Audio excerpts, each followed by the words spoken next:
is Whataburger Friday Night Stars, presented by Game On Sports, live from the Star in Frisco, Texas, and the Dallas Cowboys headquarters. Here's Kyle Youmans, Zach Wolchuk, Eric Chiofalo, and Hek'ma Harrison.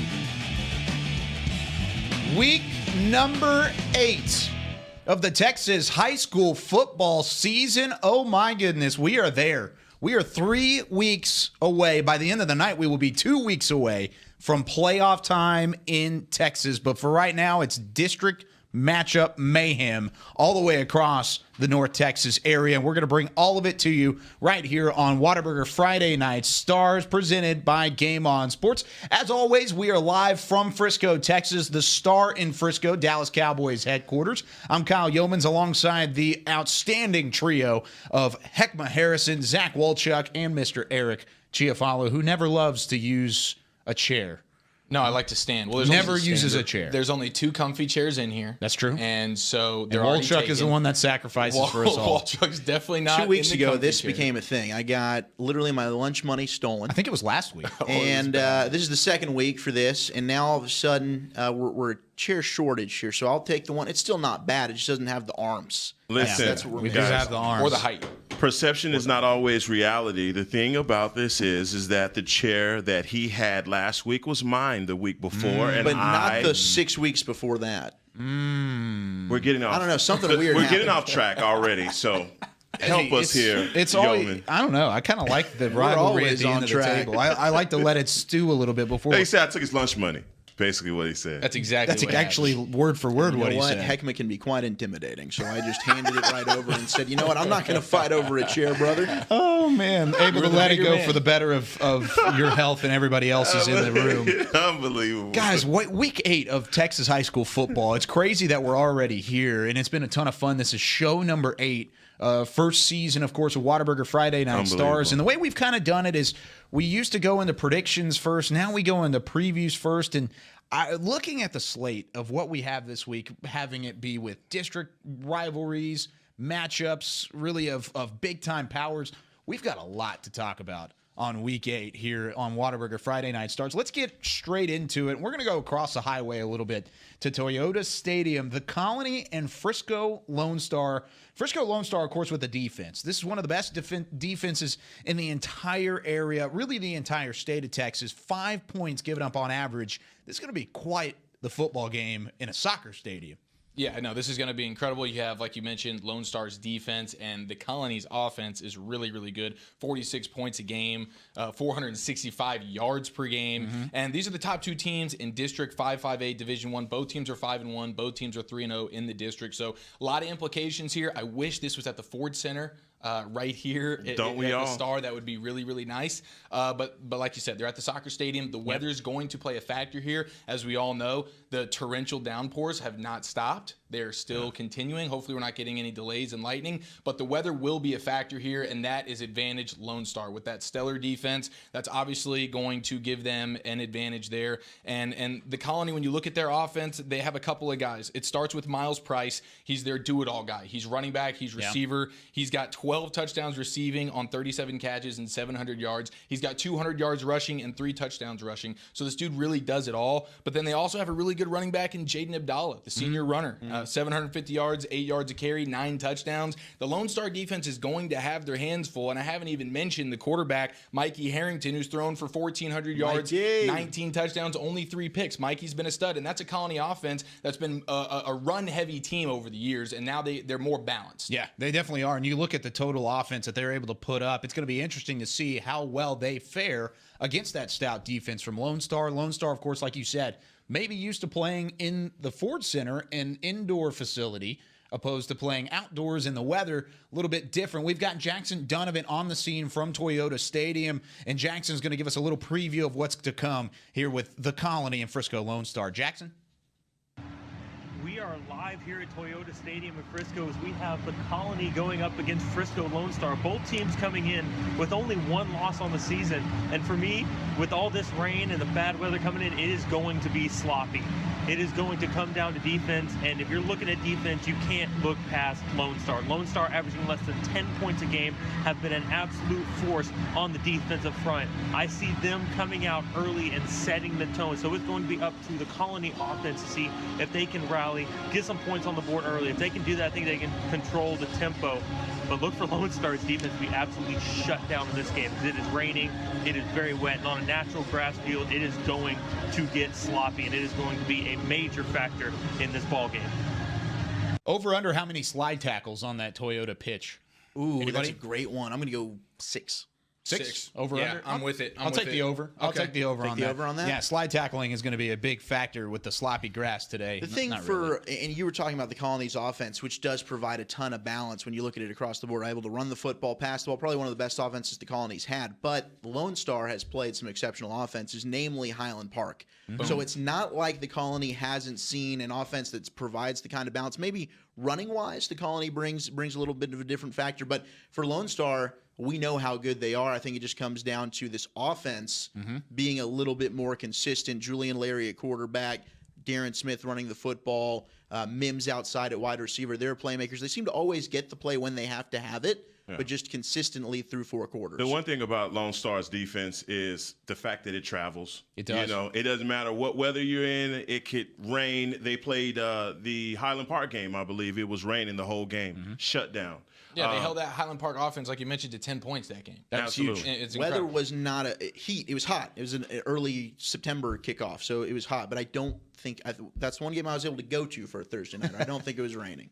Don't think it was raining. Either way, it's impressive to hold an offense like that to 10 points. That's the biggest thing. Absolutely. And that defense is a real deal for Lone Star. It doesn't matter who they've played. And they're just and this super is a good matchup. athletic and talented. And Hek'ma, I mean, they can just do a lot of different things schematically because of that athletic talent. Yeah, situational awareness. They can play if you're a fast team, slow team, doesn't matter. They have the package for you. Yeah, another team that can do some things athletically is Jesuit, but hey, they're going up against maybe a team that can do that a little bit better than anybody in the state. Maybe. Jesuit and Allen. This is a matchup that, at least going into the season, we had circled saying, hey, can Jesuit knock off Allen on the road? Now doesn't necessarily look like that as much. You look at Jesuit coming in at 2-4 overall. Allen is Allen. 9-6A. Whenever this redistricting kind of happened, we saw, hey, E.J. Smith, Kevin Schumann for Jesuit, maybe something happens there, but the defense just hasn't really held up their end of the bargain, and really the offense hasn't looked as good as they have either, Zach. Yeah, and I was really excited about Don Woods coming over from Highland Park to Jesuit because, you know, Kyle, you and I got to spend some time with covering Highland Park last year. And Don Woods is outstanding, and the defenses that he put on the field, especially matchup-wise with a game plan week to week in the playoffs, some games that athletically, it seemed like that Scott's team was not going to be able to match up. Schematically, he found a way to put his players in position, to succeed this year. It hasn't been there. I mean, this Jesuit defense has been a leaky faucet, and that does not bode well when you're going up against Grant Tisdale from Allen, Theo Weiss, Andrew Henry. They're stable playmakers all across the board. Offensively, they've held up their end of the bargain. I mean, they're the 18th or 19th ranked offense within the 6A area. You know, Kevin Schumann, he's been getting it done on the ground as well as through the air. And E.J. Smith, same thing. Running-wise, he's the total package. He's been getting it done more so in the passing game. I know one thing that Allen recognized on film while watching Jesuit, and Coach Gamble talked about this week, was their offensive line.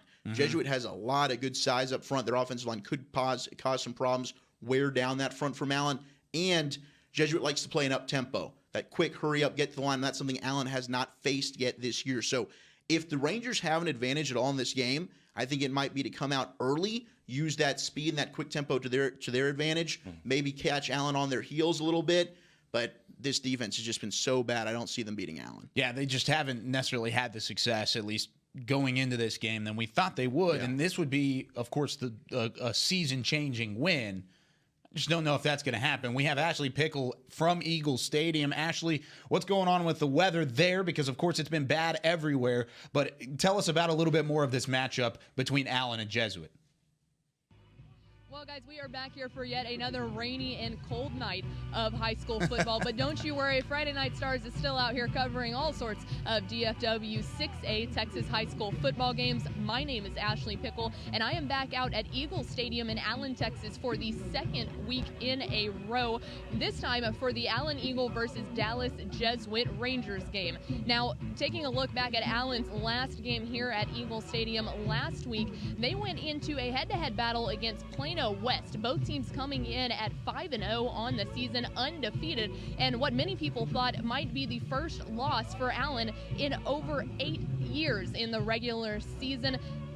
With the game being tied 14-14 at the end of the first quarter, Allen quickly made that not happen as they scored 60 points in the remainder of the game, making the final score 74-35, Allen on top. Now, how did they put that many points on the board? Well, a big part of that was thanks to senior quarterback. He is an Ole Miss commit, Grant Tisdale. Tisdale had over 600 yards of total offense and 6 different touchdowns, 2 in the air and 4 on the ground. So an unbelievable offensive showing from Allen this last week. They are looking to repeat that, but Dallas Jesuit coming in, hoping to maybe give them their first loss in 2011 days in the regular season. So Jesuit coming in to tonight 2-4 on the season and 1-2 in district play after a heartbreaking loss last week against Prosper. There was 2 seconds left on the clock and they had a chance to kick a field goal to win the game and ended up missing it, the final score being 30-28. But they are coming in with quarterback Kevin Schumann and running back E.J. Smith. Now, he is one of the most versatile receiving backs in Texas high school football, so he's looking to have a big offensive night as well. And their defense, of course, hoping to stop that explosive Allen offense. So you can keep up with this game by tuning into Friday Night Stars. The guys back in the studio at the Star in Frisco will be bringing you highlights and score updates from this game, and again DFW 6A high school football all across the area. And of course, if you're not able to tune in tonight, make sure to follow Friday Night Stars on Twitter. Thanks so much, Ashley. Another great report from the hardest working woman in sports. Ghostbusters blaring in the background. Ghostbusters. How do you know? That's when you know it's almost Halloween big time, linemen right? warming up in the corner. Did you see the size on some of those boys? Man, they were big boys. I was hoping to see a little more Big dancing boys. from the players on the field. Couple No, dancing wasn't a lot of bears. dancing. Nothing from them, but oh well. I mean, you got to take what Keeping you can it professional. get. Take what you can get. Plano and Plano East, one of the best rivalries in the entire state. And Eric, I know you're going to preview this game in here in just a moment, but Zach, you had a clip that we wanted to kind of look at. Tell us a little bit about this clip and what it is and where you found this from. So in 2007, Plano and Plano East were featured on a Versus show that kind of covered the best high school football rivalries across the country. And for whatever reason, they decided to pick Plano and Plano East, which in Texas is a budding rivalry. I think their all-time series with Plano's win last year is now 18-17-1. Plano has a slight edge. So a very competitive series, but this is just the intro to that video. You can go ahead and find it on YouTube if you're interested in watching it. It was a great game, probably the last time that Plano and Plano East were both really good at the same time. And that's kind of the history behind it. Well, let's take a look at it. It's the Flashback Friday, first ever Flashback Friday from Friday Night Stars. Let's take a look at this because it's a really cool little video. There's nothing like Texas high school football. There was a reason why Friday Night Lights was shot in Texas.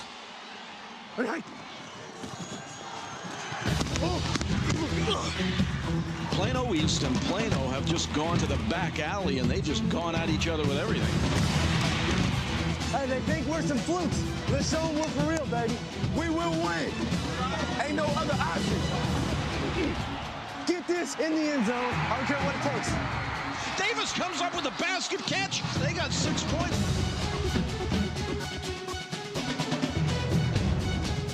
We come down to a one-card cut right here. They do not convert this, and Plano wins the football game. Oh, it'll give you chills. Isn't that cool? That game was awesome. It was an awesome game. Man. And that was the last really great Plano team, a team that went all the way to the state semifinal and dropped it to eventual state champion Euless Trinity, a really good East squad. Rex Burkhead there. Yeah, Rex Burkhead now doing it for the New England Patriots. And, yeah, that was just an incredible game, an incredible rivalry, Eric. Yeah, no, it really is, and it's more than just the football teams. You know, this is a city thing. Wolchuk, you can attest to this. These are like all the alumni, more than all the band members that across town schools, all your friends. You got family members, you got coworkers. Everybody throughout the week is talking about this game. Now, it's a shame for Plano that Plano East is coming off that smackdown embarrassment to Allen, and you know they're going to want to take all that frustration out on Plano. And it's been that, Plano season sort of comes spiraling down a little bit, but a win against Plano East would really, I think, make it a successful season. Right? It would make it a successful season, even if they lose the rest of the games of the season. Beating Plano East is a big thing. And so I don't think that's going to happen tonight. Unfortunately, the Plano offense really just, if it's Kyron Cumby and it's Cody Christ. And if it's neither one of those guys, the offense just really can't do anything. And the Plano East defense is obviously, we know they're very good, and that offense is probably going to want to get back on track. Brandon Mallory, I don't see the Plano defense having an answer for the three-headed monster of Mallory and Trey Scott Jones and Jalen Anderson of that Plano East offense. That's just going to be too much for Plano. But I would expect Plano to come out, since their offense has been struggling, and the weather, you never know what's going to happen with weather like this. But I would imagine it bodes well for Plano. It does, because it's going to lead to sloppy football, and I would think Plano offensively is going to try to just pull some rabbits out of their head, right? No doubt, rabbits out of the head. Well, and Jadon McCullough, Plano's head coach, described Plano as a dog in the corner fighting to get out. So they know their backs against the wall. Wow, love it. They know they're 1-2. Are they a pit bull though, or are they a Chihuahua? We'll find out. They're a dog in the corner. We'll find out here. They're a dog, and it's also interesting because this rivalry is now in blood. You've got two brothers coaching against each other: Joey McCullough for Plano East and Jadon McCullough for Plano. So there's a lot that goes into this rivalry. I'd want to be Joey tonight. I love all those kind of games, man, because, again, it's like the Super Bowl for Plano. Everybody knows each other. Guys go to middle school together. So tough rivalry game. But, again, Plano East is going to be real and ready to go. Murphy's Kimbrough Stadium is going to be on fire tonight. It's a place to be, no doubt. I'm happy you're here with us tonight. I'm sure you want to be. Yeah, thank God. Man, I tried to get a remote going and be at the game and do a little call-in, but I couldn't. I love you guys too much. I appreciate it. I'm glad you're here. Let's go to taps. Pause. How about a little bit of taps? Bishop Lynch and Parish Episcopal. We've got Nick Laupius, who's actually on the call for this game. We'll have him call in just a little bit later. But, Hek'ma, what's going on at the taps level? This is a matchup. I tell you what, man, one thing about it is Parish Episcopal has a guy that I believe, just from watching him on film, this guy is going to play at the next level, and he's going to be big time. Tell me about him. Preston Stone. Yep. Last week, Are you talking about a sophomore quarterback? I am talking going about to play on Sundays. No, I was talking next level. I'm talking Saturday. Football. Yeah, no, I didn't jump out of the cake, Wolchuk. All right, no, he's still in the cake. Okay, do you understand? I'm just saying he's going to be at the next. I mean, you show me a slice of cake. Hello. Anyway, like I said, the Parish Episcopal team is led by Preston Stone. This kid has 1,500 yards on the season, 22 touchdowns. The only thing is about this game that really makes me nervous, and I was making the point before I was interrupted by Wolchuk, was that last week with the monsoon that came down, it really was not indicative of the type of team that Parish Episcopal is. They didn't have a first down last week, and that was the one stat that we looked at that really just jumped off and like, hey, is this kid so good he didn't even get one first down? Thanks for Chris Beam to bringing that to our attention, because we completely overlooked that. And Chris is like, did y'all not notice that there were zero first downs? Which is, I think you got to give a lot of credit to Bishop Dunn's defense, though. Absolutely. And the weather certainly played a factor, but Bishop Dunn. More than anything, the weather played a big factor in that game because of the type of offense that Parish plays. Now, on the other side of the ball with Bishop Lynch, Coach Chuck Fawcett has 23 returning lettermen. And I mean, these guys are literally, most of them, defensively. Defensive lineman Warren Wall, 6'4", 220 pounds. This guy is a wall in the middle. So he is definitely going to be someone that puts the Parish Episcopal team to the test. But also brothers Grayson and Gabriel Murphy, two linebackers. They fly to the ball. Great guys. One of them going to UNT commit. All right, like them already. And the weather's going to play a big factor in this one. Parrish, can you do something offensively in the rain? Oh, yeah. They did last week. They struggled. What you got? They struggled. They did indeed. How about this one? Frisco Reedy and Denton Braswell. Not your normal, I guess, real sexy matchup. Well, it's not a rivalry game. It's two young schools, young programs, haven't been around a long time. I think Reedy's pretty sexy. Frisco Reedy 7-0, and they're coming off that sexy. 51-0 win over Lovejoy last week. Well, they got, who's that quarterback they have, Eric? Oh, Foskey. Foskey. Yeah, Josh Foskey's the real deal at QB for Frisco Reedy as they look to be the first team in 5A football to go 8-0 because they're the one school that has not had a single stop to their game, whether it's a bye week, whether it's been rain delay. They've been fortunate enough to get them all played in, so they're going for that perfect 6-0 district record. Den Breswell's an up-and-coming team, and they had a big win last week over a first-year program in Lebanon Trail. But you look at this, and Reedy, I think, just has too much offensively. Braswell's going to need to have some big plays down the field from their quarterback, Grayson Thompson, to receivers Cam Smith and Jordan Joyce. That's kind of the way to go about that if they're going to have a chance to win this football game for Braswell. It's an uphill battle, but Frisco Reedy, one of the premier teams, number 10 in the state of Texas in 5A. So absolutely a team to watch out for and one that we're going to be monitoring the rest of the way. Now in 6A, another Denton school just down the road, Denton Geyer, has maybe my favorite matchup of the night. It's Denton Geyer, it's Keller, it's a District 5-6A showdown. Both teams coming in 2-1 in district play. Major playoff applications in this one, boys. Now, Geyer, we've been following them all year long. They were hurt in the beginning of the year. They're finally back healthy. And 2 weeks ago against South Lake Carroll, I don't know that I've seen a team take a loss as well as that one. On the road at Dragon Stadium against one of the best teams in 6A.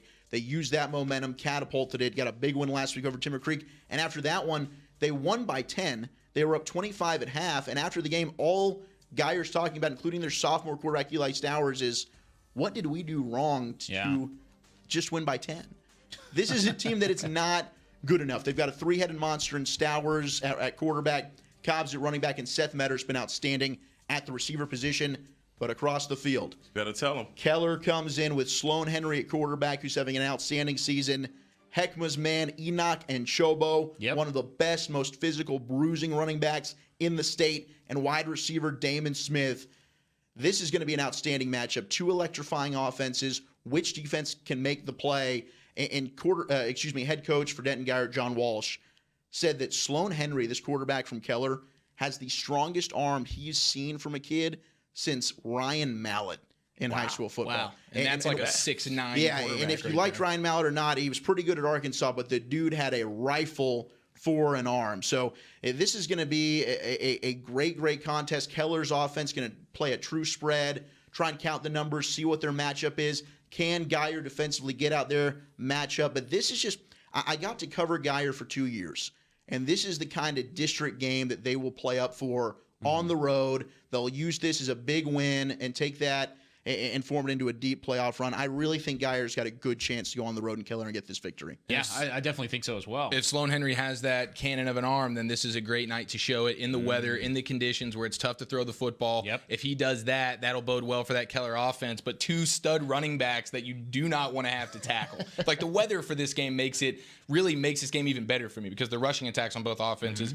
and the gruesome running like Hek'ma talks about, both of these running backs run with that style. Oh, that's going to be a downhill football game every time either team has the football. So it's going to be a fun one to watch. One team that did struggle last week a little bit in the rain was the Coppell Cowboys, our cardiac Cowboys that we've dubbed for really some of their close wins over Hebron, over Irving MacArthur. Well, they finally got one against them last week in district play.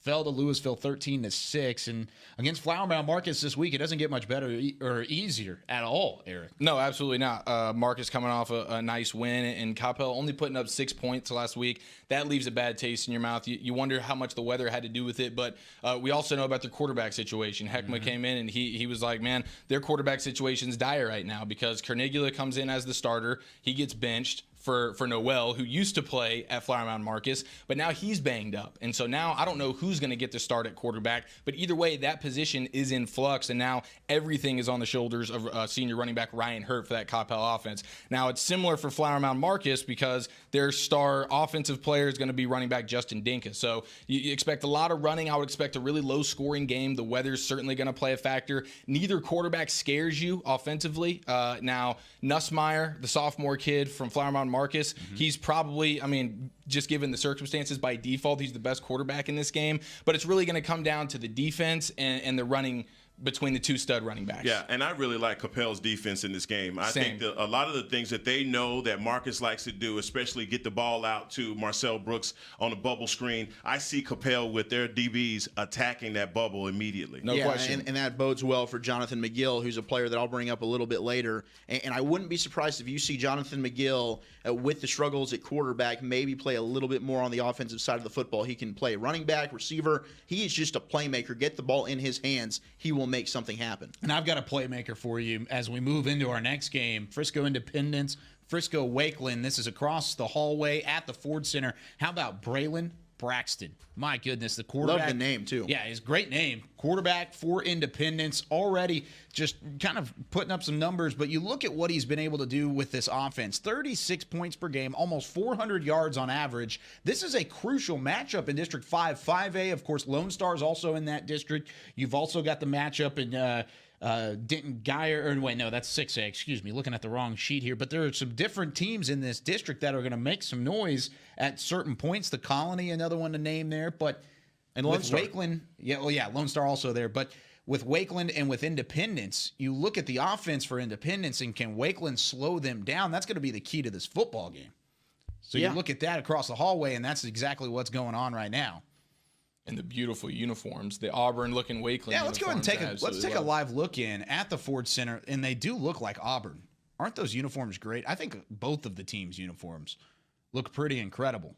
Yeah, it's really crazy to me how quickly the games are played at the Star. Oh, they are very These games fast. just move quick. You don't have to worry about the weather at all. And we're already, looking at going into the second quarter here in this one. It's wild how quickly the game plays. The game pace is 26 minutes of gameplay, and they're already in the second quarter. They don't mess around at the Star. How about Hebron and Flower Mound? This is a matchup in District 6A that really could make some noise in terms of Flower Mound being in the driver's seat to go to their first playoff appearance since 2010. My goodness, this could be something special if you look at it from a Flower Mound perspective. Kyle, I'll tell you just like this, man. Flower Mound has done a good job of flying under the radar. No one's been looking for them, but they haven't done nothing but go out and take care of their business. And if they get a win tonight versus Hebron, everyone will have them in their crosshairs. I mean, the two losses that they have are to a good Fossil Ridge team and Prosper. But again, they've averaged 37 points a game. Junior quarterback Blake Short is having a great season with 1,200 yards passing, 12 TDs, but they do everything behind their running game with Pierce Hudgens. He's a very shifty running back, 826 yards on the season so far, 8 touchdowns. But guys, look, it's all about Hebron. Trajan Bridges is the man. He's going to go out. He's very explosive, and he's had a very mediocre senior season, I think, to his own standards by now. But again, if Flower Mound pulls out this victory, this will be one where everyone in 6A will be saying, hey, these guys are for real. Absolutely, and this is what makes this time of the season and this week so great, is because you've got a lot of these district matchups, and the playoff implications are there for the taking, and you got to give Flower Mound a lot of credit.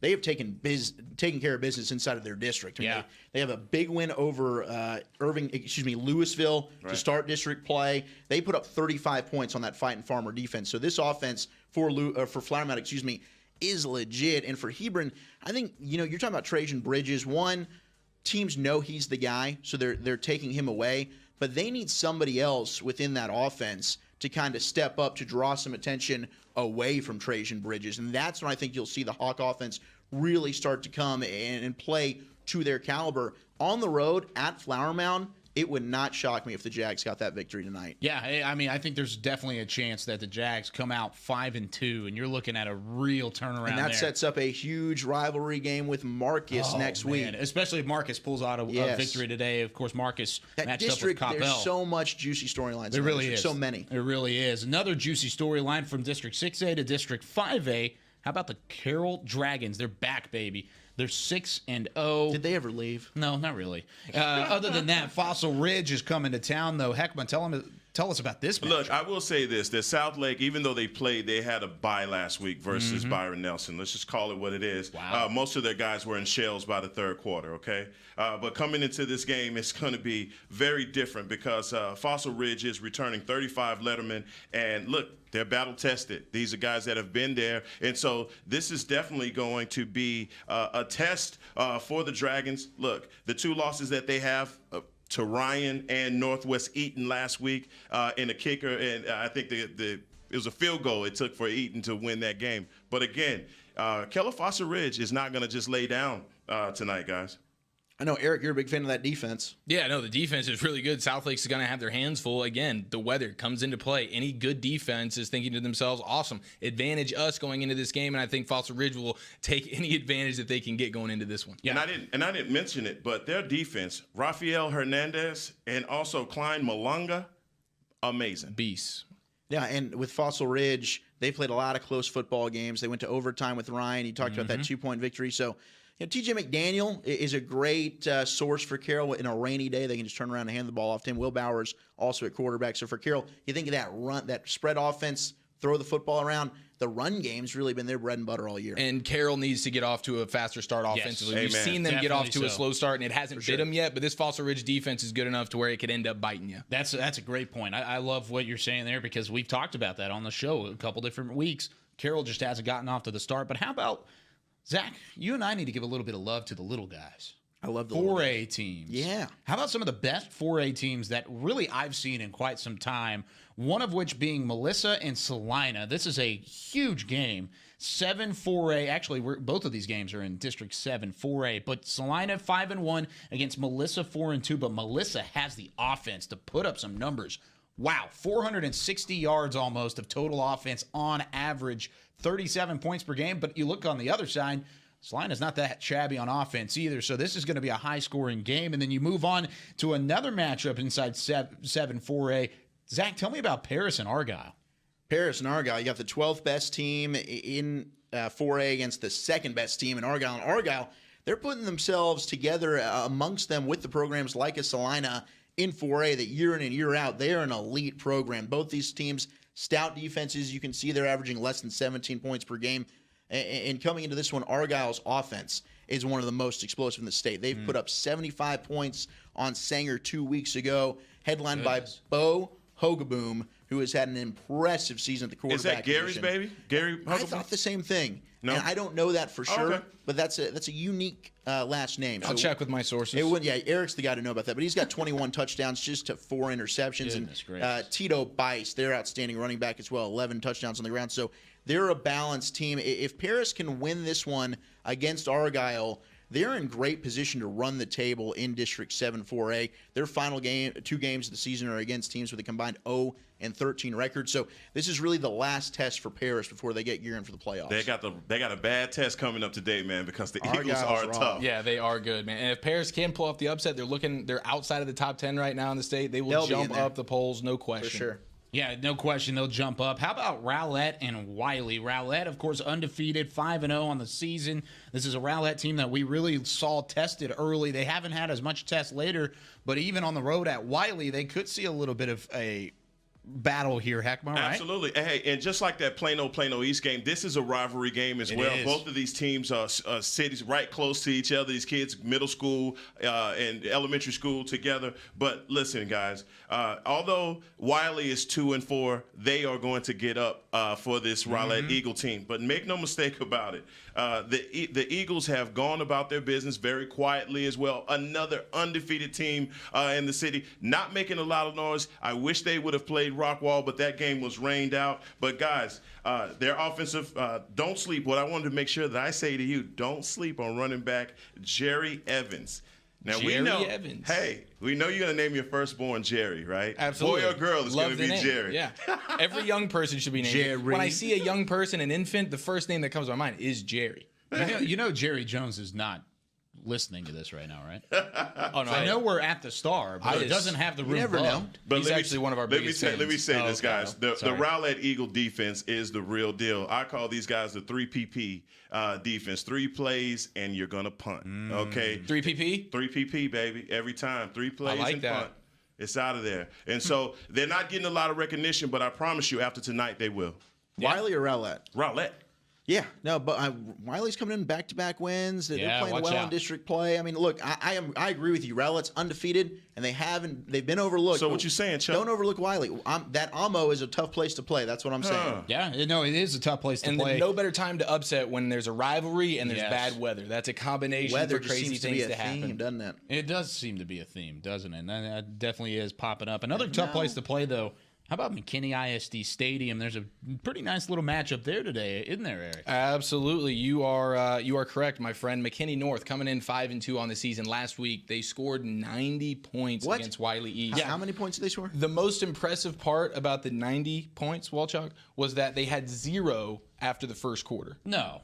So they scored 90 Wait, after points. the first quarter? Yeah. So they scored 90 points in the first quarter. They scored 90 points in the final 3 quarters of the game. What? That's unbelievable. Wow. I mean, come on. They had 48 points in the second quarter. That's right. And then they went on to go to 90. So McKinney North is coming off. That is almost mathematically impossible. I know.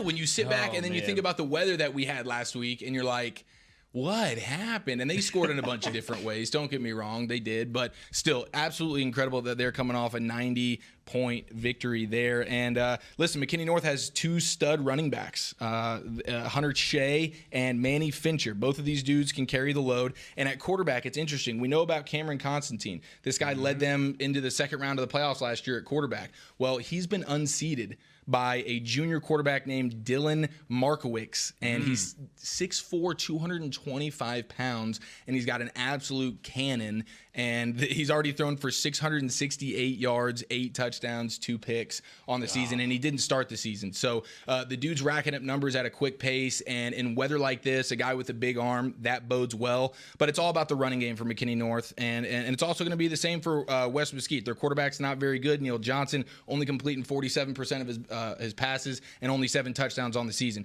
They're going to get the ball into Ty Jordan's hand at running back, 8 yards a carry, 8 touchdowns, almost 800 yards rushing on the season. McKinney North's defense is going to have to stop him. Once they do, that West Mesquite offense is going to be in trouble. Yeah, definitely so. But I'm going to take your orange-colored team that had a big win last weekend. Oh, the Orange Jackets? No, not the Orange Jackets. We're not talking Rockwall. We're not talking Rockwall. Sorry, though. But they also have a bigger Maybe we will. quarterback. Maybe not in stature, but how about Michael Black and the Haltom Buffaloes after the win they had last week against Euless Trinity, 48-34 on the road? Then they take on the Abilene Eagles, who, by the way, are coming off of their second loss of the season, but it was a close one against San Angelo Central. So this is a matchup between Haltom and Abilene that you look at, and the first thing you got to look at is Michael Black, and the quarterback for Haltom. Oh, my goodness, he is a stud. And I know he's a big fan of yours, Hek'ma, big fan of yours, Zach. I'm his biggest fan. You're the biggest fan. Absolutely. Okay, well, that's fair. He's really my guy. He's really my guy. Really in the fan club. But how about 500 yards per game almost on offense for Haltom? I could expect the same thing. Oh, wait, look at the defense on the other side. Total defense for Abilene, only 116 yards or 113 yards given up on average. Now, they don't really put up a bunch of points themselves. That's a big problem. And I tell you what, they got Santa Claus is coming to town.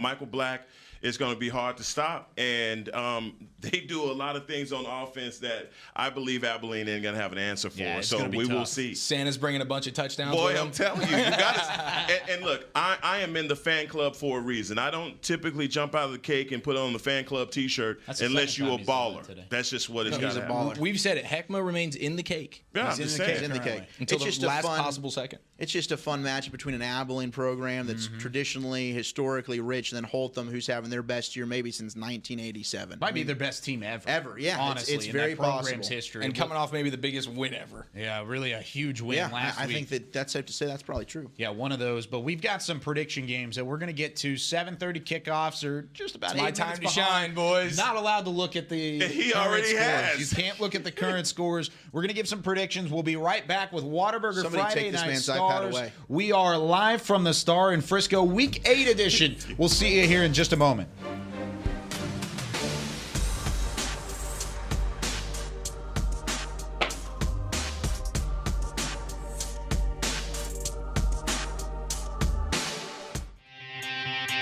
Today at Whataburger, we're cooking the sweet and spicy bacon burger. The sweet and spicy bacon burger is my all-time favorite. I love this burger. It's just perfect. 2 beef patties, 2 different types of cheese, caramelized onions. My favorite thing about this burger is the sweet and spicy pepper sauce and the bacon. You get it in every bite. Nothing beats this. The sweet and spicy bacon burger is an all-time favorite at Whataburger. That's happiness.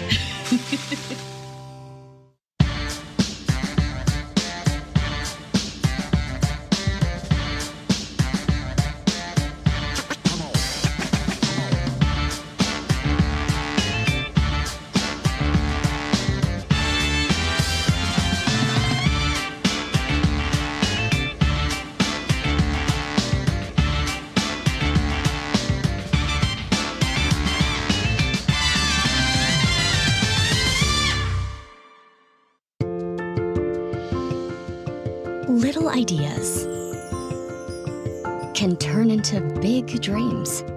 Big dreams require careful planning and the right partner. A partner dedicated to helping you take care of your employees, protect your business, and plan for the future. It's sometimes overwhelming. It's often exciting. It's your story, and we can help. SWBC. Nothing works up my thirst for an ice-cold Pepsi Cola like getting buckets. Whether I'm breaking ankles or breaking hearts. Hey, Drew. It always brings the refreshment, and I've been drinking it a long time. Drew, how old are you anyway, man? Doesn't matter. Uncle Drew, in theaters, June 29th. Future tastes good. You want to bring the heat? Prove it.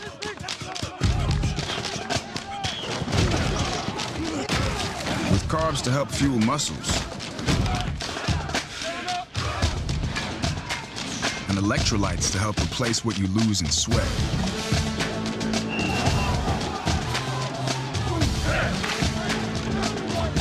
Studied, tested, proven. Nothing beats Gatorade. On a Forbidden Fansville by Dr. Pepper. Ramon, we can't. But Julia, We're rivals. I can love you and still hate your overrated school. We have 2 different defensive philosophies. You're a base 4-3 cover 2, and I'm an aggressive 3-4 with press coverage. I get it, but we both love Dr. Pepper. Oh, Ramon. Touchdown, State! Yes! In your face! Dr. Pepper, the official drink of Fansville.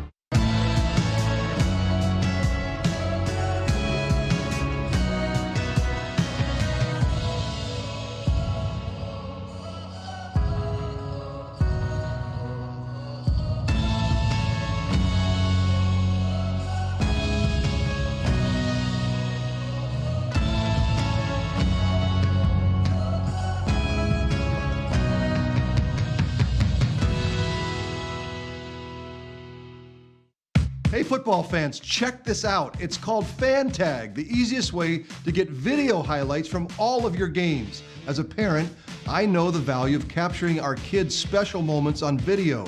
Fan Tag makes it easy to relive a memory or share it with family, friends, and recruiters. Download the Fan Tag app, and on game day, find your event and get instant highlights delivered right to your phone. So never miss a moment. Try Fan Tag today. It's free. This is Academy Sports and Outdoors. We offer a huge sports and outdoors selection of top name brand gear like you've never seen. All at low prices like you've never seen. because we're a sports and outdoor store like you've never seen. Visit us in-store or at academy.com for the guaranteed lowest prices. Academy Sports and Outdoors, for all for less. Look, if you're not the lead dog, the scenery never changes. That's why this is the view for every other full-size pickup. And this year, it's deja vu all over again. Because only the Ford F-150 gives you best-in-class torque, best-in-class payload, and you got it, baby, best-in-class towing. This is the big dog. This is the Ford F-150. It doesn't just raise the bar, pal. It is the bar. Current owners can now drive an F-150 with 0 for 66 plus $3,750 total savings. Only at your best in Texas Ford dealer.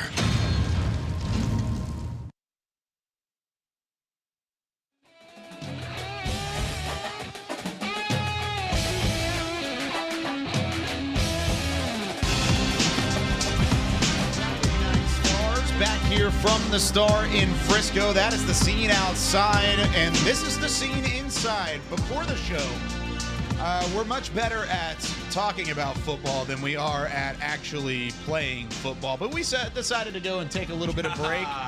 Hek'ma's left out. Zach can't catch. Eric can't punt. I don't really know what I'm doing on the 40-yard line. Look at this cannon. Look at that. Boom. It's at least, 80 yards? Something like that? It's not as good 20. As this dime right here. Touchdown, baby. Oh. Are we going to see it? Oh, he took it away. No spike. Oh, no. How heartbreaking. Unbelievable. Hey, we can come back to the Gronk spike later. We'll talk about it later. We'll talk about it later. Saving it for overtime. Yeah, saving it for overtime. Maybe. Probably not. Okay, so let's talk about some of these prediction games. 7:30 kickoffs only, as always. Hek'ma. Let's go. I went back and looked at it. Zach gained a game on you. So you're still only one game up. On Zach. Eric, you gained a game as well. Nice. So you're 7 games back. Nice. And I gained a game as well. Sweet. Did we ever find out where that week was that Eric just missed every single game? I haven't looked at that yet. I need to. I need to go back and look at it. It was just a safe assumption. It was like week 1 and 2. He picked all of them wrong. I know it was early in the season, and it was something early on, and it was just a crazy, crazy ordeal. But let's see if we can catch Mr. Hek'ma Harrison, who is still on top of the mountain in terms of the prediction schedule. That's the way it's going to be. It is the way it's going to be. Can you have Hek'ma go before me? Every single time. Well, I got to find a game that I pick differently, just in case. You're not going to electoral college me. We're not going to do that. But Hek'ma is going to start things off in Aledo. I don't like to get political. Aledo and Cleburne is our first game. Take it away. Chase McClendon. Not going to make that mistake again. Aledo. Okay. It's McClellan. Oh, he made a mistake.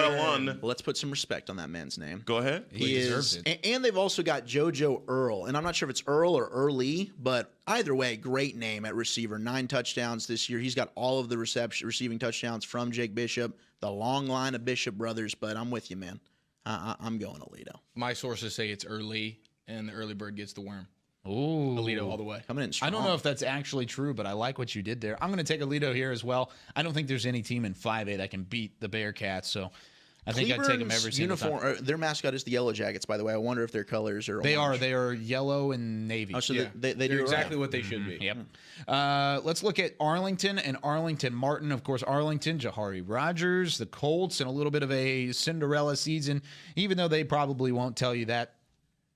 Eric, start us off on this. Yeah, you said it. Jahari Rogers coming off a nice victory last week over Lamar. And I think just Coach Peach and this team just has it rolling right now. I think they continue that in a win over Martin tonight.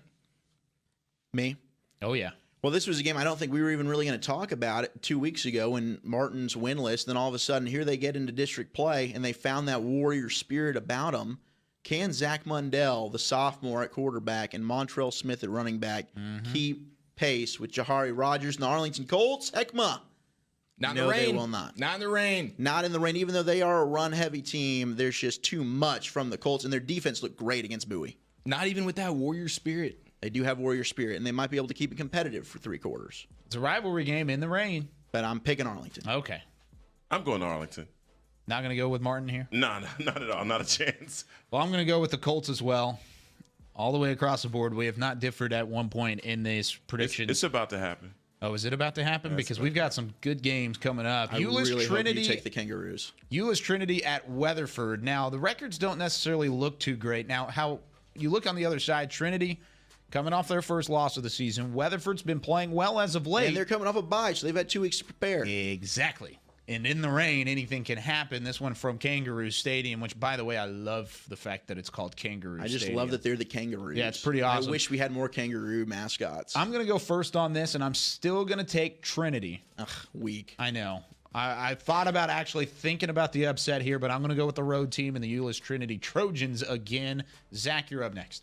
I'm going Trinity, too. I don't think Ken Seals and this Weatherford offense has enough. Trinity is absolutely PO'd after that loss last week. And this weather, I mean, it speaks to how good Holtham is, because this is what Trinity is all about. Ground and pound, Brandon Theus on the ground. This is a Trojan domination written all over it.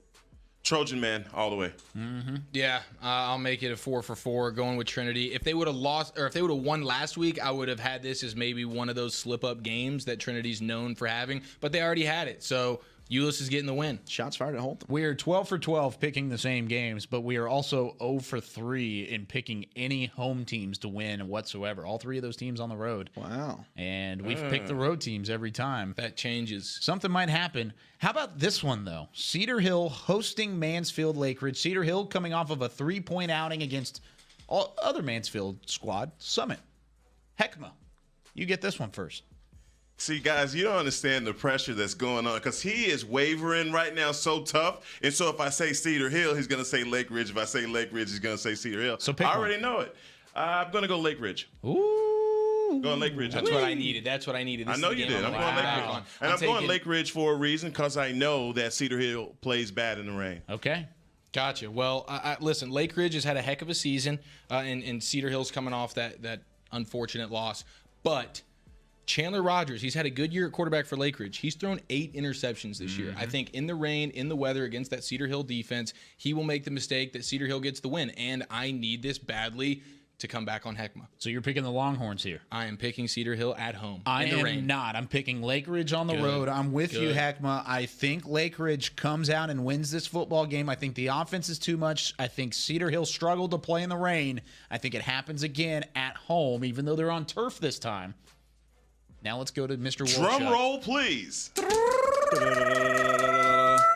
Give me Cedar Hill at home, boys. High five, brother. Hey, and Eric can attest to this. I've got my picks all over here. I was going Cedar Hill, whether you said it or not. Actually, if you had to maybe take in Cedar Hill, I might have thought about switching to Lake Ridge. But this is the closest game to pick for me. Lake Ridge with that huge win against DeSoto, but it was at home. And Cedar Hill, I know they struggle in the rain, but I think they learned some stuff in last week's loss to Summit. And their defense, to me, is just, if you're looking at where is there a weakness on the side of the ball, I think they'll be able to make enough plays. The question is Shane Lawrence healthy? Like, if Shane Lawrence is not healthy for Cedar Hill, and I don't know that, none of us really do know his health, then Lake Ridge is He just gave himself an out right there. Well, it doesn't really matter. I'm picking Cedar Hill, so it's gonna count as an L regardless. Cool. Let's go. But you're hedging your pick. Thank you. I'm not hedging the pick. Okay, let's move on before things get a little spicy. How about the Rockwall Yellow Jackets against North Mesquite? This is an intriguing game, maybe because North Mesquite's really kind of been better than what we thought heading into the season. Now, they don't put up a whole lot of points, but they do have a 3-2 record, and this could be a win for North Mesquite. Could be. That could help them 11-6, say, but I'm still picking Rockwall. Who you got, Eric? Same here. I'm going with the Orange Jackets. I don't think North Mesquite defensively has an answer for the 3-headed monster of Clark, Henry, and Nigjoba. You got it. Your guess is He's as a good as mine. stud. And you are seeing the Orange Jackets on purpose. Yes. Of course. Because you'll have some people at home that are like, oh, he's that orange and it's yellow. No, it's But the Yellow Jackets, You're but they're orange. You're trying to make a point here with orange. A little bit. Well, the Yellow Jackets tandem of Jacob Clark and, like you said, Jackson Smith in Jiba, I think. I'm not 100% sure. They've been, aside from Tisdale and Weiss, probably the best 1-2 tandem in the state of Texas right now, besides those boys in Lake Travis, but they're not local, so we don't talk about them. But I just think offensively, even though Rockwall does have a tendency to drop some of these district games, they shouldn't. their offense is too much for North Mesquite. It's amazing that you compare them to the law firm, but they look a lot like them out on the field. And Jiba is a baller. I definitely am not going against them. Rockwall tonight. I think Hek'ma got it. It's in Jiba.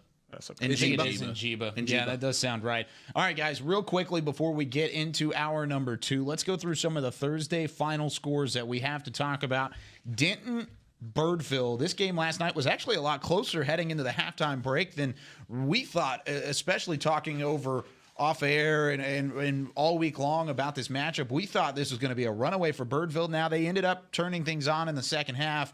And how about the rush defense, Hek'ma, from the Birdville side of things, because Denton could not run the ball? Look, man, Birdville got something to say. I just want to make sure that you guys know that. And I want you to please circle your calendar. Okay. We have a big game coming up on November the 8th versus Denton Ryan.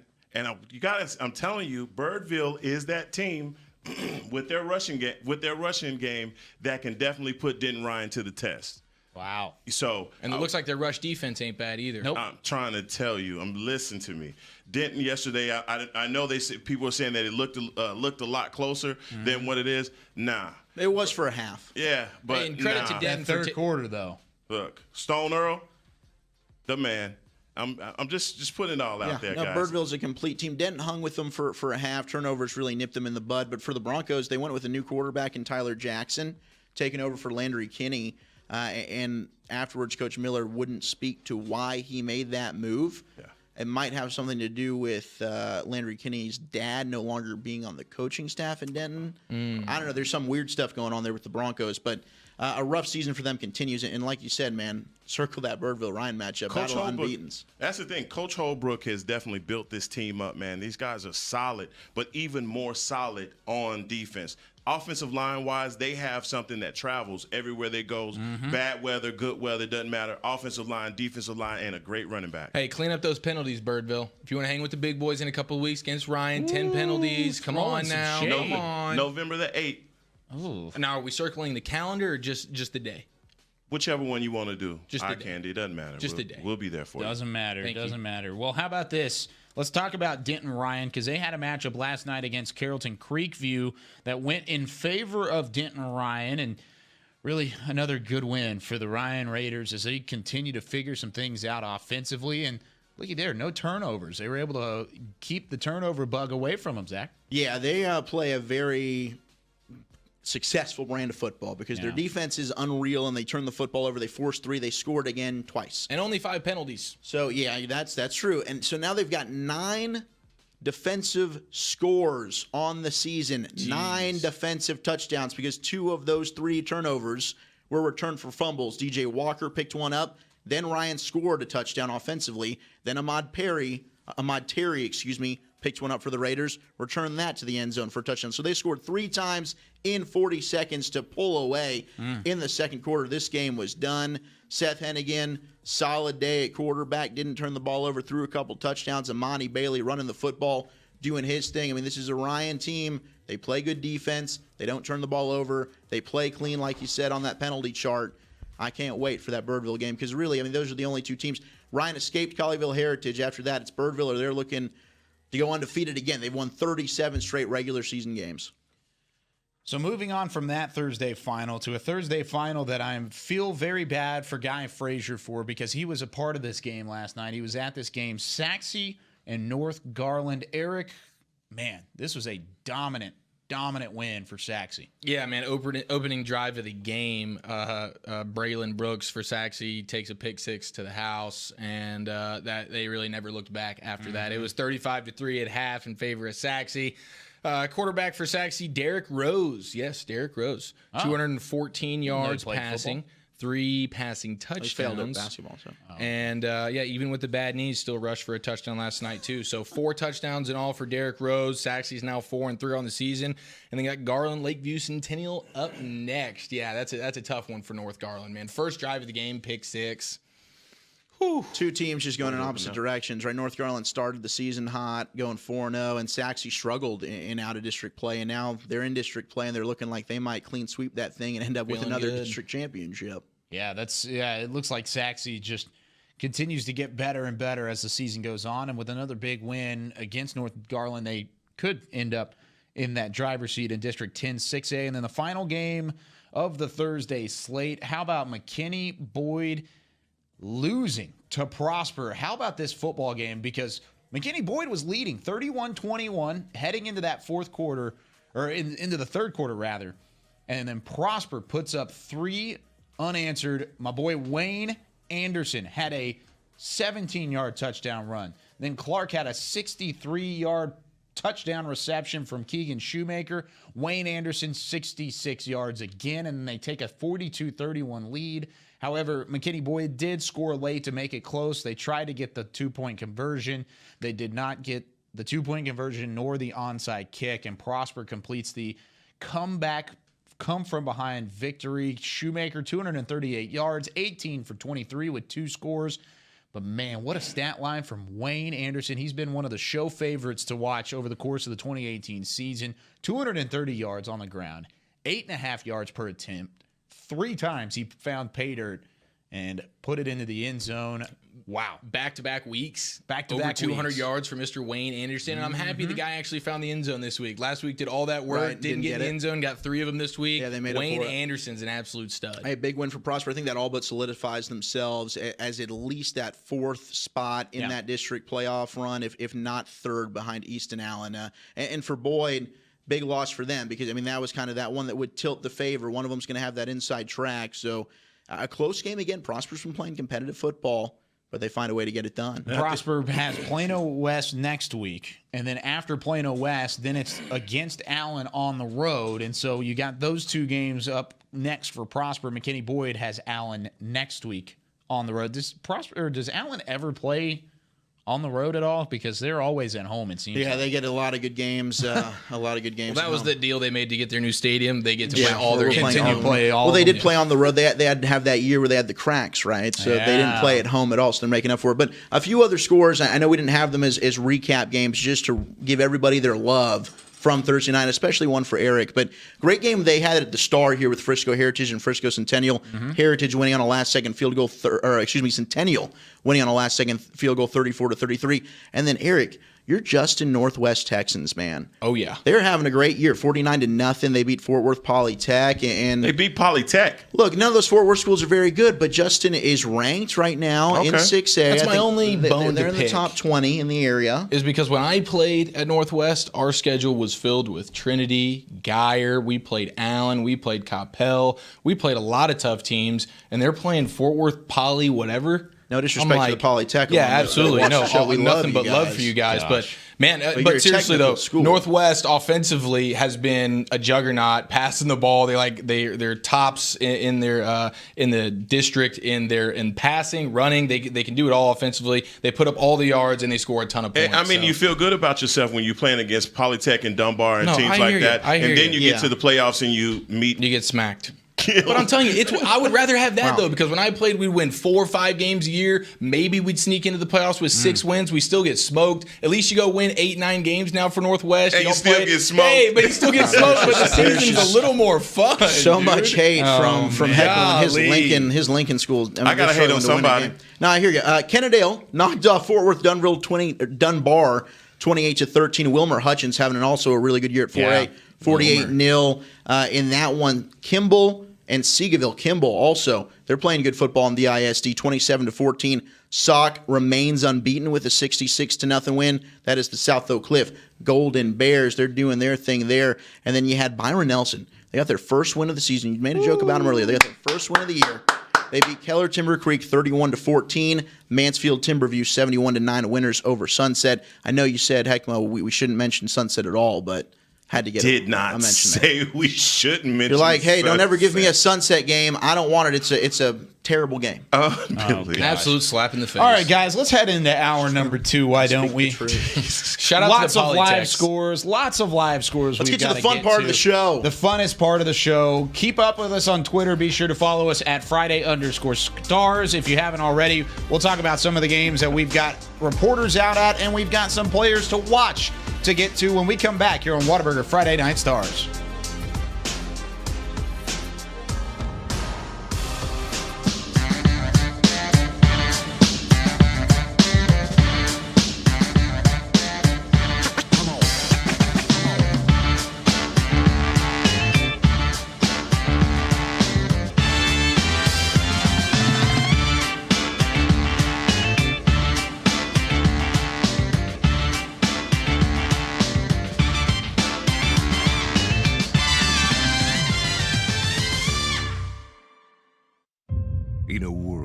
where a young family embarks on an incredible journey. A son gets lost in an epic film. A father wills his team to victory, while a mother tries to talk to her daughter, who is posting online at a rate she has never seen until now.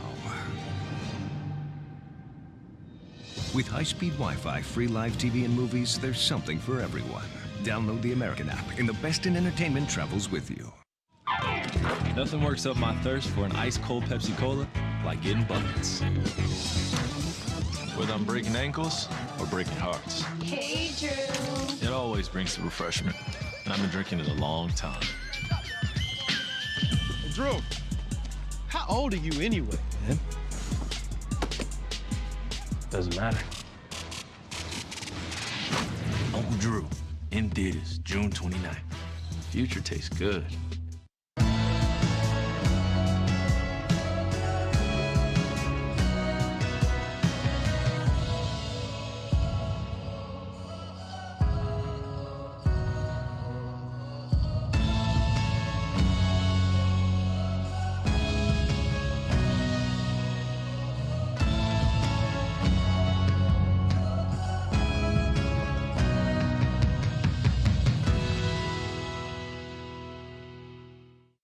Hey football fans, check this out. It's called FanTag, the easiest way to get video highlights from all of your games. As a parent, I know the value of capturing our kids' special moments on video. FanTag makes it easy to relive a memory or share it with family, friends, and recruiters. Download the FanTag app, and on game day, find your event and get instant highlights delivered right to your phone. So never miss a moment. Try FanTag today. It's free. This is Academy Sports and Outdoors. We offer a huge sports and outdoors selection of top name brand gear like you've never seen. All at low prices like you've never seen. Because we're a sports and outdoor store like you've never seen. Visit us in store or at academy.com for the guaranteed lowest prices. Academy Sports and Outdoors, for all for less. Little ideas can turn into big dreams. Big dreams require careful planning and the right partner. A partner dedicated to helping you take care of your employees, protect your business, and plan for the future. It's sometimes overwhelming. It's often exciting. It's your story, and we can help. SWBC. Today at Whataburger, we're cooking the sweet and spicy bacon burger. The sweet and spicy bacon burger is my all-time favorite. I love this burger. It's just perfect. 2 beef patties, 2 different types of cheese, caramelized onions. My favorite thing about this burger is the sweet and spicy pepper sauce and the bacon. You get it in every bite. Nothing beats this. The sweet and spicy bacon burger is an all-time favorite at Whataburger. That's happiness. You want to bring the heat? Prove it.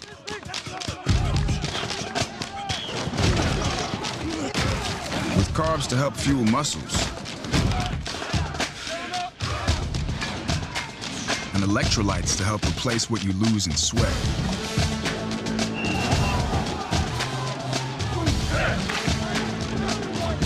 Studied, tested, proven. Nothing beats Gatorade. On a forbidden Fansville by Dr. Pepper.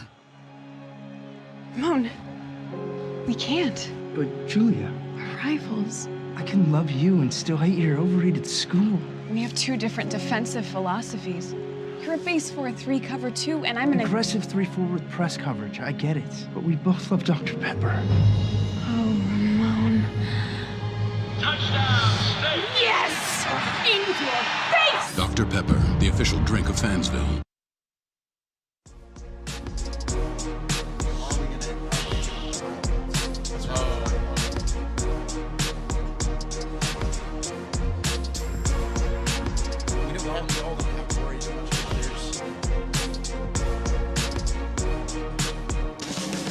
Whataburger Friday Night Stars back here from the Star in Frisco. Hour number 2 here in week number 8 of the Texas high school football season. Kyle Youmans alongside Hek'ma Harrison, Zach Wolchuk, and Eric Chiofalo as we continue to run through some of these games. We've previewed all the games in the area. We've talked about our predictions. We've talked about some of these really intriguing matchups. Now it's time to give some scores. And Zach, we're going to start with the 6A scores from around the entirety of the DFW area. Zach, let's get things started. Then we'll go into some of our highlighted matchups. Well, just to skip over some of the games that we've already previewed and talked about, Garland Lakeview Centennial is taking on Garland. It is halftime, and Lakeview Centennial is up 7-3 in that contest.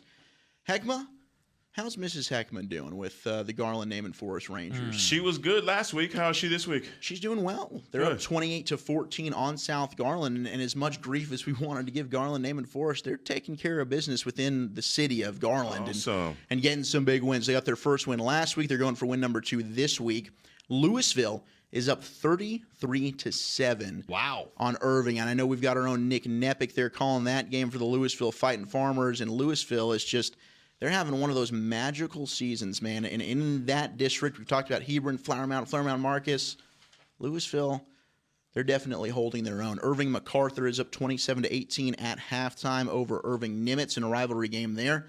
Northwest Eaton, a team that we've focused on a lot, but they've got that issue going on with Titus Swen. What's going on there? They're up 14-7 at half over Keller Central. Plano West in McKinney.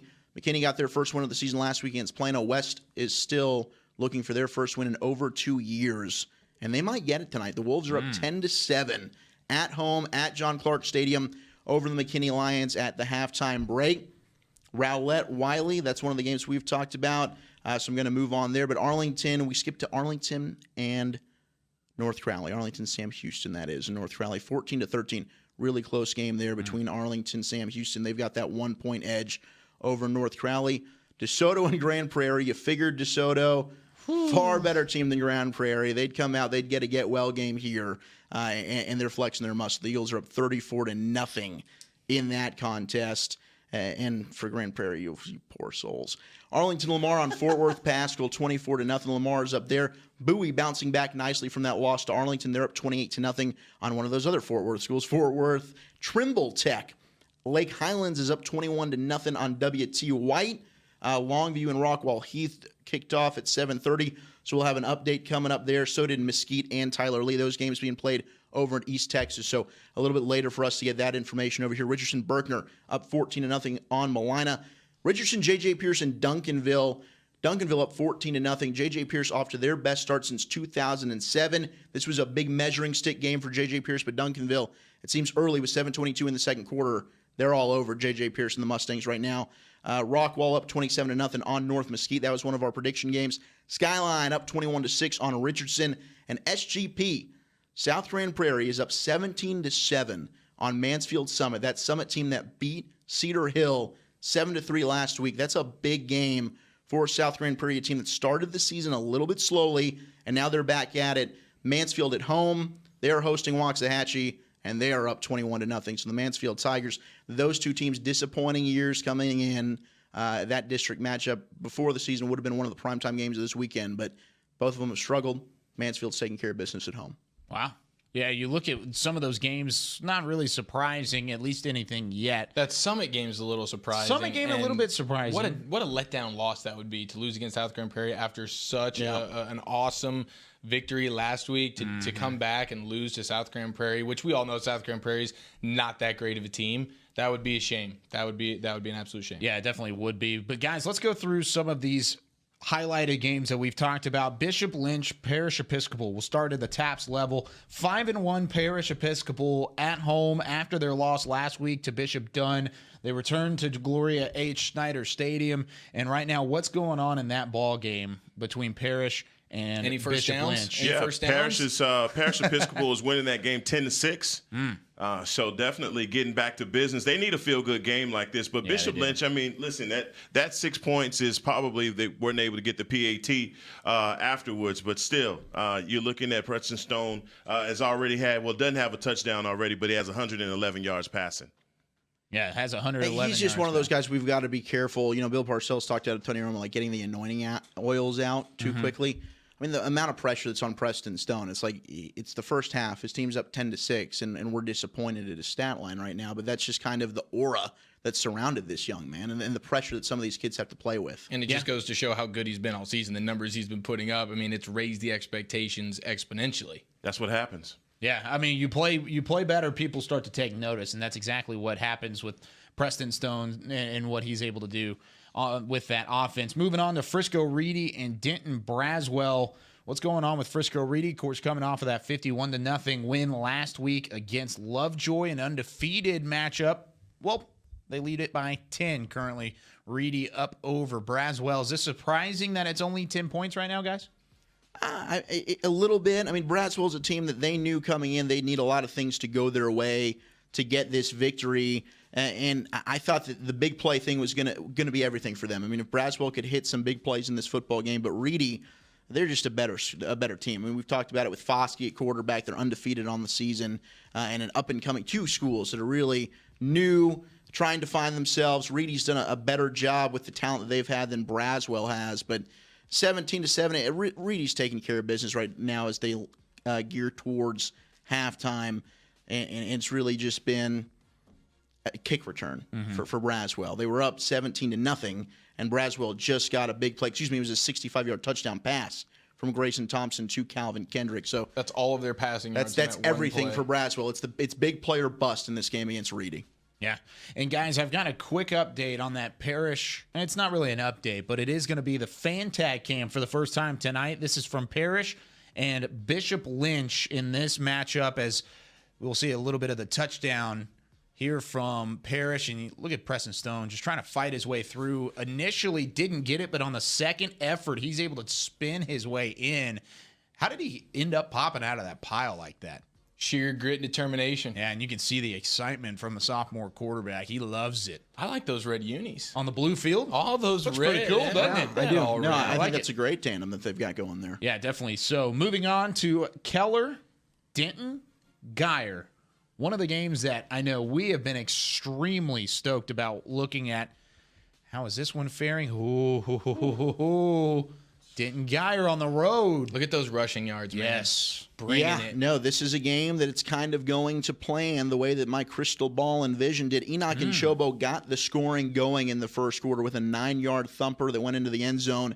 Kadrick Cobbs came right back, a 12-yard touchdown reception from Eli Stowers to tie it up. And in the second quarter, it was all Geyer. Stowers from 8 yards out, and then a Cole Schroeder's 21-yard field goal just moments later in what appears like it might have been a Keller turnover to set Geyer up with a short field there. So that 10-point halftime lead for the Geyer Wildcats. But we did see last week against Timber Creek, they kind of got a little comfortable at halftime. Timber Creek excelled in the second half. So we'll see if the same thing happens here.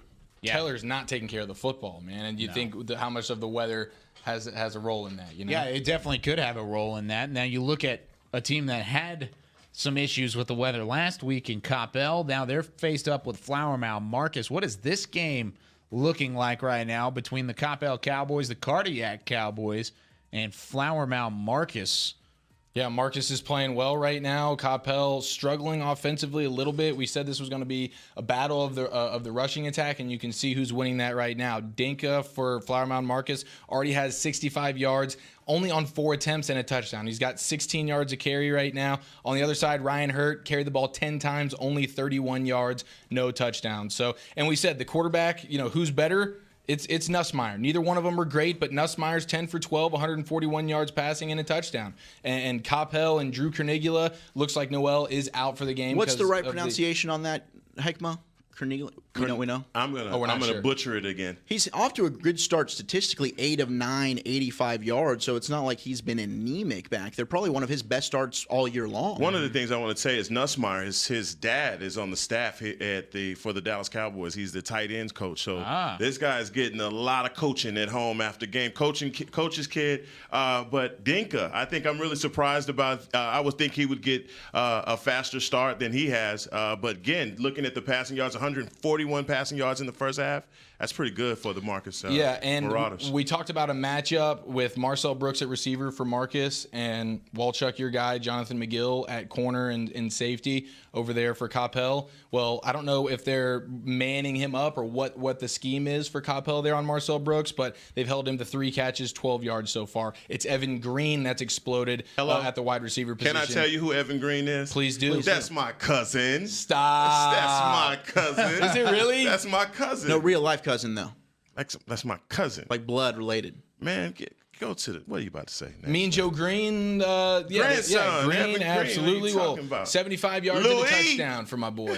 Hey. That's all right. Guys, That's I've got some breaking news. Love breaking news. Man. So this is not in any of the games that we're talking about, at least in the near future. So we won't have any of the extra stuff around it. But Mansfield, Lake Ridge, Cedar Hill. What? Chandler Rogers has now gone to the locker room. Apparent injury. We're still getting updates. Nothing finalized, but he is heading to the locker room currently to get checked out. That Cedar Hill defense currently is lethal. Well, none of us are doctors, and we don't know how serious or unserious that is. By any means. He does have a rushing touchdown, had 65 yards on the ground, 50 yards in the air. He was 6 of 10 against Cedar Hill. The Lake Ridge Eagles moving the ball, but still inside that 32-yard line. What's the score? On their own. It's 28-14 in favor of Cedar Hill right now. High-scoring game in the first half. Yes, High-scoring sir. game. Still lots of game left to play. 5.5 minutes left in the second quarter, but Rogers has been taken off the field, and he is. That's big. Guy Frazier, our reporter, says he is headed to the locker room. It says injured hip, maybe ? Is what he said. So not a little bit of breaking news. No, not good news at all. Let's head across the hallway to Frisco Independence in Frisco Wakeland. Of course, we talked about this game earlier just because we liked the uniforms and what was going on in that football game. It is now at halftime, and Frisco Wakeland, surprisingly, honestly, in this football game, a little battle of the bands action. I didn't even call for it this time, but it was awesome. Is that a bed? It is a bed in the middle of the field. They just know. Let's get it on. Wow. Put the kids to bed. We're going to victory tonight, boys. That's Ware, Chris back there. They're all working overnight. There's something not right about it. There's a bed on the. But it's not quite at the 50-yard line. It's a little off-centered there. Okay. It's centered in the formation that they're in right now. Yeah. Well, because they have to specifically put it there probably so they don't stand on it, trip over it. Gosh, there's so much. You think they're just going to trip over the bed? There's so much that goes into those preparations with the yard markers and making sure everybody's in the same area. Oh, the marimbas is my favorite. There they are. Or is that a xylophone? No, that's a marimba. There's that's a saxophone. Golly, that Gotta looks love good. it. Hey, I'll tell you, I saw Ohio State. Their band at Did you halftime. see They that? were flossing. Oh my gosh, that was so cool. Yeah. We should honestly got video for we this should have done because that. it was really, really cool. We can find it. Yeah, we'll figure it out. But look at Wakeland right now. No turnovers, no penalties, 13 first down, but really just kind of putting it on. I think that's surprising. I really so think that's too. a surprise. This is an independent team that's been really good for the last several years, and their offense coming into it. You talked about Braylon Braxton. He's struggling. That interception. On the other side, he's being outplayed by Dylan Label at 9 of 13, 169 yards, 3 touchdowns. Huge half for the Wakeland team. Yeah, and Wakeland's coming off of 2 straight losses. They lost against Lone Star, lost against Little Elm. Independence lost their last matchup against Lone Star, but that was a close matchup as well. So I'm definitely intrigued in the fact that Independence is trailing. We'll see if that stays the same, or we'll give some look-ins later on. How about Hebron and Flower Mound? We previewed this matchup earlier. A couple teams that are battling and jockeying for position inside the 6A mark. And We Flower got Mound. ourselves a dogfight What here. is this? We got a blank screen. It's 14-all. It's 14-all at halftime. Oh, and there it is. Well, Flower Mound just scored at the end of the half there, I believe. So it is 14-14. They have tied this thing up at the half. It was a Reed touchdown 17-yard pass from Blake Short to even things up. And Trajan Bridges, he was very active, tweeting with Friday Night Stars before the game. You know, Kyle, you put out a question mark. What was the question? It was saying, is anybody or a Flower Mound can they lock up potentially their first playoff win? Now, I don't think it would clinch a playoff berth, but it did basically do so in winning a game today against another district rival in Hebron. If they could win that game, could they lock up their first playoff appearance since 2010? Trajan Bridges turned around and said, no, they won't. Wow. I love the confidence from Trajan there, and a 51-yard touchdown pass in the second quarter for him gave Hebron that 14-7 lead before Flower Mound came back and tied it up at 14. So we got ourselves a tight one. Hey, junior defensive back Dre Owens has his hands full tonight. Yeah, you know he's gonna have definitely a struggle. And Trajan Bridges has been waiting for a game like this to finally get loose because he's facing double teams every week. Yeah, and that's the one thing about that Flower Mound secondary. They are suspect. He would have a great game if he gets to play against Jesuit. He'd love that Ranger secondary. Pick them apart. Yeah, I guess he could. Yeah, definitely so. You look at another game that's not so close, though. How about Allen and Jesuit? Oh, it's not close? Nope. You were talking about Jesuit. Shocker, right? It's not close at all. 24-0. They're letting the clock run already, aren't they? What about that Jesuit O-line? Yeah, not looking too great. Kevin Schumann, E.J. Smith. I thought that Jesuit would put up some points like Plano East did, at least make it maybe a track meet and hang out in this one, but they're scoreless. Got the big bagel on the scoreboard there for the first half. They've been getting off to slow starts, and they've done it most of the season, and we've seen them come back like against Prosper last week where they almost won the game, couldn't hang on, but it was a second-half surge, and there's just no way. There's not a second-half surge in the world that can help you out if you're down 24-0. Allen came into this game having a 93% chance to win. And it looks like it might be even more than that now. What, 99% chance? Do you see Jesuit even making a run here? And it's 100%. Also a turnover for Jesuit. I mean, you can't turn the ball over against Allen unless you're like Travis or you're another team and it's in the state championship or the state semifinal and you know that you've got the offensive firepower to go score for score. You cannot afford to put yourself behind the 8 ball and turn the ball over on the road against Allen. And an interception by Schumann really, really hurts things. And now, you know, if you're Jesuit, you're down 24 points. You can't just hand the ball to E.J. Smith. You have to score quickly. They don't have the receivers to do it. E.J. Smith is really their only weapon. So it's just trouble all around, and that's the pressure that Allen puts on you. They just take everybody out of their game plan within the first few minutes of gameplay, and then it's just Allen Eagle football imposing their will on teams. Gosh, yeah, they are just absolutely unstoppable. Another team that has been unstoppable so far, how about Southlake Carroll against Keller Fossil Ridge? What's going on in this game, boys? Well, anything?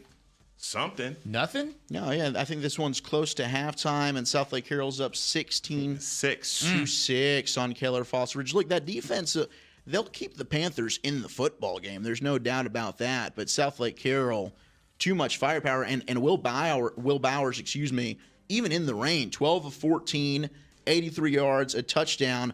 Throwing the football very well, but T.J. McDaniel, 75 yards on the ground and a touchdown.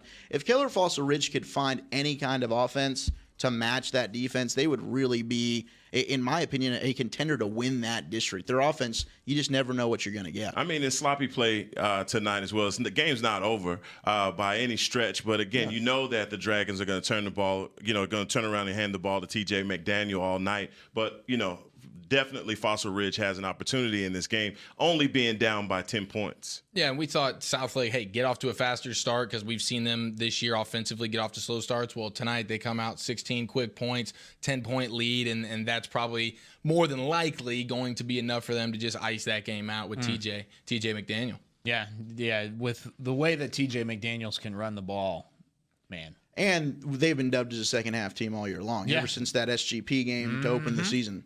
Yeah, they definitely have been. How about Salina and Melissa? The Bobcats and Cardinals tied up at 14 as we get ready to start the third quarter in this one. Man, what a ball game because both of these teams even. We haven't seen really Salina challenged for much of the season other than the loss last week against Paris where Paris just went off on Salina. But Melissa coming off of a 47-0 win over Anna. Now these two teams tied up at 14. Got a good little ball game going on here. A little bit of something brewing. Brandon Lewis playing well for the Cardinals. Yeah, Brandon Lewis has a 6-yard touchdown run right before the half for Melissa to go ahead and tie that one up. That was after they got up first with a 90-yard bomb from Brandon Lewis to Jabre Young to set up the scoring. And then Salina kind of settled into their thing, running the football, an 8-yard touchdown run from Logan Point. And then Logan Point burst of explosion, a 91-yard touchdown scamper. Talk about two programs. One,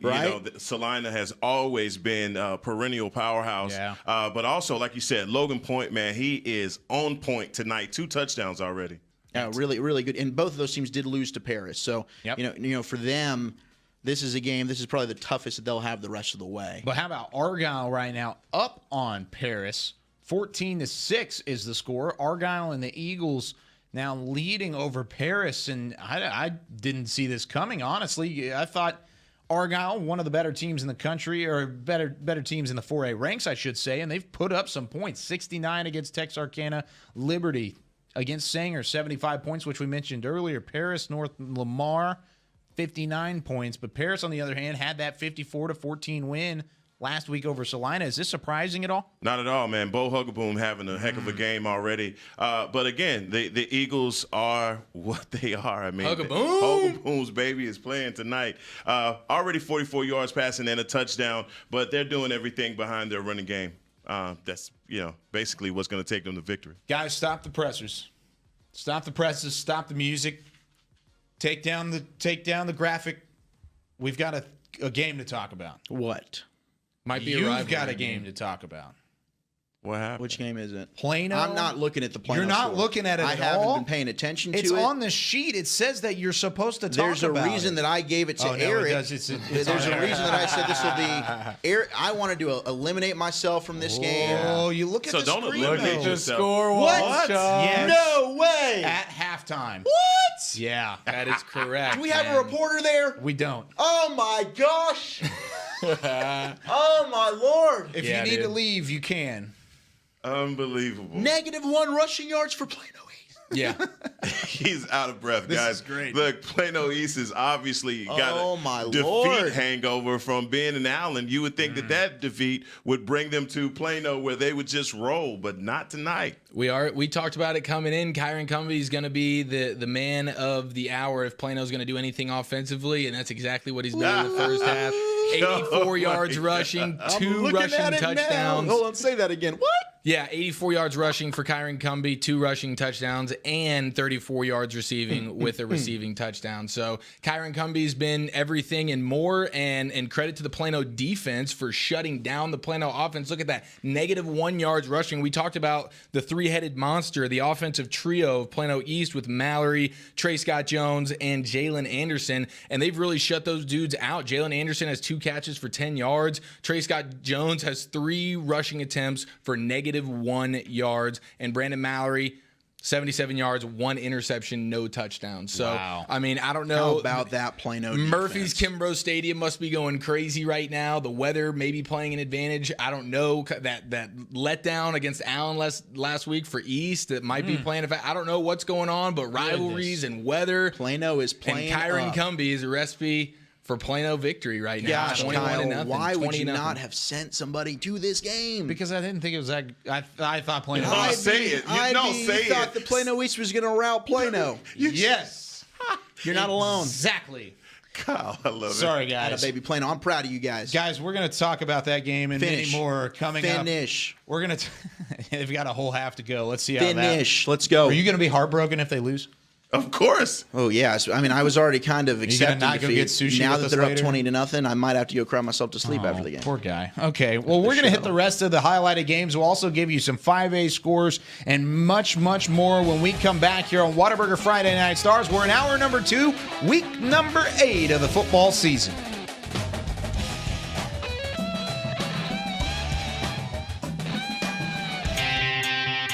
Today at Whataburger, we're cooking the sweet and spicy bacon burger. The sweet and spicy bacon burger is my all-time favorite. I love this burger. It's just perfect. 2 beef patties, 2 different types of cheese, caramelized onions. My favorite thing about this burger is the sweet and spicy pepper sauce and the bacon. You get it in every bite. Nothing beats this. The sweet and spicy bacon burger is an all-time favorite at Whataburger. That's happiness.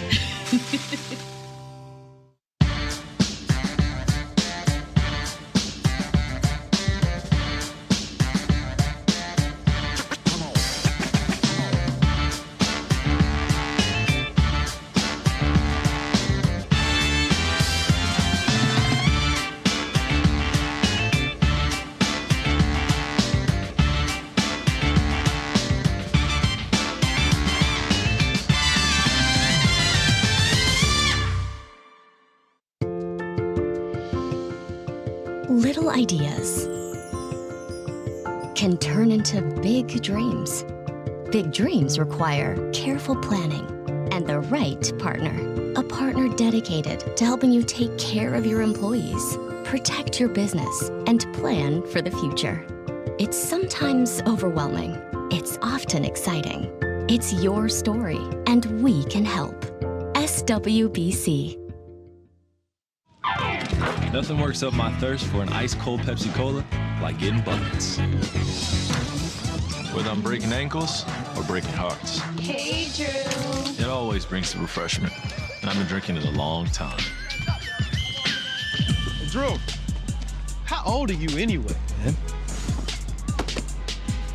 Doesn't matter. Uncle Drew, in theaters, June 29th. Future tastes good.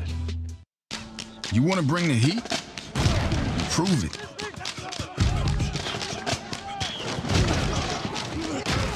With carbs to help fuel muscles.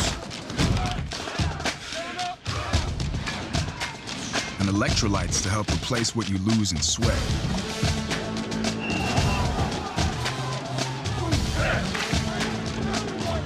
Studied, tested, proven. Nothing beats Gatorade. On a forbidden Fansville by Dr. Pepper. Ramon, we can't. But Julia, We're rivals. I can love you and still hate your overrated school. We have two different defensive philosophies. You're a base 4-3 cover 2, and I'm an aggressive 3-4 with press coverage. I get it, but we both love Dr. Pepper. Oh, Ramon. Touchdown, State! Yes! In your face! Dr. Pepper, the official drink of Fansville.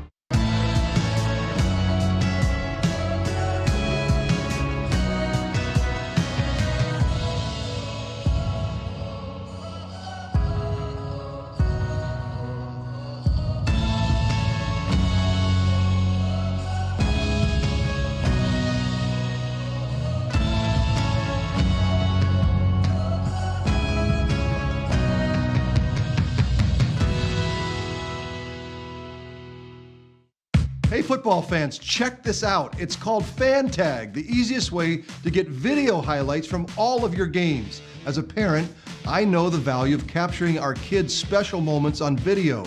FanTag makes it easy to relive a memory or share it with family, friends, and recruiters. Download the FanTag app, and on game day, find your event and get instant highlights delivered right to your phone. So never miss a moment. Try FanTag today. It's free. This is Academy Sports and Outdoors. We offer a huge sports and outdoors selection of top name brand gear like you've never seen. All at low prices like you've never seen. Because we're a sports and outdoor store like you've never seen. Visit us in store or at academy.com for the guaranteed lowest prices. Academy Sports and Outdoors, for all for less. Look, if you're not the lead dog, the scenery never changes. That's why this is the view for every other full-size pickup. And this year, it's deja vu all over again. Because only the Ford F-150 gives you best-in-class torque, best-in-class payload, and you got it, baby, best-in-class towing. This is the big dog. This is the Ford F-150. It doesn't just raise the bar, pal. It is the bar. Current owners can now drive an F-150 with 0 for 66 plus $3,750 total savings. Only at your best in Texas Ford dealer.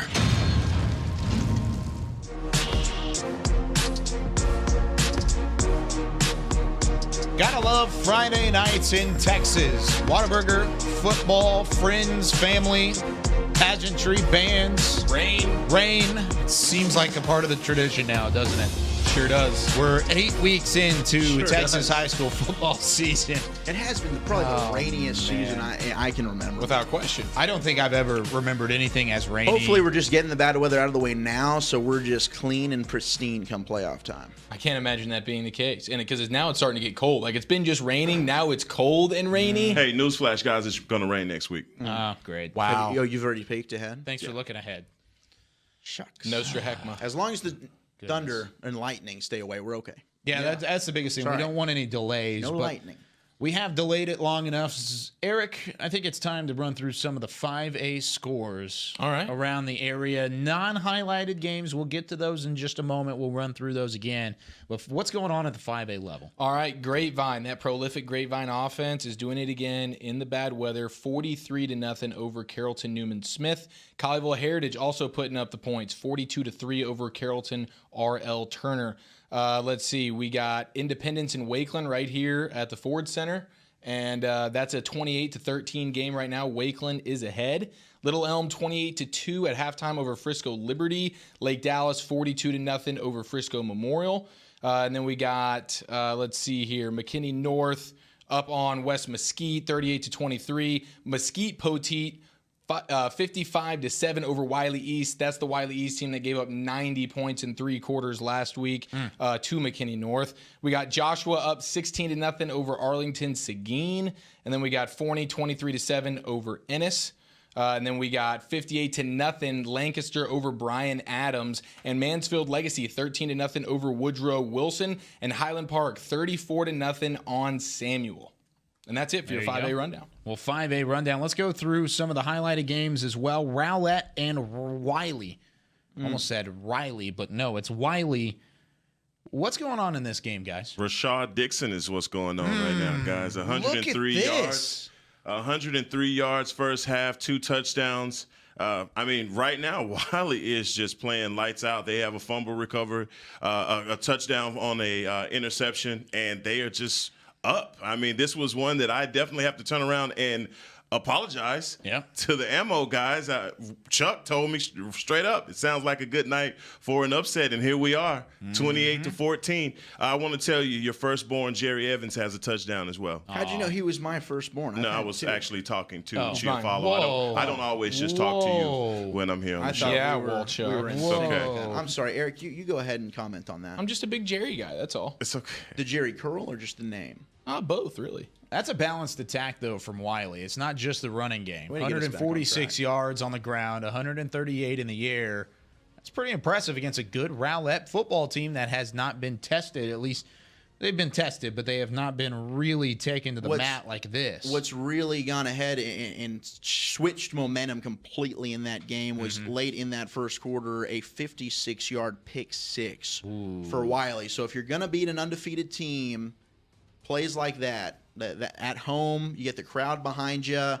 Amo going to kick your butt. That's what Wiley brings to the table, man. Yeah, Coach Howard has his guys playing tonight. He does. Yeah, he definitely does. How about the Colony and Lone Star at halftime just across the highway at Toyota Stadium? The Colony and the Cougars, take a look at this, playing on the soccer field, getting it done, and the Cougars punching it in the end zone, young man. Where's How about the end that? zone? How do you even know? Oh, my gosh, but it's 13-0. Colony over Frisco. Lone Star putting up points at the home of the FC Dallas Football Club. Not the football that we're watching currently, but Football Americano. Football Americano is what we're watching currently. But how about the Colony right now putting up some points? Yeah, against the Lone Star defense that we know is the best 5A defense in the area. Yeah. And now the Colony came into this game as one of the best offenses. So it was kind of, what's going to give. Right now, the Colony offense, they haven't exploded, but 13 points, that's more than double the amount of points Lone Star gives up on average for the season. So credit to Colony. We said coming into the game, it was their running backs. It was the dual threat of Miles Price and Jaden Abdallah. Both of them have rushing touchdowns already. And they've controlled the ball. And that Lone Star offense just can't really get anything going. -7 yards rushing, 43 passing. And that's the thing about Lone Star. We've said it all year. If the offense isn't going to be able to do something, they're similar to like a Denton Ryan team. If the offense isn't clicking, the defense is only going to be able to take you so far when you run up against these high-powered offense such as the Colony. And credit to the Colony. They've done it, through the air and on the ground all season. A game like this in the bad weather against a great defense, your rushing game matters, and your 2 best runners already have touchdowns. So, Man, credit to the Colony. I thought Lone Star's defense with the weather and at home would be better than that Colony offense, and that's just not the case right now. Well, this is definitely a game that Julian Larry is going to have to put on his big boy pants and bring him back. Yeah. When 13 points isn't nothing. Got to need a defensive score. Yeah, Lone Star can go in at halftime, make adjustments, and come back and shut that down. But the offense, Lone Star's offense, is going to have to put some points up, and that's not something that they're accustomed to doing, especially playing from behind by 13 points. Be a huge win for the Colony if they're able to pull that one off in 5A. It'd really shake up those top 10 rankings. Yeah, that would be definitely something to look out for if that ends up happening. How about West Mesquite and McKinney North, 38-23. Both teams putting up some numbers right now heading into that third quarter.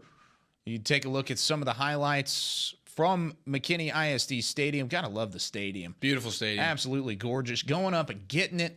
McKinney North 38-23. But how about Constantine? 93 yards, 6 for 9, 2 touchdowns. He's also got 151 yards on the ground, including that big touchdown run. Overall, McKinney Boyd just getting things done here. They put up 28 points in the first quarter. Yeah, well, this is an offense that scored 90 points in 3 quarters last week. I know we keep saying it, but that's just unbelievable. And they seem to be hitting their stride right now, doing it again at home. And you talked about Constantine. They're kind of I guess they got 2 quarterbacks right there that they trust, because we talked about Constantine being the guy that led them into the second round of the playoffs last year. And then it's been Dylan Markowitz, the big 6'4", 225-pounder with a cannon arm that sort of stepped in recently and been the one to kind of carry their team. So I don't know if they're kind of going back and forth with the quarterbacks or what the deal is, but Constantine is still out there playing. It's a good problem to have if you got 2 guys that you trust at the quarterback position. Looks like Constantine's getting it done right now, but yeah, 38 points in the rain, coming off a 90-point scoring. I mean, man, McKinney North offensively right now is clicking, and they got 2 quarterbacks they can throw out there. Yeah, they have both guys can play too. There's no drop off on either one of them. Such a great problem to have. Yeah, isn't that great? Abilene and Haltom, man, that's a problem for Abilene as they go up against a red-hot Haltom Buffalo squad. Haltom, of course, one of the darlings of the DFW area. They defeated Euless Trinity last week, and the Buffaloes lead it right now at halftime, about to head into that third quarter. See some highlights here. 21-0. Haltom and the Buffaloes over the Abilene Eagles, and you see just the running game from Haltom. They get things done on the ground. They have a scoring touchdown for Michael Black on the ground. Mitchell has a receiving touchdown. Oh, by the way, Black has a passing touchdown as well. Michael Black still running things for that Haltom Buffalo squad, and they lead it 21-0 over a pretty good Abilene Eagle squad.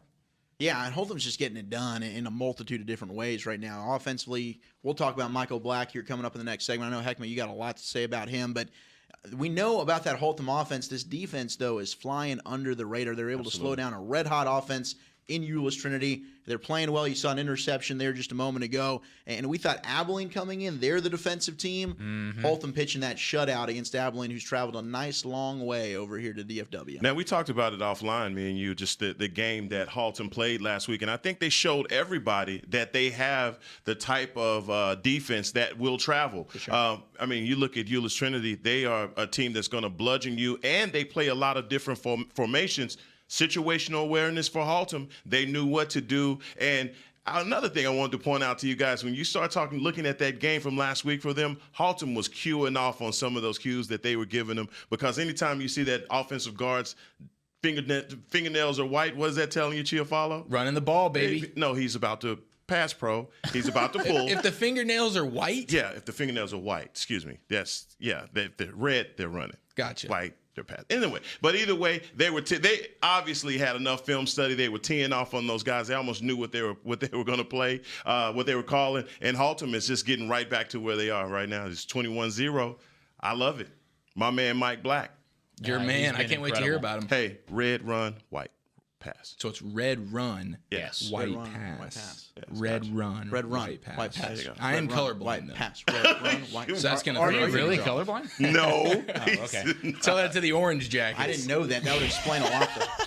All right, quick score update here. Aledo over Cleburne. Aledo, the number 1 team in 5A Division 2. Is there any surprise? 27-7. How do you say his last name again? McClellan. McClellan. You like to put a D in there. Yeah, you like to call him McClendon. Whatever. Yes, the guy, the stud, the him. dude. Yeah, he's really all that matters. I mean, Alito's got a lot of good football players, but that dude is something special. They had a guy by the name of Jonathan Gray that came through that school a few years ago, went to the University of Texas. Disappointing collegiate career, but set all kinds of records at Alito running the football. This Chase McClellan might be better.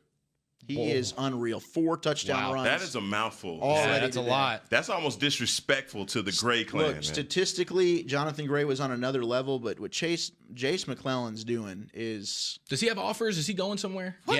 Yeah, he's got plenty. I think he's committed to A&M. North Texas? Oh. I wish. I wish. A&M? Please. I think A&M's the at least the prediction right now. Nice. But he's still I don't think he's given a firm commit. Yeah, I think it's still in process we can do type some of thing. homework on Good that. for Jimbo. However, a little bit of a stop the presses score again. Oh, don't tell me it's Plano. Oh, it's not Plano. Sorry, buddy. Thank goodness. Yeah, not a crazy Can't one take here. another one of those. Arlington Martin, 18. Arlington Colts, 14. Arlington Martin is leading this ball game. It's helping them. You said it wasn't going to be enough for victory. It might be. Ooh, it might be. And they're shutting down everything that Jahari Rogers stands for. He has not been able to run the ball at all. Has less than 9 yards rushing. Wow. Rogers has 67 passing yards, 3 for 5 with a touchdown. Now, 3 for 5, you get 3 completions, you get a touchdown out of that. Yeah, it's pretty nice. And the fact that they're kind of shut down like that, but they still have 14 points up on the board kind of makes me feel like this might be a second half that favors Arlington, even though Arlington Martin is leading. But how about Arlington Martin? They scored 9 points exactly in both the first and second quarters. That's how they got to their 18. They had 9 points. Consistency, baby. Got to give them a lot of credit. I mean, they started the game with the safety, and then you had Mundell, the sophomore 46-yard run. But then Arlington came right back, and you thought that maybe Arlington's here. They're settling in. 35-yard touchdown pass to Charles Brown from Jahari Rogers. Then B.J. Rogers had a 1-yard run. 14-9. Here come the Colts, but the Warriors hanging in there.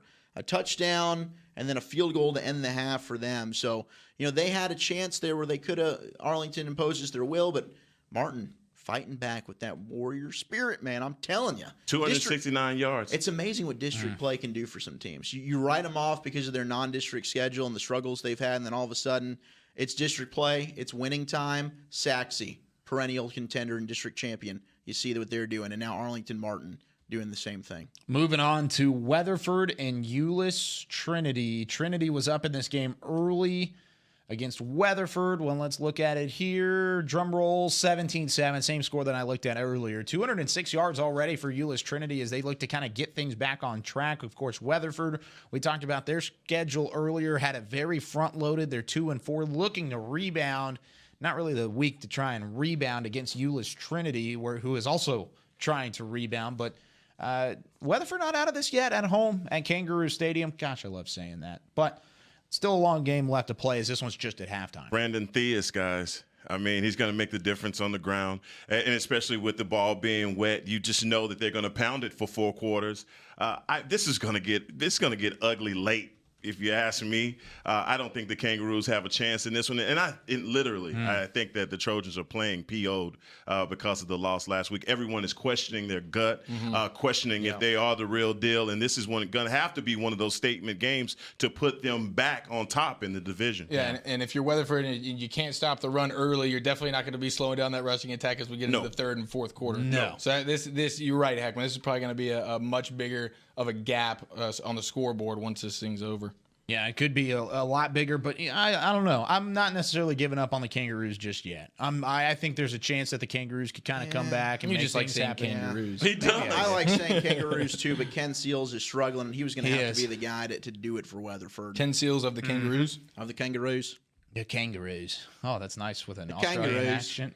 Who's got the best Australian accent? I don't think. Wolchuk's got a great one. Go ahead, Wolchuk. The Kangaroos. That's pretty good. Look at that. That's pretty good. I like it. All right, moving on to Cedar Hill and Mansfield Lake Ridge. Quite possibly one of the best games of the entire weekend, maybe of the entire season. Not going to plan for Lake Ridge. And Hek'ma, you that one. Yeah. I gave you that one. You and I on this side of the table. No, I took it. I gave you that one. I should have said Cedar. Really shouldn't have.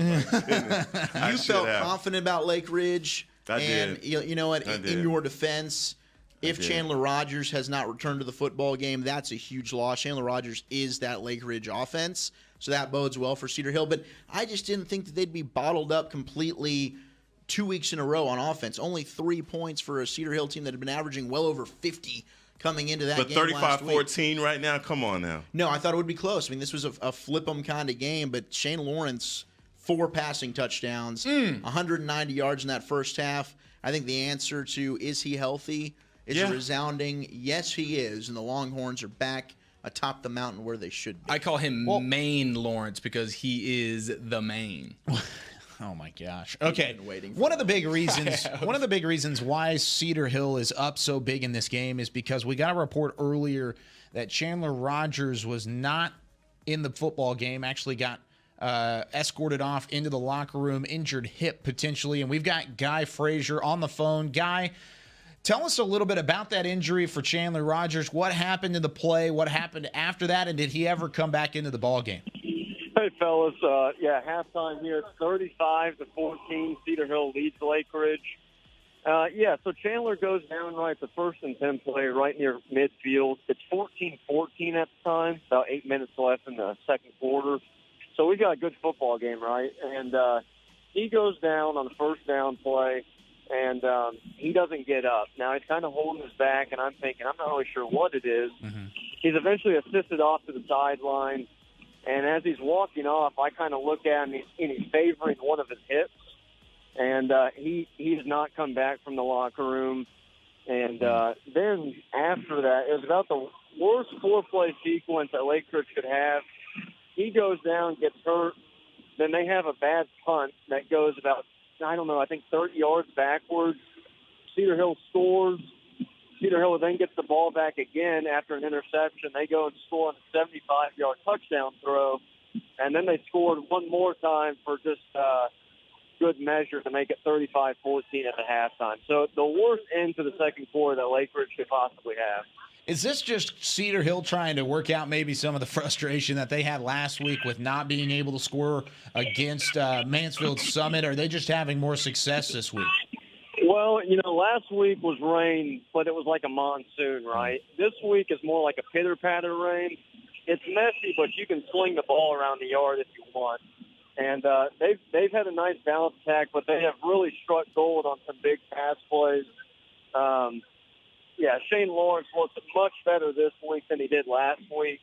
I mean, he's connected 3 times with Zachary Franklin, one of the Cedar Hill receivers.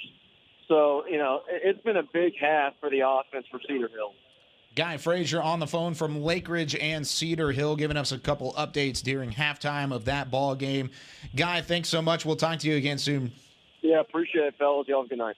There he goes, Guy Frazier. We'll talk to him here in just a little bit at the end of that Lake Ridge and Cedar Hill game. But overall, just tough breaks for the Lake Ridge Eagles as they just can't get anything going. Rogers out, couple miscues, and just like that, you're down against one of the best teams in the state. Yeah, and it really came down to, Cedar Hill losing a game that I don't think they expected to lose against Summit last week. And we've talked about Euless Trinity possibly playing a little ticked off. I think you're getting a Cedar Hill team that wanted to make amends for their terrible performance, quite frankly, a week ago. And for Lake Ridge, a game that probably would have been neck and neck, you lose Rogers at quarterback, who'd been one of the best players in the entire area. A big reason why they've got state championships hopes in their first year from 5A to 6A.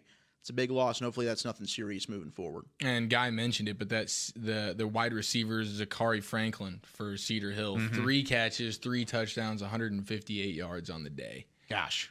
Yeah, what a stat line. You knew Cedar Hill would come back from that disappointing loss last week. Well, we knew. I don't know if you knew. You didn't pick them to win. You picked Lake Ridge. So, as I was saying, they were right. They were half right, and it took a complete it's only act. a halftime, you're right. It is. And so, look, man, I mean, you can understand how Lake Ridge could go into panic mode. Their best player goes down. I mean, what do we do next, right? You lose. That next man up philosophy doesn't always work. So, as we're seeing tonight. Not everybody's Allen, and they've got 2 backups that are just as good. Well, one of the teams that looks as good as Allen and how we've kind of hyped them up to be because of the way they're running through teams. They beat Molina 56-14, beat Richardson 63-24, beat that's a different different schedule. How about 63-0 against Richards and Berkner, 63-6 against Skyline, 76-0 against Lake Highlands. Insert name here. Duffel Bag Boys.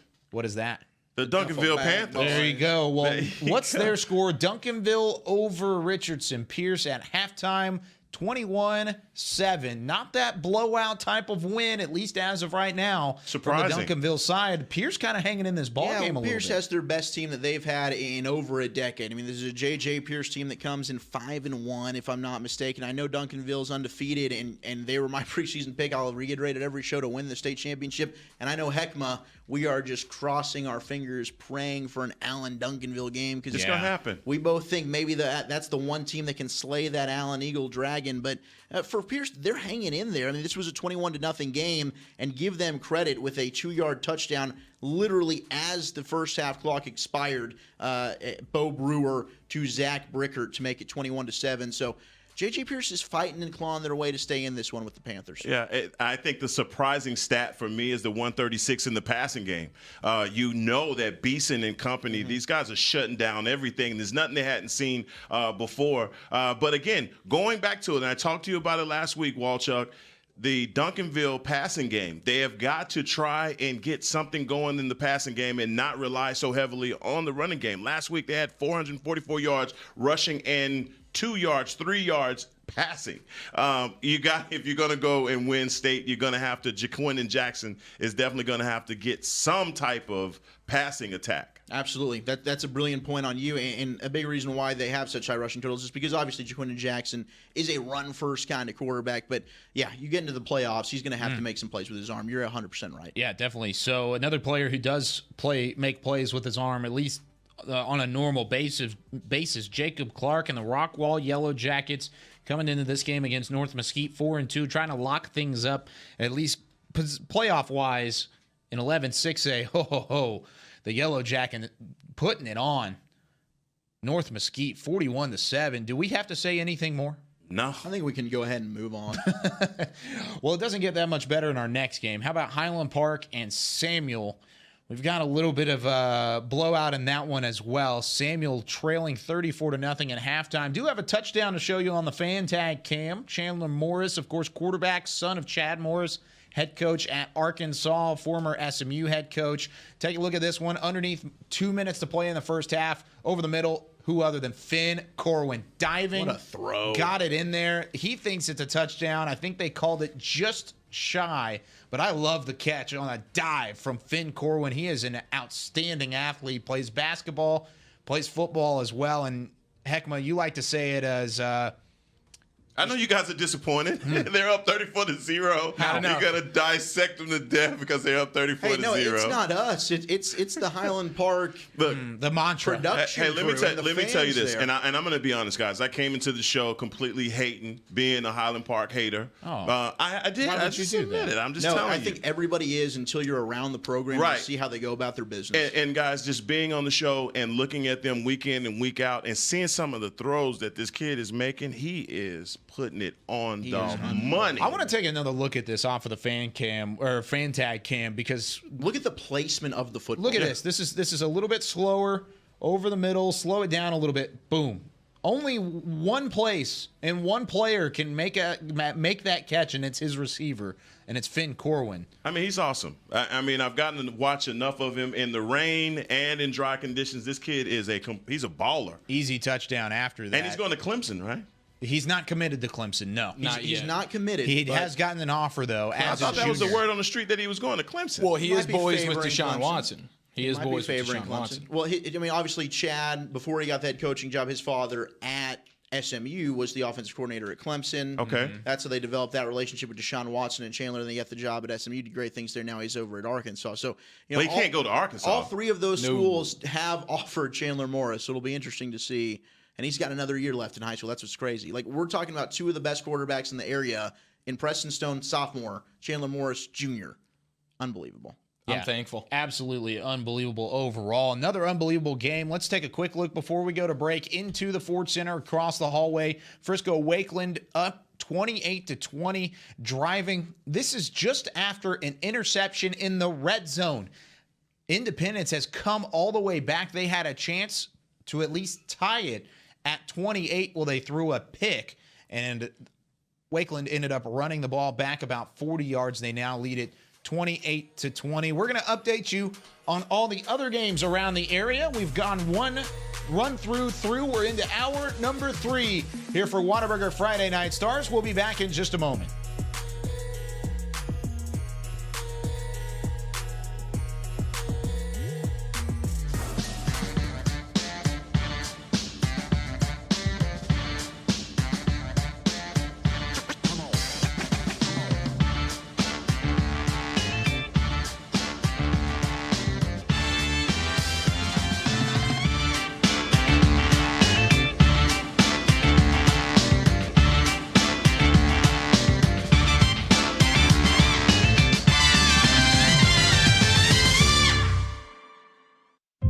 In a world where a young family embarks on an incredible journey, a son gets lost in an epic film.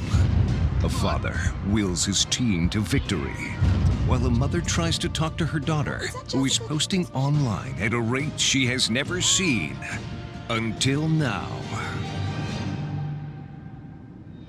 With high-speed Wi-Fi, free live TV and movies, there's something for everyone. Download the American app, and the best in entertainment travels with you. Nothing works up my thirst for an ice-cold Pepsi Cola like getting buckets. Whether I'm breaking ankles or breaking hearts. Hey, Drew. It always brings the refreshment, and I've been drinking it a long time. Drew, how old are you anyway? Man. Doesn't matter. Uncle Drew, in theaters, June 29th. Future tastes good.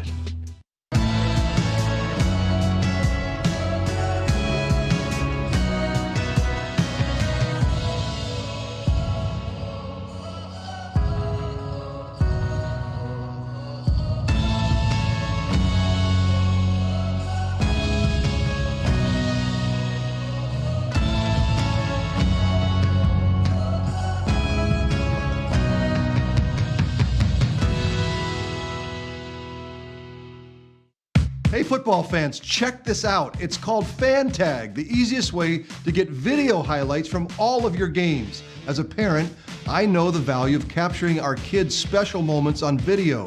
FanTag makes it easy to relive a memory or share it with family, friends, and recruiters. Download the FanTag app, and on game day, find your event and get instant highlights delivered right to your phone. So never miss a moment. Try FanTag today. It's free. This is Academy Sports and Outdoors. We offer a huge sports and outdoors selection of top name brand gear like you've never seen. All at low prices like you've never seen. Because we're a sports and outdoor store like you've never seen. Visit us in store or at academy.com for the guaranteed lowest prices. Academy Sports and Outdoors, for all for less. Little ideas can turn into big dreams. Big dreams require careful planning and the right partner. A partner dedicated to helping you take care of your employees, protect your business, and plan for the future. It's sometimes overwhelming. It's often exciting.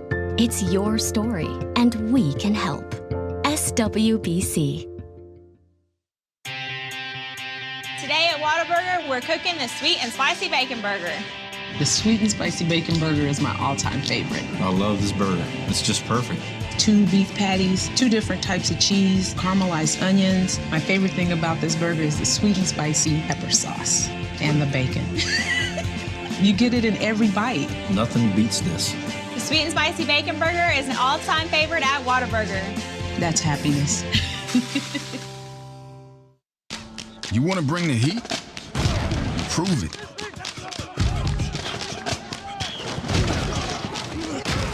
With carbs to help fuel muscles. And electrolytes to help replace what you lose in sweat.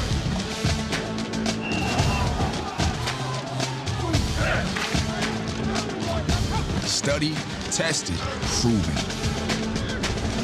Nothing beats Gatorade. forbidden Fansville by Dr. Pepper.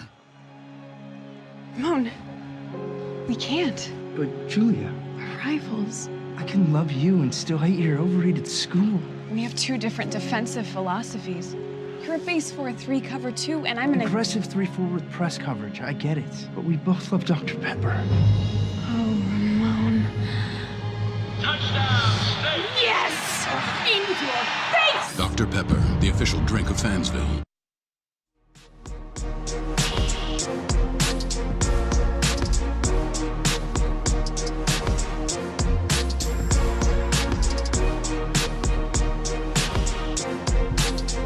Back here on Whataburger Friday Night Stars, it's week 8, hour number 3, here from the Star in Frisco, Texas. Kyle Youmans, Hek'ma Harrison, Zach Wolchuk, and the Eric Man Bun Chiofalo. I like it. He's got a little bit of a beard going, too. Yeah, well, it's getting into the fall. I think it's sort of beard season. Well, are we doing No Shave November? Is that a thing that's happening? Absolutely. Well, I Hek'ma, think do you we think That's like a year-round thing for the three of us. If you want to join the party, though, Kyle, come on board. Come on board. Well, I'll do it in November. How about that? Okay, Movember. that sounds good. We'll try and do some Movember. We'll make it a whole thing. We'll promote some charity stuff and do something. We're due for charity at some point, anyways, right? I'm all about it. I mean, we haven't. This is going to done- be so good to see you. See me in a weird beard. This is going to be so. weird Can you beard guys? is Can gonna we? be Can great. we teach me how to trim it? Because I don't even know how to trim. You just got to start it first. Well, yeah, I was gonna say, you Kyle. gotta It's have fair. one. Well, yeah, You gotta the have key is like you got That's to be fair. able to grow it. Oh, if you can't man. grow it, then there's no way you're going to trim it. Oh gosh, You know? this is gonna be Like, a what are we nightmare. talking? Patches? Yeah, I don't know. I bet you grow I've a never great tried. All right, well, let's try it. mustache. I've never tried it. Start today. But November. You're going to need the extra time. Start today. Kyle, Okay. maybe just a little goatee action. I've done that before. I could do that. Okay, there That'd you go. be I like to easy. see a little You goatee lit him off action. easy. I bet you. Yeah, grow no, I want to great do a mustache. beard. My dad's got a pretty good mustache. I could probably make something happen. I can see you holding down the mustache. I could do a mustache, but Be on the I lookout, want to do the whole ladies. thing. I want to do the whole thing. I want to figure it out. sometimes what we Guys, wanna let's do. let's go. Instead of trying to watch out for my beard, how about players to watch Week 8 edition? If we have to. Well, let's go ahead and get I away don't know, from I'm that excited topic. about our guys this week. I think we got a good. We do group, have a really good crop. amount Yeah. of guys to talk about. Tight end, quarterback, safety. Who wants to start things out? I'm going to let you guys choose. Letting the people choose. I think we should start with Hek'ma. Okay. Why do you think you should start with me? Because we like your diamond I'm a fan segment. of your choice, and I think that you do a great job in this segment. To me, this is really just all about sitting back and watching Hek'ma work. Do it, buddy.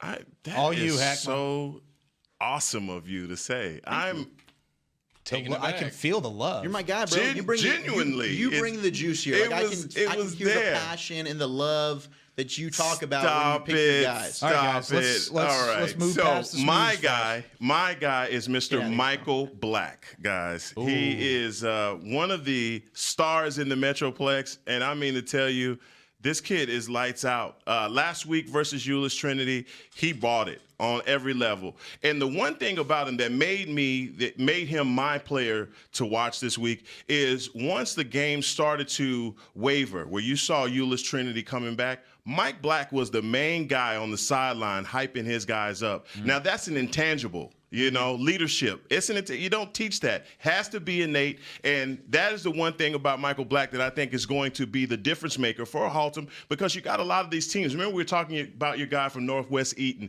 who we talked about the Odell Beckhams of the world, the guys that are Titus just not, Titus Swins. These guys are not natural leaders, all right? But when you find a kid like Michael Black who does come in and put it on the line and does, tell his team, look, guys, it's time to play. He did that last week, and you saw the results on the field. Yeah, it definitely did. And right now he's doing it again, up 21-0 in that ball game against Abilene in a district rivalry. He's 11 for 17, 180 yards and a touchdown. He also has 65 yards and a score on the ground. I'm telling you, he's amazing. He reminds he can me, do it all. and Hek'ma and Kyle, well, really all of us, but Hek'ma, I know for sure you can go ahead and speak to this. But what about like a Mason Fine comparison almost? Just a guy that just kind of wins. Yeah. He gets it. He's been overlooked forever, but he just gets the job done. I love that you just said that because Mike Black is another guy that's being overlooked in the Metroplex. Everybody's looking at the bigger names as far as playing at the next level. He's a guy that's going to get an opportunity with the school, and they are going to love this kid. I hope he goes to North Texas. I hope he stays in the Metroplex because speed. The kid has speed, agility, but also, like I said, the one thing that made him my player to watch this week, his leadership ability, what he does with his teammates. When they were getting down, they had every opportunity to say, uh-oh, here it goes. And when you're at a program like Holtham that struggled lately, that's easy. You need that kind of generational player that's going to kind of come and change the culture, and he's that culture changer. Mike Black, guys. You also got to love it whenever the family gets involved as well, and we actually had his mom comment on one of our tweets today. What? Said, we in our preview tweets on the Friday Stars Twitter, by the way, follow Friday_Stars if you get a chance.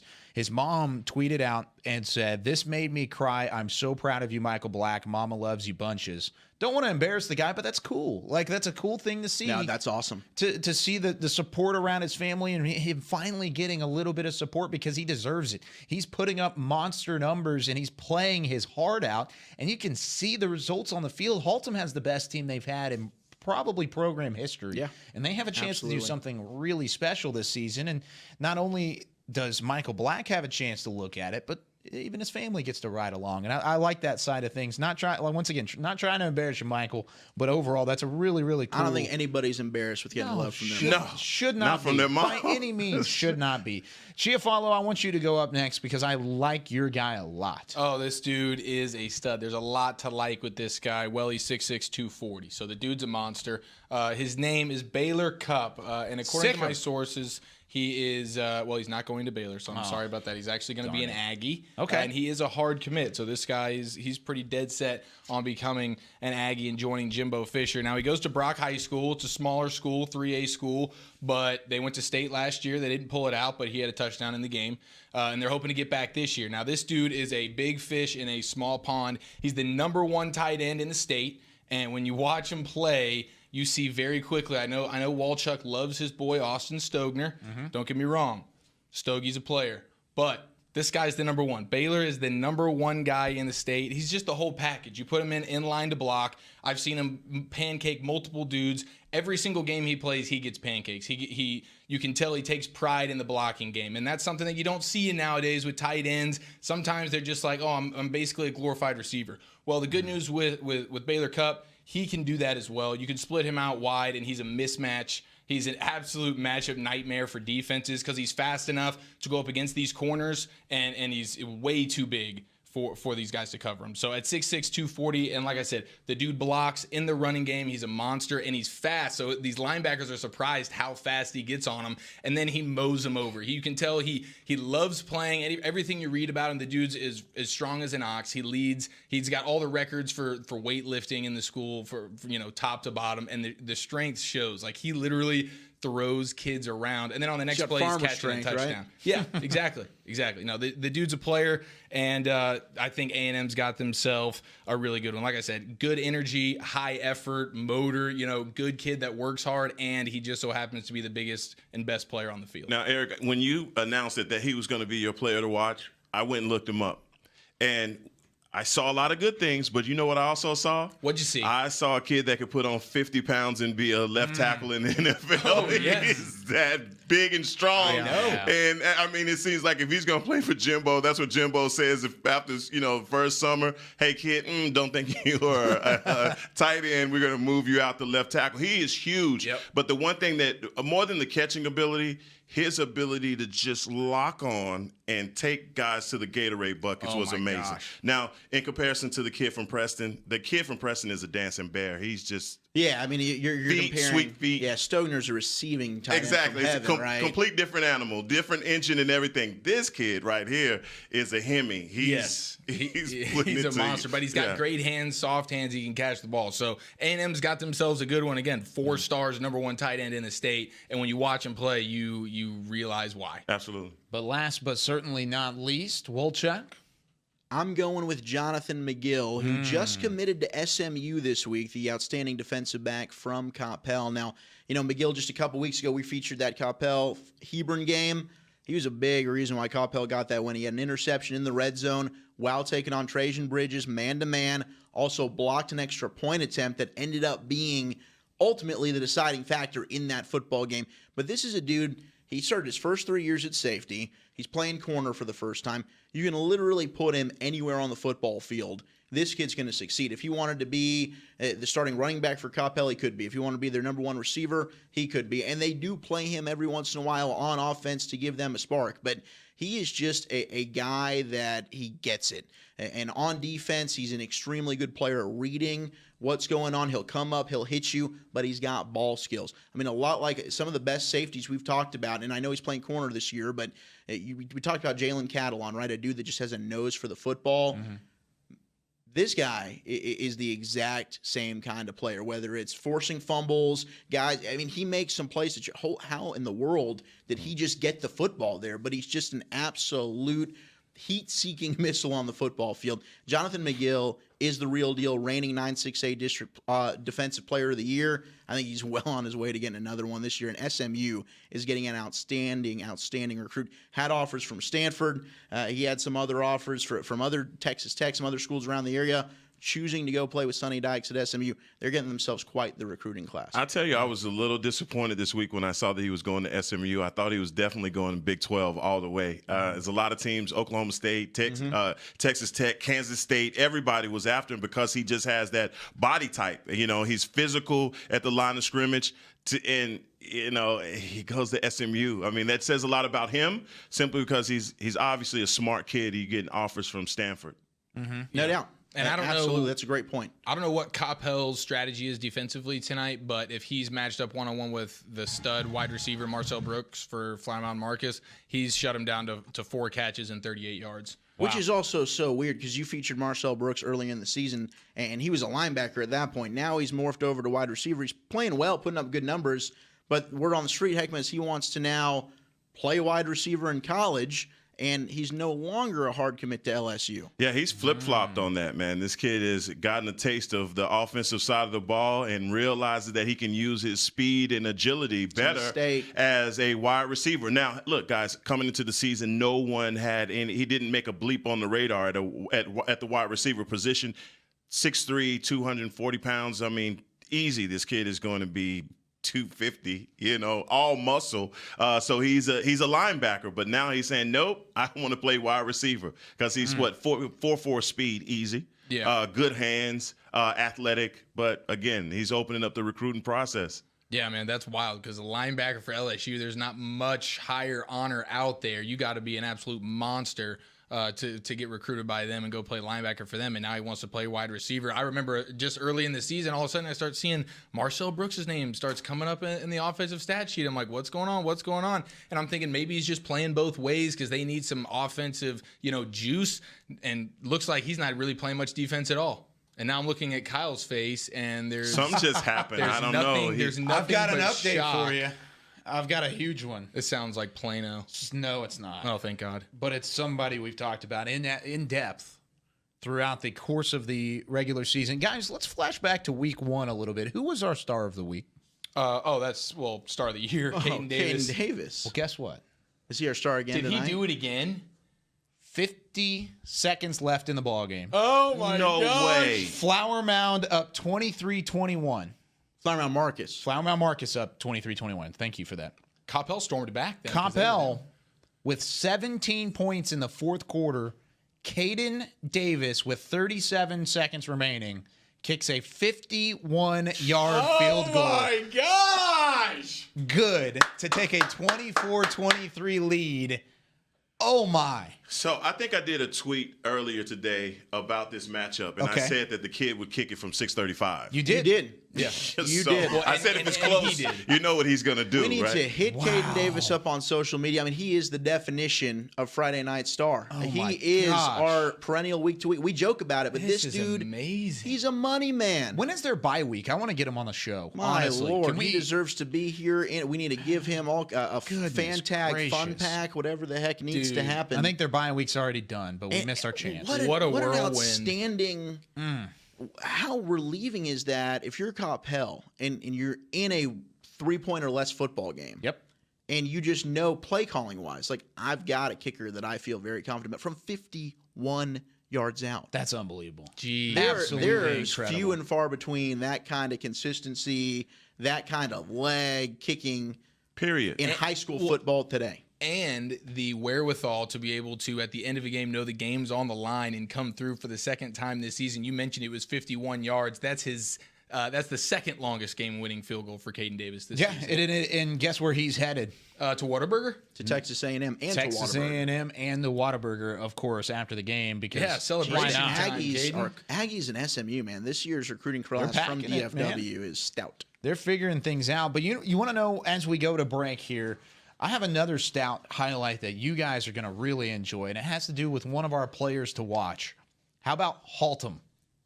Michael Black. Yes. Let's take a look at this touchdown. Heading to break, we're in hour number 3 of Whataburger Friday Night Stars, and an 84-yard touchdown from Haltom, breaking it loose. There he goes. That's look for at you, this. Mrs. Black. Oh, man, back inside. One man to beat all the way. 84 yards for the score. Haltom leads. Magical season. 28-0, Haltom.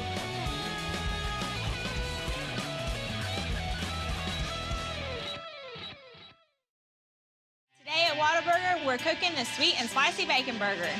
The sweet and spicy bacon burger is my all-time favorite. I love this burger. It's just perfect. 2 beef patties, 2 different types of cheese, caramelized onions. My favorite thing about this burger is the sweet and spicy pepper sauce and the bacon. You get it in every bite. Nothing beats this. The sweet and spicy bacon burger is an all-time favorite at Whataburger. That's happiness.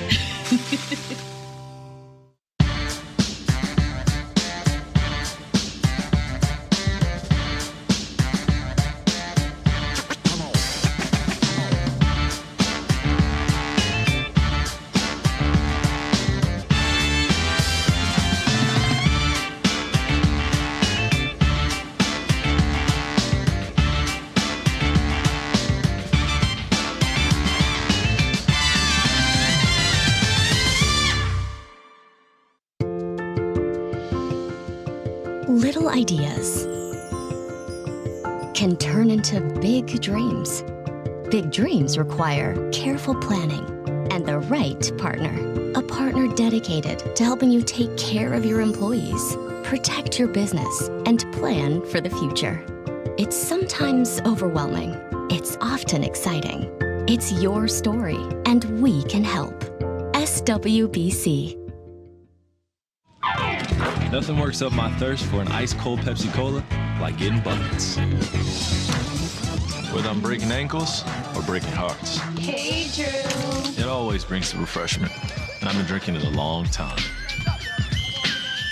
Drew, how old are you anyway? Man. Doesn't matter. Uncle Drew, in theaters, June 29th. Future tastes good. You want to bring the heat? Prove it.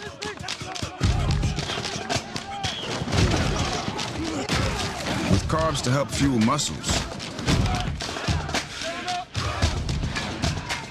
And electrolytes to help replace what you lose in sweat.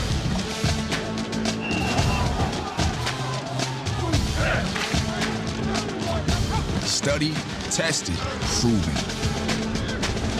Nothing beats Gatorade. On a forbidden Fansville by Dr. Pepper. Ramon, we can't. But Julia, We're rivals. I can love you and still hate your overrated school. We have 2 different defensive philosophies. You're a base 4-3 cover 2, and I'm an aggressive 3-4 with press coverage. I get it, but we both love Dr. Pepper. Oh, Ramon. Touchdown, State! Yes! In your face! Dr. Pepper, the official drink of Fansville.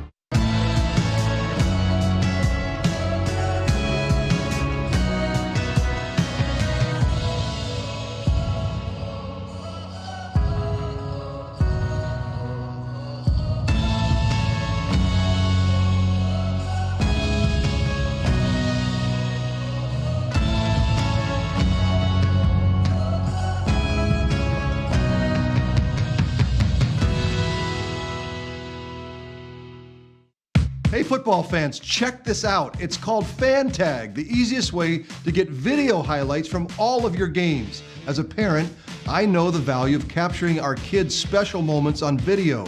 FanTag makes it easy to relive a memory or share it with family, friends, and recruiters. Download the FanTag app, and on game day, find your event and get instant highlights delivered right to your phone. So never miss a moment. Try FanTag today. It's free. This is Academy Sports and Outdoors.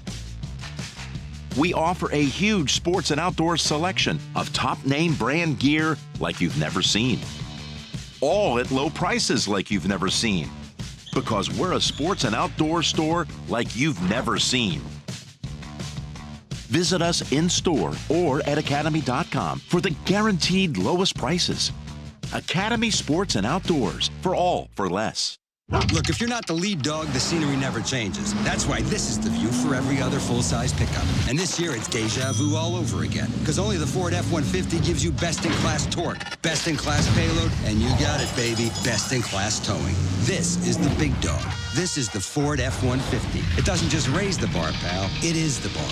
Current owners can now drive an F-150 with 0 for 66 plus $3,750 total savings, only at your best in Texas Ford dealer.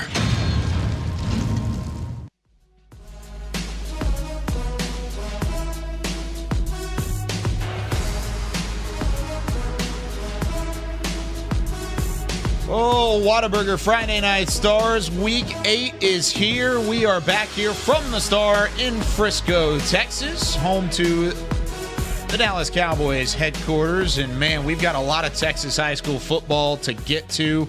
And we're going to run through our highlighted games, some of the best games around the entire area. And we've got a lot to get to because there is some craziness happening. By the way, that Coppell game just went final. Ball game, 24-23 final score. Caden Davis with a 51-yard game winner. Actually, I'm getting word it's 75 yards now. Okay. A game winner for Caden Davis. That's a chip shot. Legend grows. He is a legend, man. Oh, crazy stuff, though, from Caden Davis as he continues to impress. But let's start things off with the TAPS level again.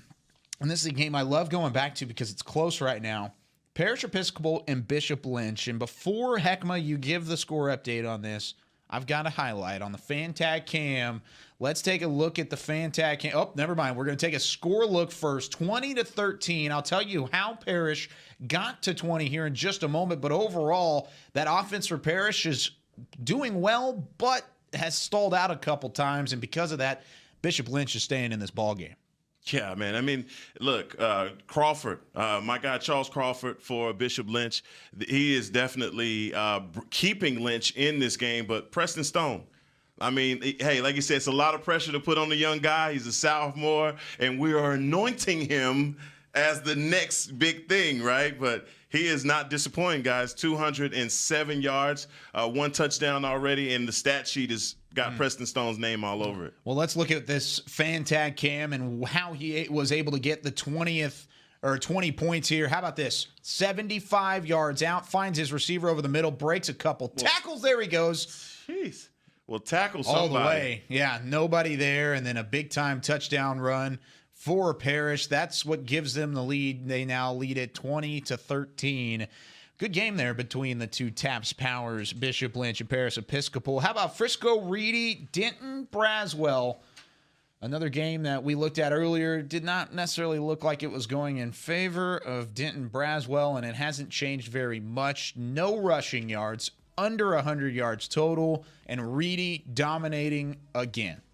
Yeah, I mean, this is one of those for Josh Foskey. Foskey. Doing his thing again. A couple of touchdowns, over 250 yards through the air, and it was going to be big player bust for Braswell. They just aren't quite as talented as this Reedy team is this year. Reedy, the first team on their way to go 8-0. You're so nice. In the FW. Well, look, Dan Braswell, I called their first ever football game. I mean, is that what it is? You're not that nice all the He's got some emotional ties to Braswell. I know the struggle that Braswell's had going forward, and Coach Cody Moore's a good people's man over there. He's doing everything he can to get that program back in competitive, but it was going to be an uphill battle for them against Reedy. I mean, the Lions, we've talked about it. I think we mentioned a couple weeks ago.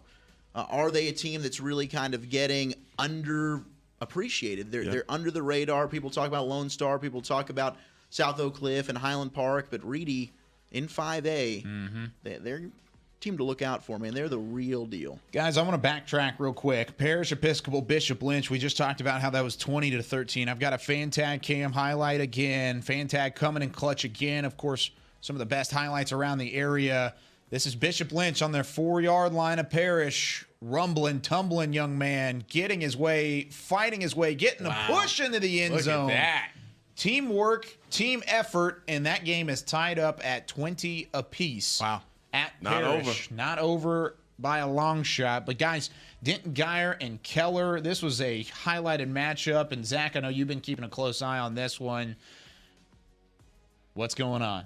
This one just went final. Okay. Actually, it is a final score of 31-17. Denton Geyer gets the big district win. They knock off Keller. It's Keller's second loss of the season. Both these teams 2-1 entering district play. Big win for the Geyer Wildcats, and they really traded blows. It looked like a couple of back-to-back scores to end the third quarter for Keller. Damon Smith had a 24-yard touchdown to cut the Geyer lead to 10. Then they had a chance to open the fourth. They got to stop, got the ball back, ended up having to kick a field goal to make it 24-17. And then Geyer did what Geyer does. They took over possession with 8:04 left. They end their offensive drive in the end zone with 1:26 left on the clock. Bled it dry. Cobbs ends it with a 23-yard touchdown run. Denton Geyer, look out. They're back, and they're playing Geyer Wildcat football. Big 31-17 win over the Keller Indians. We'll have Grayson Nolette call in during overtime to give us more of a breakdown of that one. That's a surprise. I mean, definitely Geyer is that team that in a loss to the South Lake, it seems like they were just saying, well, yeah, but that's all right. We're going to come back next week and we're going to reload. They didn't hang their heads down. And you saw them come back next week. Kedrick Cobb is just brutal. It's just what it is. Yeah, he's bringing the business every Friday. He's a gruesome runner, Hek'ma. Gruesome as runner. you like to say. I'm telling you, man, this kid is stiff-arming people. He's running people. And he's the type of running back that you hate to play against in these conditions because he's looking for the contact. Amen. When it's cold and wet, that's not a guy you want to get in front of to tackle. And Geyer last week, they offensively, their quarterback Eli Stowers had a big game this week. 5 for 10, 50 yards, 2 interceptions. They still win the game. So you can see that there's going to be some growing pains with the young quarterback, but offensively, you can win multiple ways. You have games where you can push the ball down the field. The quarterback's not playing well. It's okay. We can still run the ball and get a win against a good Keller team. Yeah, and they did so indeed today, and that's an impressive win. On the road, getting it done. Another impressive win. How about Coppell getting it done against Flower Mound Marcus? We talked about the man, the myth, the legend, Caden Davis from 51 yards out to win it as there were about 37 seconds left on the clock. But nonetheless, another night for Caden Davis, the Texas A&M commit, the kicker, getting it done. Coppell gets a win with only 239 total yards. How many weeks can they do it like this? How many weeks? Until the end, every week, the Cardiac Cowboys. They had the like, win really against are, man. Saxey like that. They had the win against Hebron like that. Awesome. Just absolutely They're earning incredible. that name, Cardiac Cowboys. And when you got a kicker like that, that's going to help you. But what a fourth quarter for Coppell. They were down. They were down by quite a bit, and then they have a 17-point fourth quarter to come back and end up winning the game. Down 20-7. Yeah, going into the fourth quarter. And wow, I mean, that's really all you can say about Caden Davis and just the overall ability for that Coppell team to fight back like that and win these close games is just incredible. Guys, I have to make a sincere apology that I did not send a reporter to this football game. Yes. But I will tell you that you asked for it, you shall receive. I have found video footage of the 51-yard field goal. I'm going to play it straight off of the laptop. Yes. Off of the fan tag cam. How about this? 51 yards out. Caden Davis. Let's see if we can get this going. There it is. Waiting for it to happen. You see the clock in the background. 43 seconds. They're down by 2. Up. And just in the corner. Just barely got it. Man, if that had been 54, I don't know that he makes that. Close call. It was 51, and we shouldn't have showed it. I think it lost a little luster. I don't care. I think it's no. Just He's getting carried off the field for like the third time this season. Pick, no doubt about it. Anytime you're making it from 50 plus in high school, good for you. Yeah, Caden Davis, homecoming king for life at Capel. Oh, no question. Free Whataburger on us tonight, Caden. Oh my goodness. That footage was courtesy of Daniel H. Jaworski, and he is on Twitter at Jaws? no, not that Jaws. Not Jaws? He's on Twitter as Marauder17, so he's on the sad side of that, but he still was able to provide us with some pretty cool look of a great play in a 51-yard field goal. Independence and Wakeland. This game, let's take a look into the Ford Center. It has gone final overall. Wakeland gave every opportunity to Independence as Independence really, really tried to fight back in this game. Wakeland got up early on. Independence was able to storm all the way back, and the defense for Wakeland, however, actually stood strong late in that ball game. Everybody kind of hyped up inside the Ford Center. Final score 35-20. You see Independence fighting their way back. The run game was there for the Independence Knights, but Wakeland and the Wolverines, too strong. 306 total yards, even though Independence did put up 480 yards offensively. Just overall, just couldn't get it done in the end, and the turnovers end up killing Independence overall. That's the tell of the game, and the turnovers. That red zone turnover really killed them. They lost all their momentum with that big drive and getting the fumble there right in the red zone. Yeah, and that's surprising. I really thought Independence would win this game. I thought they had the better offense, but a huge win for Wakeland. They made the stops when they had to. They were able to slow down that Independence offense had been really explosive coming into the season, and credit that defense, man. Those defensive stands were huge. And it proves true tonight for Wakeland. You look good, you feel good, you play good. Love those uniforms. And then you look at even Braylon Braxton had a really good night overall, 230 yards. He had 2 touchdowns, but you saw 2 of those interceptions in the highlight reel. And that, like Hek'ma said, you turn the football over, things aren't going to happen in your favor, and Wakeland was able to put it away late. Moving on from there, Flower Mound, Hebron, another good football game. Flower Mound trying to get into the driver's seat of that district, and this got a close one here, 35-31. This game not over with yet, guys. No, I'm telling you, this is definitely going to be a nail-biter. Brent Short and, my God, Trajan Bridges is having a great game, 149 yards receiving, 2 touchdowns, 35-31. Flower Mound still really, deep in this game with the fourth quarter. Look, man, it's going to be Pierce Hudgens all the way. I'm just calling it right now to win this game for Flower Mound. They came too far to lose now. Can we talk about the stat line for Blake Short, quarterback for Flower Mound? Oh, man, he's putting up some numbers right now. 329 yards passing. He's 27 for 43 with 4 touchdowns. Whew. Oh, man. He's red hot right now. Man, I'll tell you what. Red hot. Flower Mound is red hot, and they're offensively they're productive. I think it's the best offense they've had since Paul Millar graduated from there in 2010. That was their last playoff run. He went and played at West Virginia. And this is a Hebron team. Look, give them a lot of credit. Trajan Bridges, we talked about it coming in, might be the best player on the field. Hek'ma, you just were there. Dude, he's had a 83-yard touchdown reception to give Hebron the lead at 35-31. Earlier in the game, he had a 68-yard touchdown run. He had a 2-yard touchdown run. And in the first quarter, he had a 51-yard reception. So Trajan Bridges, he has 4 touchdowns? He's got 4 touchdowns. Oh, my He's gosh. made his mark on this game, win or lose. This and I think he said he's having a mediocre senior season. I think that's how I led the show. Well, but you did say this would be his coming out party, and it certainly has been. A lot of offense in that game. My goodness. You got to love it. And Flower Mound almost up to 500 yards total, and then you turn around and you look at Hebron on the other side, also also close to about 450 yards total. We'll keep this in. It's a fun one right there. Yeah, we'll keep this one updated as those last 6.5 minutes do count down off of the clock. How about Jesuit and Allen? This game did not look pretty earlier. Guys, has it gotten any better at all? No, and in fact, we've got a final, and that is it. 43-14, the Allen Eagles all over Jesuit, and it started off Keldon Manning on the ground, boom, boom, 14-0. Theo Weiss joins the party. It's 20-0. I mean, this one was 23-0 at halftime, and a spark of life. E.J. Smith, a 13-yard touchdown run for Jesuit. It's 23-7, and then the spark of life goes as Tisdale comes right back. I mean, this is a football team in Allen.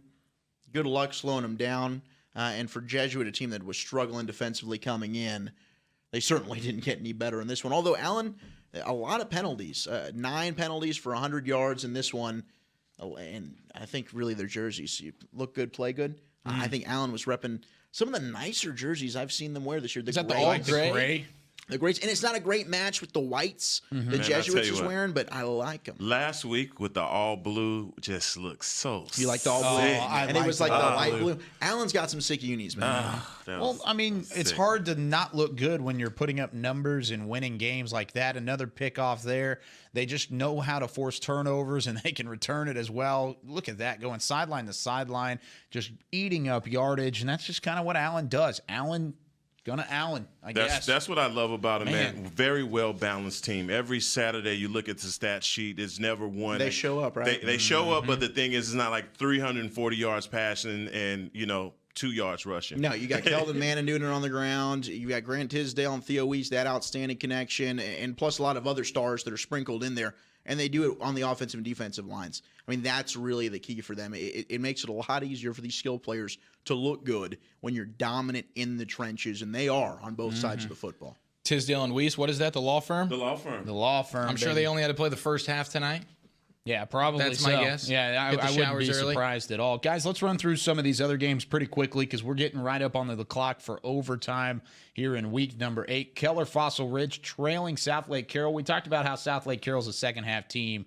47-19 is that score, or 40-19, excuse me, is that score. 423 yards total for South Lake Carroll as they continue to put down the hammer on these opposing teams. Yeah, the Dragons came out and definitely kicked the Panthers in the pocket. They did that. I mean, we said at the beginning of the show that they had to start fast. They did. They scored 17 points first half, and then they turned right back around and just poured it on. Not the game that the Panthers were anticipating. This was definitely one of those games that they thought they would have some success in. Not so much. Brandon Lewis, Mr. Everything for the Panthers, didn't have a really good showing today, only 79 yards against the Dragons. Yeah, not a good showing but at all. You know what? They took care of business. They did what they're supposed to do. And that second half mantra, boy, does it ever live. So very strong with the Dragon Bunch. Yeah. I don't know what Dodge says to them at half, but it's even if they're playing all right at half, in the first half, the second half, adios, boys. All right, got some 4A scores for you. How about Melissa and Salina? I thought there was no way Salina loses this football game at home. Well, it has gone final 28-21. Melissa with the road win, 461 yards. We talked about that offense. That was one of the things we led the show off with when talking about this matchup, and Melissa gets it done against the Bobcats on the road.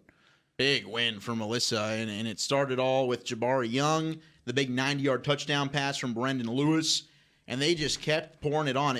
Only one score in the fourth quarter, went in, tied at 21, back and forth, and then Brendan Lewis with a 9-yard touchdown run. Ultimately, the go-ahead score there for Melissa. So an outstanding season for the Cardinals continues. Big statement win over the Bobcats. Sticking with Paris and Argyle, or sticking with 4A, I should say, going to Paris and Argyle. Argyle had a lead early. Paris fought back. And now the Eagles lead it 31-20. Paris is driving, though, and they have a chance to maybe put up some points here in just a minute. We'll see if that score changes anytime soon. But overall, Argyle with another good lead, and if they can get the ball back and at least put up maybe a field goal or something, they should have a win as there's about 5 minutes remaining in that football game. Going to your boys, Plano East. Are you ready? I'm ready. Have you looked at it? Nope. Okay, I'm pulling it up right now. I know. We know it was 20-0 at half. We know it was 20-0 at half. Plano East with the loss.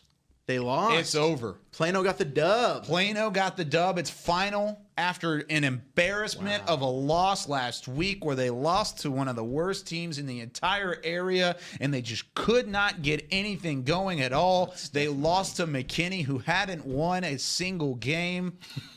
Sound familiar, Zach? Yeah, well, you know what, dude? They just beat Plano East. 41-19. We run the city. We run the city. That's a 41-19. sweep. West and East. Bye-bye. Plano. Whatever happens in the playoffs, I don't care. They're the best team in the city of Plano. A huge win for the Wildcats to keep their playoff hopes alive. McCullough said, Jadon, that is, they were a dog in the corner fighting to get out. Turns out they were a pit bull. Man, they're winning that fight tonight. I got to get Kelton Reed on the show now. We got to get Kelton in. You were firing your coach last week. Yeah, you were. Yeah, he was. I'm not saying that that's not something. Okay. Oh, all right. To look into. Let's look into it later. Big win for Plano tonight. That's what we're talking about. Yo, we need to get your boy, the DB coach, on the line. We'll try and get Kelton on. That Plano offense or the Brandon Plano Mallory. East. Brandon Mallory still with a pretty good outing, 269 yards, 3 touchdowns. But your boy Kelton Reed, his secondary, forced 3 interceptions against one of the state's best quarterbacks. So congratulations, Plano Wildcats getting it done in a big, big time win. How about Rowlett and Wiley? Unbelievable. How about this game? What a game, man. What a complete upset. The name to remember for tonight for the Wiley Pirates is going to be Rashad Dixon. This kid has got to be sore. He's going to need an ice bath tonight and tomorrow. 237 yards passing and 133 yards rushing. 5 touchdowns on the night, guys. 42-28 final score. Wiley over Rowlett. It's the first loss of the season. Yeah, for the Rowlett Eagles. For the Rowlett Eagles. Man, and Must have Wiley been took it reading to that clipping. We talked about it. Zach and I were kind of talking about it earlier. This is a rivalry game. Should have been a pick'em game, darn it. Should have been a pick'em game. I probably would have picked Wiley, honestly. Yeah, Wiley at home is just, and they've been playing well within that. They have been. That's their 3rd straight win right now. They're also one of those teams. Started the season off slow. Started the season off slow. How about a team that started the season off very quickly? Frisco, Lone Star. Their 1 loss of the season, of course, to Highland Park, 10-7, a hard-fought game. Well, no longer a 1-loss team because the Colony from Toyota Stadium gets the job done. 21-14 final score. And we'll take a look at some of the highlights as we talk about this game. But the Colony and the Cougars trying to prove themselves inside District 5-5A, and they do so with a statement win over Frisco Lone Star. 21 points, most any team has been able to put up on the board against that Lone Star defense all year long. Yeah, man, the Colony offense, we knew they were good coming in, but they really showed it today running the ball. And Frisco Lone Star didn't score their first points until the second half. And the problem for Lone Star is quarterback Julian Landry had 2 interceptions. And that's just, you can't do that. When you have a great defense like that, you just need your quarterback to sort of manage the game. Don't turn the ball over. Don't lose this game for us. That sort of happened offensively for Frisco Lone Star tonight. But for the Colony, man, we talked about him coming in. Miles Price, he had a day, 114 yards rushing, 2 touchdowns, and Jaden Abdallah, he had another touchdown as well. And those were the guys coming in that we talked about. You know, Mikey Harrington, who's thrown the ball really well all season, 1,400 yards coming into the game. He didn't really do much. The Lone Star passing, the pass defense for Lone Star was really good, but rushing, man, 206 yards for the Colony, and the 2-headed monster with Price and Abdallah really did the thing. But the turnovers and being able to run the ball for the Colony is what did it. A young team in Frisco Lone Star.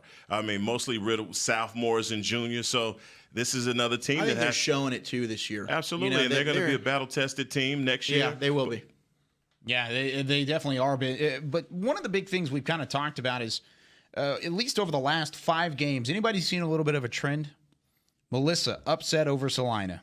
Plano upset over Plano East. Wiley upset over Rowlett. Colony upset over Lone Star and McKinney North. What happened here? Not so much of an upset. 52-37. This game just went final, and McKinney North getting the job done at home. West Mesquite put up a little bit of a fight here. This was one of our pick'em games, I believe, as 52-37. Just an outstanding Really another, this was not one of our pick-em games, excuse me, but another good outing from a team that put up 90 points the week before.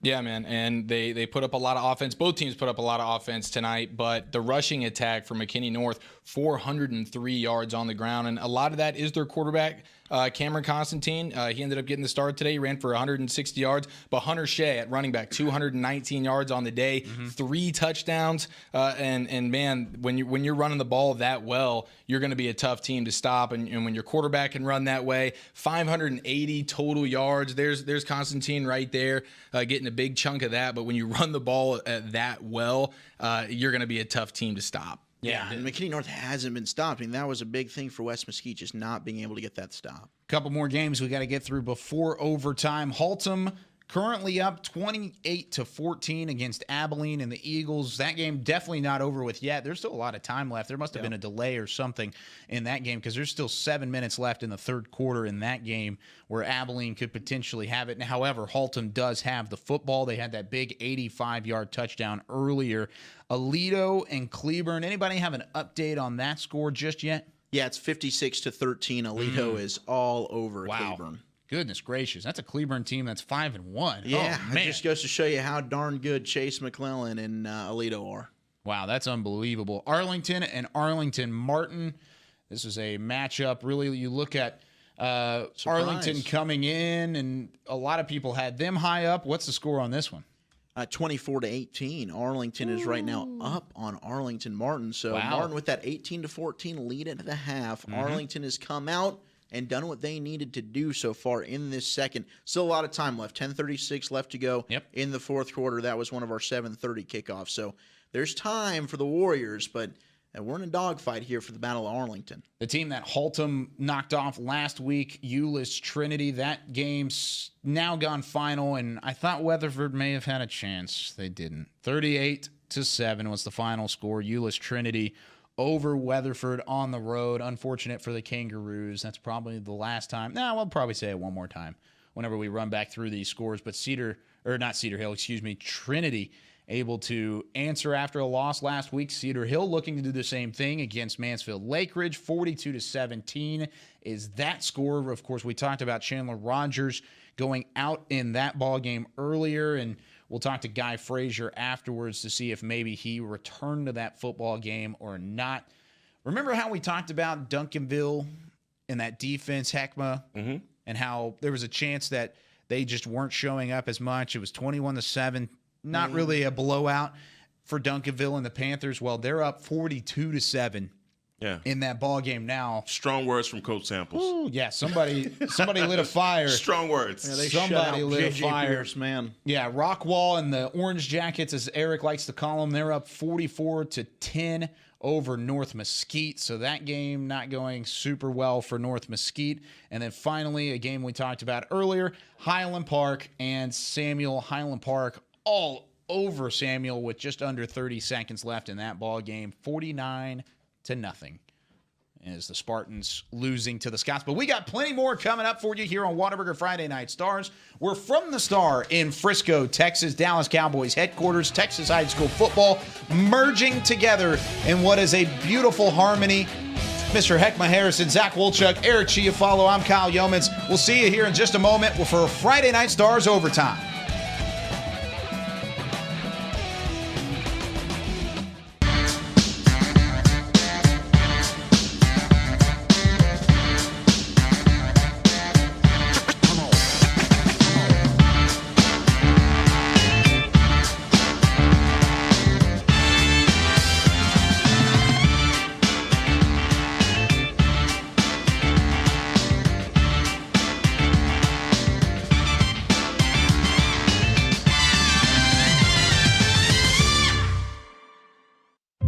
In a world where a young family embarks on an incredible journey, a son gets lost in an epic film. A father wills his team to victory, while a mother tries to talk to her daughter, who is posting online at a rate she has never seen until now. With high-speed Wi-Fi, free live TV and movies, there's something for everyone. Download the American app, and the best in entertainment travels with you. Nothing works up my thirst for an ice-cold Pepsi Cola like getting buckets. Whether I'm breaking ankles or breaking hearts. Hey, Drew. It always brings the refreshment. And I've been drinking it a long time. Drew, how old are you anyway, man? Doesn't matter. Uncle Drew, in theaters, June 29th. Future tastes good.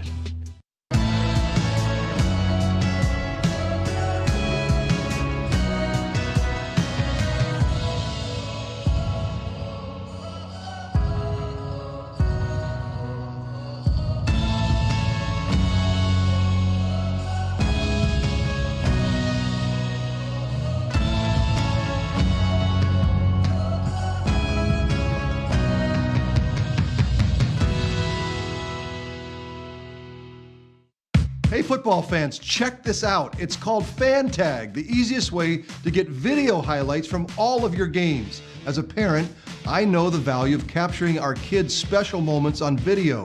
Fan Tag makes it easy to relive a memory or share it with family, friends, and recruiters. Download the Fan Tag app, and on game day, find your event and get instant highlights delivered right to your phone. So never miss a moment. Try Fan Tag today. It's free. This is Academy Sports and Outdoors. We offer a huge sports and outdoors selection of top name brand gear like you've never seen. All at low prices like you've never seen. Because we're a sports and outdoor store like you've never seen. Visit us in store or at academy.com for the guaranteed lowest prices. Academy Sports and Outdoors, for all for less. Little ideas can turn into big dreams. Big dreams require careful planning and the right partner. A partner dedicated to helping you take care of your employees, protect your business, and plan for the future. It's sometimes overwhelming. It's often exciting.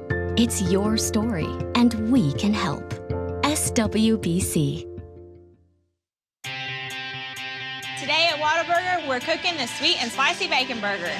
The sweet and spicy bacon burger is my all-time favorite. I love this burger. It's just perfect. 2 beef patties, 2 different types of cheese, caramelized onions. My favorite thing about this burger is the sweet and spicy pepper sauce and the bacon. You get it in every bite. Nothing beats this. The sweet and spicy bacon burger is an all-time favorite at Whataburger. That's happiness. You want to bring the heat? Prove it.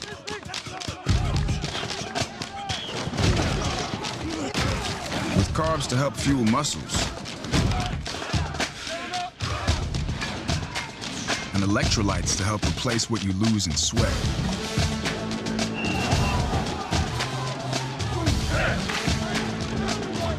Studied, tested, proven. Nothing beats Gatorade. On a forbidden Fansville by Dr. Pepper. Ramon, we can't. But Julia, Rivals. I can love you and still hate your overrated school. We have 2 different defensive philosophies.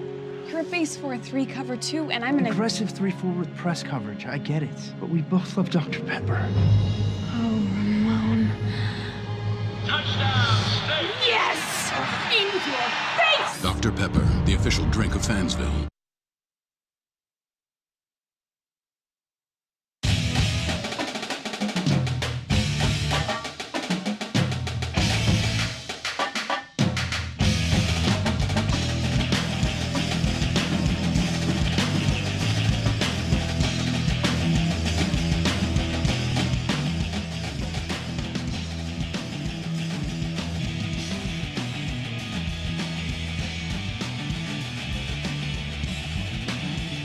This is Whataburger Friday Night Stars, presented by Game On Sports, live from the Star in Frisco, Texas, and the Dallas Cowboys headquarters. Here's Kyle Youmans, Zach Wolchuk, Eric Chiofalo, and Hek'ma Harrison. Week number 8 of the Texas high school football season, show number 8, overtime number 8, here from Whataburger Friday Night Stars. We're live from the Star in Frisco.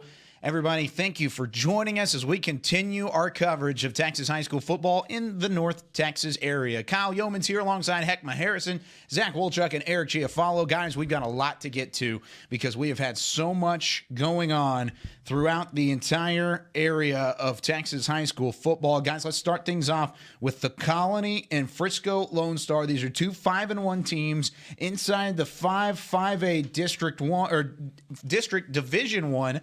We thought there was no chance that the Colony could really pull this game off, correct?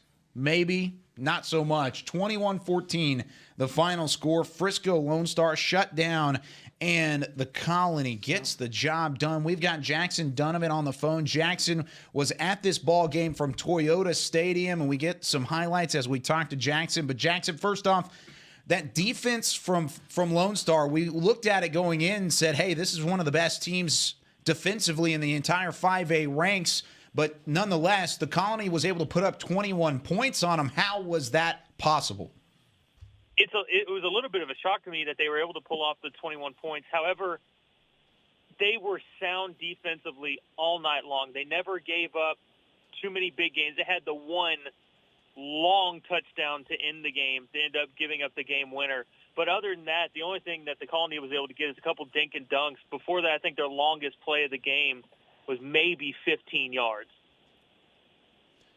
Jackson, how impressive was Miles Price? We talked about him coming into the game offensively for the Colony. He's kind of their do-it-all guy, rushing and receiving, and he did it mostly on the ground tonight with 84 yards and 2 touchdowns. How impressive was he going up against that Studley Lone Star defense? Miles Price was absolutely the game changer in this one. Jaden Abdallah was the leading rusher for the Colony coming into this game. He went down and kind of struggled early in this game. He went down with an apparent right knee injury, and Miles Price stepped in and took over the reins, never missed a beat, and he was the reason the Colony was able to pull this one out. Jackson, Zach Wolchuk with you. I'd like to talk about the Colony defense in this one. We know that Frisco Lone Star struggled a little bit, but forcing Julian Larry into a couple interceptions. Well, what did the Colony defense do to give them so many problems? It started up with the front four. Julian Larry was under pressure all night long. The defensive line for the Colony never gave him a moment to breathe. He was scrambling all night long. In fact, it even changed the game plan for Lone Star moving into the second half. They had a lot more designed quarterback runs instead of having Julian Larry try to find a receiver on a 10-yard out or a post. They didn't have time for him to take a step back, do a 3-step or 4-step drop, and try and find a receiver. So they had to completely change their game plan in the second half, and that was all because of the Colony's front four. Yeah, definitely so. A big-time win for the Colony at Toyota Stadium. Jackson, thanks so much for joining us, and we'll talk to you again next week. No problem. Thanks for having me. Yeah, big win for the Colony as they defeat Frisco Lone Star. One that we didn't necessarily think about, but overall, the Colony gets it done nonetheless. So with that being said, a game that we might have expected this outcome, Allen and Jesuit. Allen 43, Jesuit 14. Another dominant performance from the number 1 team in the state of Texas. We've got Ashley Pickle, hardest working woman in sports, on the line. And Ashley, another rainy day, but you didn't get any delays to work with. However, it was a blowout of a game, and Allen took care of business. Yeah, no, you're completely right. So it did kind of quit raining actually in the third quarter. So I got to take my hood off, and man, it was like I was living the high life. There you go. But no, I mean, I was actually kind of impressed with Jesuit how they came out in the second half. They got an early touchdown thanks to E.J. Smith. He got another one in the third quarter. So, you know, after the first quarter, very impressed. Score tied 0-0. Absolute lockdown defense from that front line for Jesuit's defense. It was very impressive. And then going into the second, then Allen's up 23-0 at half. So you're thinking, okay, this one's really going to get away from them. But Jesuit put up a pretty good fight there in the third and fourth, and obviously came out short. But it at least got a little bit exciting there towards the end. Ashley, how long into the game did the starters play for Allen? Talking about Tisdale and Weiss and some of those guys offensively in particular, did they play most of the second half, or did they pull them early? They played most of the second half, ended up pulling them in the fourth, so they made it most of the way out. But, yeah, no, they pulled him in the fourth. Probably a smart decision on their play. Hey, Ashley, this is Hek'ma. Thank you again for working so hard for us. You know we appreciate you. Hek'ma's my favorite. I like him. Say it again. Say it again, Ashley. Hek'ma is my favorite. It is. Hey, I gotta ask you, Ashley, the defense for Allen doesn't get enough recognition, but you can tell just by looking at the stat sheet that these guys played lights out. Talk about their performance tonight. Oh, absolutely. I mean, I said that last week, especially with the Plano West game being more of a competitive matchup between the two teams than tonight was. But their defense is it's phenomenal. They've got a fantastic defensive line that never fails to put pressure on the quarterback. Actually, the Jesuit quarterback was hurt in the second quarter, Kevin Schumann, and never came back into the game. So they put a lot of pressure on him, had an unbelievable sack that turned into an interception there at the late part of the second quarter. So they are all over that backfield. They do a phenomenal job stopping the run, and then very good sized defensive backs as well to really stop any big pass plays. You never really see a long pass play scored against Allen. Ashley Pickle from Allen and Jesuit. Thanks so much for joining us again, Ashley. Great work as always, and we'll talk to you again 2 weeks from now because guess what? She's on the North Texas football homecoming court. How about that? For the University of North Texas. Way to go. Well, enjoy that, Pickle. Congratulations. Vote Pickle. Congratulations. We're cheering for you for homecoming court. She does have duties next week, so we don't have Pickle next week, unfortunately. What are we gonna do? But we're in a pickle. Yeah, we're in trouble. We're in a little bit of a pickle in that regard. But she's outstanding. I think she's already off the line. But overall, Pickle's going to be a great asset to this team moving forward, but not next week, unfortunately. But she is going to be doing some pretty important stuff. Now, with that being said, Pickle's still not the star of the night, unfortunately, even though she is on the homecoming court for North Texas. Caden Davis again. Unbelievable. Again. He did it again. Down 23-21. Let's take a look at this. This is on the fan tag cam off of Twitter. A Marauder fan from Flower Mound Marcus decided to tweet out this footage, and we're going to take advantage of it while we can from the public domain. And if we can get this thing to start up, maybe we can play this. There it goes. Kick from 51 yards out to win it, just barely squeaking inside the uprights. That was when they were down 23-21, winning it over Flower Mound Marcus, 24-23 final score. Caden Davis does it again. We've got one of the public address announcers from that game. Marcus Allen is on the line. Marcus, first off, thank you so much for joining us here on Whataburger Friday Night Stars. We're glad to have you. And just kind of describe the atmosphere when Caden Davis kicked that thing through the uprights.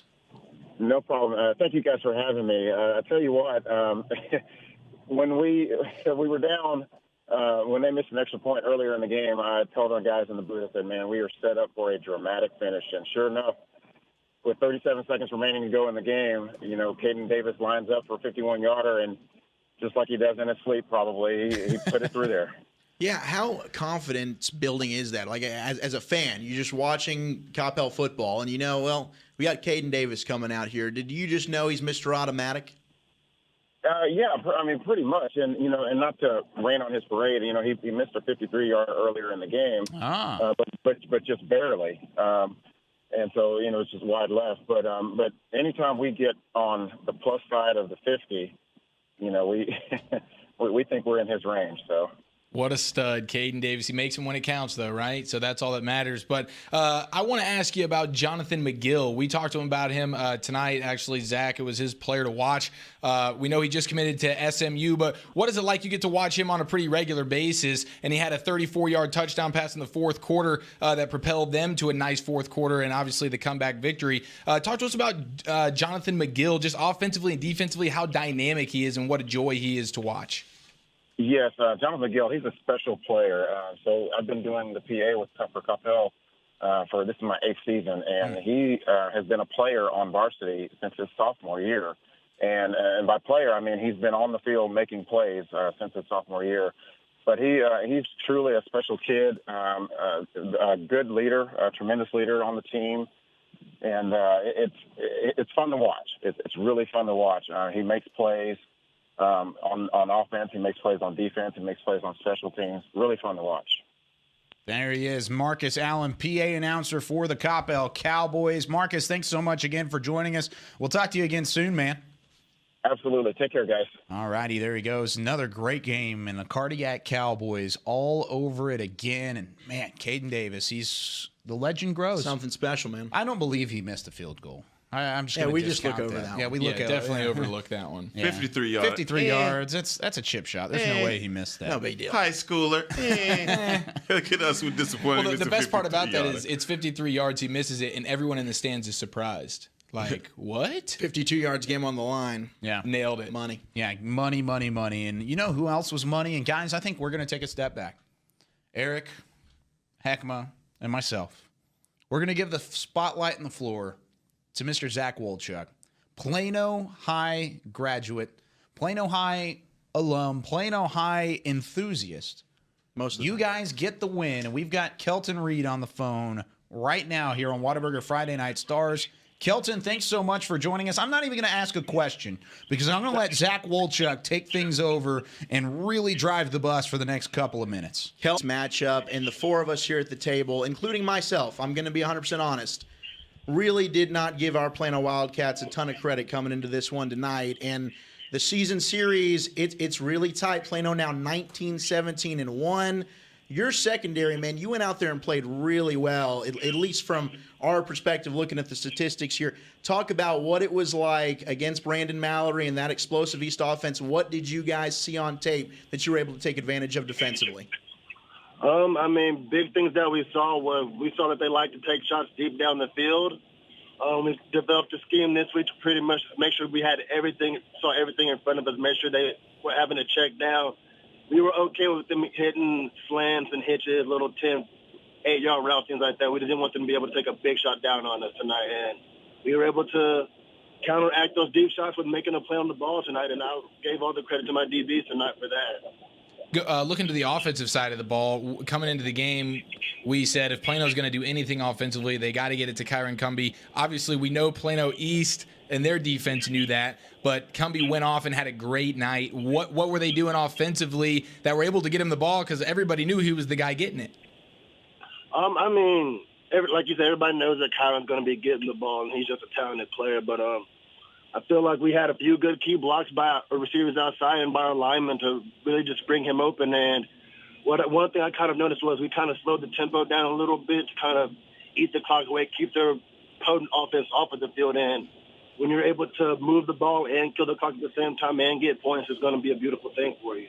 Kelton, before we let you go, man, I just got to say again, congratulations. We are city champions yet again. Big wins over West, big wins over East. We know y'all have been a program that we've kind of struggled a little bit this year. This is a big win, a game that a lot of people didn't think Plano would get. Confidence-wise, moving forward, the rest of the way, big games against Jesuit, against Boyd. Do you think that you guys, Plano, can propel this into a run here to end the year, stack some wins to try and claim that fourth and final playoff spot in district? I don't see why not. We have the talent, we have the kids to definitely do it. We just have to start believing in ourselves, know we're capable of playing, and kind of set an expectation level for ourselves and know that you got to come out every week like this and put it all together in all three phases of the game. And when we're able to do that, good things happen for you. So, yeah. Kelton Reed, defensive back coach for the victorious Plano Wildcats. Kelton, congratulations. Thanks so much for joining us. Hey, thank you for having me, and it feels good tonight, fellas. Thank you. Yes, sir. We know that's going to be a fun town to be in, at least on the Plano side of things. Central side of things, no doubt about it. Not on the east. Huge win. I love that when you talk to coaches, man, they really kind of examine the whole game and tell you, like, hey, we were good in every facet of the game. And obviously that's what Plano has, and they need to do that week in and week out. But we all know who has their number. Allen? McKinney. Oh, geez, yeah, McKinney does. Why you got to be a damper on things? Because did you see the love wins he just had right there? I had to bring him back. These guys just got to bring it down. Look, next week's a tough game. They got Jesuit at home. We'll see what happens there. With Kevin Youmans out, that helps Plano's chances. But huge win for Plano. I mean, they deserve this one tonight. No matter what's happened this year. It's been a rough year for the Plano Wildcats. I mean, we didn't even think that this game would play out the way it did. But 41-19. congratulations, Plano. You earned this one tonight. I'm proud of y'all. Yeah, they definitely did earn it. An outstanding win for the Plano Wildcats as they continue to try and rebound from that. No, I'm not going to go back into the McKinney loss. Let's go down some of these other games that we've talked about already, but we want to hit again. We're going to skip the TAPS level for now because we have Nick Laupius calling in here in just a moment. But Frisco Reedy and Denton Braswell. Frisco Reedy overall, a team that's been so dominant at the level so far, at the 5A level. But, man, they do it again tonight. 40-14 over Denton Braswell. Not very surprising, but it was dominant. You look at the rushing yards for Braswell overall. Yeah, for Braswell, it just wasn't their kind of night. And when you're down that much early on, you really can't utilize your run game. You've got to go ahead and try and make plays happen over the top. They really had one that worked all night early in the football game, and then they got an 85-yard kickoff return for a touchdown late in that fourth quarter to give them their other score. But Reedy, I mean, they're doing it on every single aspect of the field. Offense, defense, their special teams is playing well. Their field goal kicking is outstanding. Reedy 8-0, 7-0 in district. You got to say his name again. Your guy, Foskey. Foskey. Josh Foskey. Got it done. It's time we started recognizing him and this Frisco Reedy team as one of the powerhouses this year in Texas high school football. I don't think Foskey did much in the second half because you didn't have to. Pedestrian stat line for him, 253 yards and a couple of touchdown passes. Michael Ferrara, your Italian brother, Mr. Chiofalo. Absolutely. 77 yards, a couple of touchdowns on the ground. It was a long night for Denton Braswell, but Reedy, give him credit, taking care of business. Yeah, man, Reedy is a good team, well-balanced offensively, and just as a team, they play really good defense and really good offense. Not many teams can say that. Not flying under the radar anymore, guys. No, I think definitely people making a name for know themselves. Who Frisco Reedy are. Yeah, for people are starting to figure it out. If they haven't already, they need to know about Frisco Reedy. Same thing about Denton Geyer, though. They got another big win tonight. Geyer over Keller in a district matchup that was really with some playoff implications about it. Zach, tell us about that one. Yeah, I mean, this one coming in, I think ideally all of us looked at this and said, wow, this is one of the best games of Friday night. Denton Geyer coming in. They're playing really good football. Got back on track 2-1 in district. Then Keller, only loss in district play to South Lake Carroll, both of them. But Keller's only loss in the season was to South Lake Carroll. Offensively, you talk about Sloan Henry for Keller, Eli Stowers at quarterback for Geyer, but it was about those running backs, Enoch and Chobo for Keller and Kadrick Cobbs for Geyer. And Cobbs was the man who took this one on his back, grinded it out late in the fourth quarter. Big win for Geyer, 31-17. And guys, this one's a final. I can say I told you so on this one. Well, you did. You said it last night, and, the same thing applies, man, with Geyer. The confidence continues to build with Stowers at quarterback, and you just see that team just getting more pumped up for a playoff run. I'm disappointed for the Keller Indians simply because they opened the game with Nchobo scoring, but Kadrick Cobbs comes right back, scores, and then they just put it on from there. Yeah. Obviously their first loss, but I look for them now to try and rebound from that loss. And this is the season for Kadrick Cobbs right now. When it's cold, it's wet, it's rainy, he's not the guy that as a defensive player you're really excited to tackle about. You're not really excited to tackle this guy. When it's cold and wet, he's the guy to give it to. When your quarterback Eli Stowers coming off a really nice game, has a poor game, you still run the ball well and get the win. Yeah, no doubt. And for Keller, next up, they got Byron Nelson, who just had their first win of the season, but that should be a game that Keller can right the ship, get back on the win column. And for Denton Geyer, you're looking at a game with Northwest Eaton on Thursday night. That's really big-time district matchup. If Titus Sweden plays for Eaton, that's a pick-em kind of game right there. Two teams that want to run the football. They both got stout defenses. That'll be a fun one on Thursday night. One of the games that we didn't have as a pick-em game because it was a 7 o'clock start time, but it was just across the hallway at the Ford Center, Independence and Wakeland. This ended up turning into quite the football game overall as Independence fought back. Wakeland got up on top first, and the Wakeland Wolverines end up getting it done again over the Knights of Independence just across the hallway. We've got some highlights on the fan tag cam that we'll run through here in just a moment. But overall, the running game was there for Independence, but the turnovers end up costing them big. Yeah, man, they had every chance to win this game, and they just turned the ball over way too many times. One time in the red zone, and that's just not going to be a good thing for you. So credit to Wakeland coming out there, capitalizing on the turnovers, and they looked sharp while they did it. Oh, look at there. Oh. Student section. The sousaphones. Yeah, you were about to say tubas, weren't you? I know, yeah. I bet you were. Yeah, the running game was there, but there's another turnover inside the red zone. Fumbled it, picked up by Wakeland, and it was really that kind of story all night long, and then Wakeland made them pay. I don't know why, but that number 34 reminds me of somebody in that Navy jersey and the Auburn type uniforms. I'm not going to say anybody. Oh, what was it? Is that Bo? Bo Jackson? Bo Jackson, maybe, in the uniform? Maybe. Is that who you're going for? Yeah, I mean, 34, and it looks like Auburn. Right. Why not? I mean, it's not that crazy. There's a pickoff, and that was actually – it is just Bo Jackson. No big deal. And this is Wakeland just kind of look at that, taking things over and figuring things out on their end. Overall, Wakeland with a big-time win, a happy crowd in hand at the Ford Center as we do move on from this matchup. Hebron, Flower Mound. Flower Mound trying to look for their first playoff berth since 2010. They had a tight matchup with Hebron. This was close earlier. We didn't get a final. This is the first time we've recorded the final, and Hebron drops it late. Flower Mound wins the ball game. Oh my goodness. What went on here, guys? Pierce Hutchins. Told you. I told you it was going to be late. No big deal, Pierce Hutchins. Pierce Hutchins. I mean, no, really, it came down to a re-touchdown, 26-yard pass from Blake Short. And Flower Mound is just a team that has week in and week out proven that they know how to win. They're going to show you how they're going to win. Look, Hebron is a team that's great as well. Trajan Bridges showed up tonight and showed out, definitely. But Flower Mound, guys, that is another team. We need to mark them, like with Reedy, that are just quietly going about their business, winning games, scoring 40 points a night. Well, not so much tonight, but they're averaging right at about 37 and playing good football. Outstanding for Blake Short. 5 touchdowns on the night, 1 pick. And if you look at that, just the statistics there, 2 turnovers for Flower Mound compared to just 1 for Hebron. They lose the turnover battle. They get outgained on the ground as well.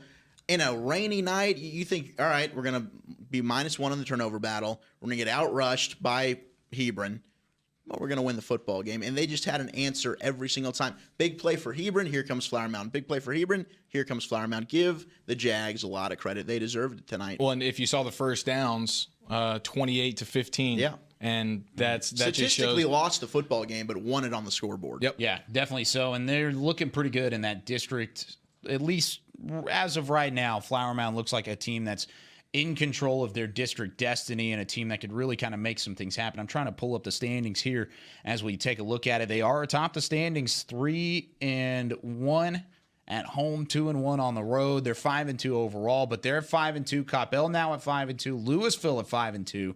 And then you have Marcus and Hebron tied in that mix right there. Well, so in Flower Mound's last 2 games, they've got Marcus next Friday, and then they're at Coppell. So 2 road games to end the year at Marcus and Coppell for Flower Mound. So it's not over just yet, but they do have a pretty good point differential, plus 93 in that category. Just absolutely something crazy to talk about in terms of really Flower Mound trying to end that long drought of what they were able to or unable to do for the last couple of seasons. And now we've got one of the games or one of the teams that's also kind of a Cinderella story, Haltom and the Buffaloes. Let's take a look at that game really quickly as they end up with a final score 28-14.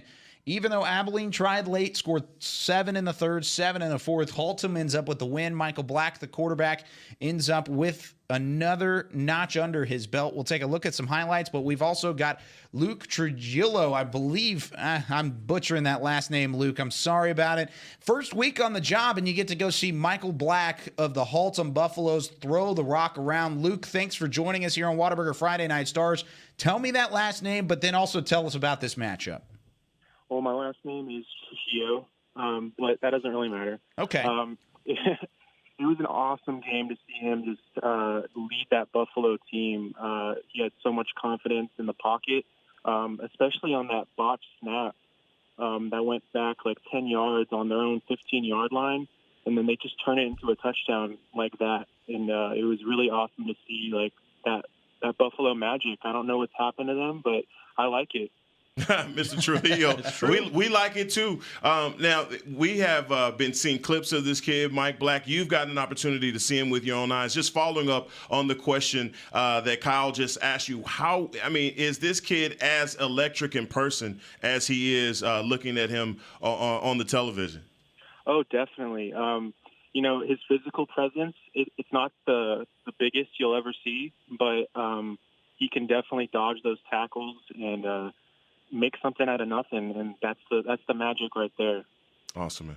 Yeah. I know that Michael Black is everything for this Holtham offense, but that defense tonight, shut out in the first half, holding Abilene to just 14 total points. How about that Holtham D? Yeah, it was really great to see that secondary was really holding their own with the 2 interceptions. They almost had a third in the second half, but one got called back for a targeting penalty. But yeah, that defense was solid the whole game. They had, a couple of drives where they gave up some easy touchdowns, but besides that, they were very consistent, and that pressure was also very present. The quarterback for Abilene was not comfortable at all. I could tell he was always scrambling or trying to make a pass that just to make a pass work that really could not. And that defense was very impressive. Well, Luke, thanks again for joining us here on Whataburger Friday Night Stars. We're glad to have you as a part of the team for the first time. Glad you got a good game to go to. We'll see you again next week, man. All right. Thank you guys so much. Luke Trujillo. Is that how you say it? Trujillo. Okay, so it's like an H in there. Okay, I'm going to write that down. Just butchered that. We just stabbed that man's last name. It's my bad. That's on me. I should have asked before. His last name just bled out on there. That's my bad. I'm going to own it. Kill Bill style. Just I'm going to own it while I have a chance. Finish him. Overall, Holtham with another big win. Keller, Fossil Ridge, South Lake Carroll. This game did not end up being as close as we kind of hoped it would be. The Dragons continue to roll in their undefeated season. They had some close calls earlier. This was not one of those close calls, gentlemen. No, not tonight. I mean, look, it came down to TJ McDaniels. I mean, just shutting the door on this victory. We said it at the beginning of the show. Look, they got to start fast. They did that. Well, I say they got to start fast, but they scored 16, 17 points in the first half. They came out in the third and fourth and just poured in the pudding, guys. And they ran right off from this one. 47-26, great game. Riley Dodge is obviously at halftime making adjustments, but he knows that, look, these guys are definitely against the more upper echelon teams that they're going to be facing in the playoffs. He can't give that much room for error in the first half. No question. Not at all. And R.J. Mickens had a big game receiving. 9 catches, 126 yards, and a touchdown. Go figure. So, hey, South Lake Carroll, we talked about that Fossil Ridge off defense a lot, and they can play over there. So I think what they were able to do really had their way with them through the air and on the ground. Very impressive day for that offense over at South Lake Carroll. Yeah, that offense continues to roll. How about Melissa and Salina? We'll go look at the little guys a little bit as Melissa gets the win, 28-21 over Salina. A surprising outcome, but is it really that surprising with Melissa being 4-2? On the road, maybe, but overall, that offense we saw going in had put up some pretty impressive numbers, and they continue that tonight with 461 total yards, only 2 yards over their season average. Yeah, and both teams came in featuring outstanding running games, and you look at it from Melissa, at Jabari Young, 160 yards, was held out of the end zone, but Brandon Lewis, their quarterback, did have 2 rushing touchdowns, and Logan Point did his thing for Salina. 233 yards, 3 scores. They just weren't able to make the plays through the air that Melissa ultimately was able to accomplish. Yeah, that's exactly what really the story of that football game resulted in being. But overall, how about this game? This game's got quite the story in its own right. Parish Episcopal and Bishop Lynch. This is a game we kind of skipped earlier because we were going to have Nick Laupius on the phone. He's on the phone, but first I want to show off. This is the final drive for Bishop Lynch. At this point, Parish Episcopal is leading 27-20, and there's a 4th and long. Let's take a look at this from the fan tag cam, and final chance for Bishop Lynch to win the football game. They drop back, and instead of going just for the first down, they go for it all. Incomplete. The defense for Parish Episcopal ends up making the big stop on 4th down, and the Panthers come away with their 6th win of the season. We are now joined by Nick Laupius. Nick, thanks again for joining us as you hop off the call of this ball game. Tell us about this back-and-forth battle, really two offenses that have high-powered capabilities but just really didn't find any groove, at least up until the end. Yeah, hey guys. It was an interesting game. The weather was actually pretty good. It stopped raining about the first quarter. So the Panthers last week, when we called the game, it was pouring the first 3 quarters, and they couldn't get anything going through the air. And that ultimately was the reason they lost. Well, today, their pass game was a lot more successful. Preston Stone had, I believe, a 50-yard pass and then a 75-yard touchdown pass. And so the offense for the Panthers looked a lot better this week. And then for the Friars, it was really their run game. They didn't have they had one 20-yard pass, and that was it. But it was mostly the quarterback Salter and then Crawford III, their running back. They really did a whole lot of read options tonight, and that gave the Panthers a lot of fits. But at the end of the game, when you look at the end of the game, the biggest cause for the Panthers' win, there was 5 unsportsmanlike penalties throughout the night for Bishop Lynch, which ended up giving the Panthers just great field position on their last drive to punch it home for that touchdown to get the 27-20 win. Hey, Nick, this is Hek'ma, man. I got a question for you. So I got Wolchuk over here all climbing down my throat about anointing Preston Stone. You were there. You watched him live. Tell me, man, is he the next coming of great quarterbacks here in North Texas? I think he is. It was a 3rd down and 13 in the second quarter, and the pocket collapsed on him, and he somehow was able to kind of juke his way out of a defender and got about 20 yards on that 3rd down. So that quarterback scramble kept the drive going. They ended up scoring on that drive. And then again, he had a 50-yard pass, a 25-yard pass, and then a 75-yard touchdown pass. His running game helped him out a lot, but throughout the season, he's been phenomenal. Last game, of course, with those bad conditions, didn't really look like himself, but every other game that I've watched from him so far, I think it is safe to say that he's another one of those great quarterbacks in North Texas high school football, and he's only a sophomore. Only a sophomore. Got a long way to go, but a big win tonight to improve to 6-1 on the season. Nick, thanks so much again for joining us. We'll talk to you again next week, man. Thanks, guys. Have a good night. Nick Laupius, of course, on the phone, and we're going to go straight from that game into another one. West Mesquite, McKinney North, and the Bulldogs put up 90 points last week. They turn around and they put up some more numbers again, winning this one 52-37. Gavin Dunaway, another first-time Friday Night Stars reporter, on the call for that one, providing some great highlights. And Gavin, first off, thanks for joining us here on Whataburger Friday Night Stars. Tell us about your overall thoughts of the game and how impressive was that McKinney North offense? Well, thank you very much for having me. Let me go ahead and let you know that it was a tremendous game for the Bulldogs yet again, especially coming off of that big win last week. Overall, in the second half, the Bulldogs really stepped up their defense as well, only allowing 2 touchdowns, and one of those was on a kickoff return. I think one of the biggest takeaways from this game for the Bulldogs was the fact that their offensive line is looking very, very good these last 2 weeks. And in terms of the Wranglers, they played a very good offensive game as well. Their defense really couldn't adjust to the big playmakers for the Bulldogs like Hunter Che, Cam Constantine, and Brandon Fraser. Yeah, I want to talk to you about Hunter Shea because he's the workhorse for them, and he had over 200 yards rushing and 3 touchdowns tonight. How impressive is he as a runner and seemingly one of the better runners in the area? Oh, yeah, most definitely one of the better runners in the area. On one of the drives, he had, I believe it was an 80-yard touchdown. It was amazing. He was a big workhorse for them this game. Whenever their passing game was lacking at certain points, he was always the go-to guy. If Brandon Fraser, for some reason, wasn't able to get off his tackles, Hunter Che was the guy to go to.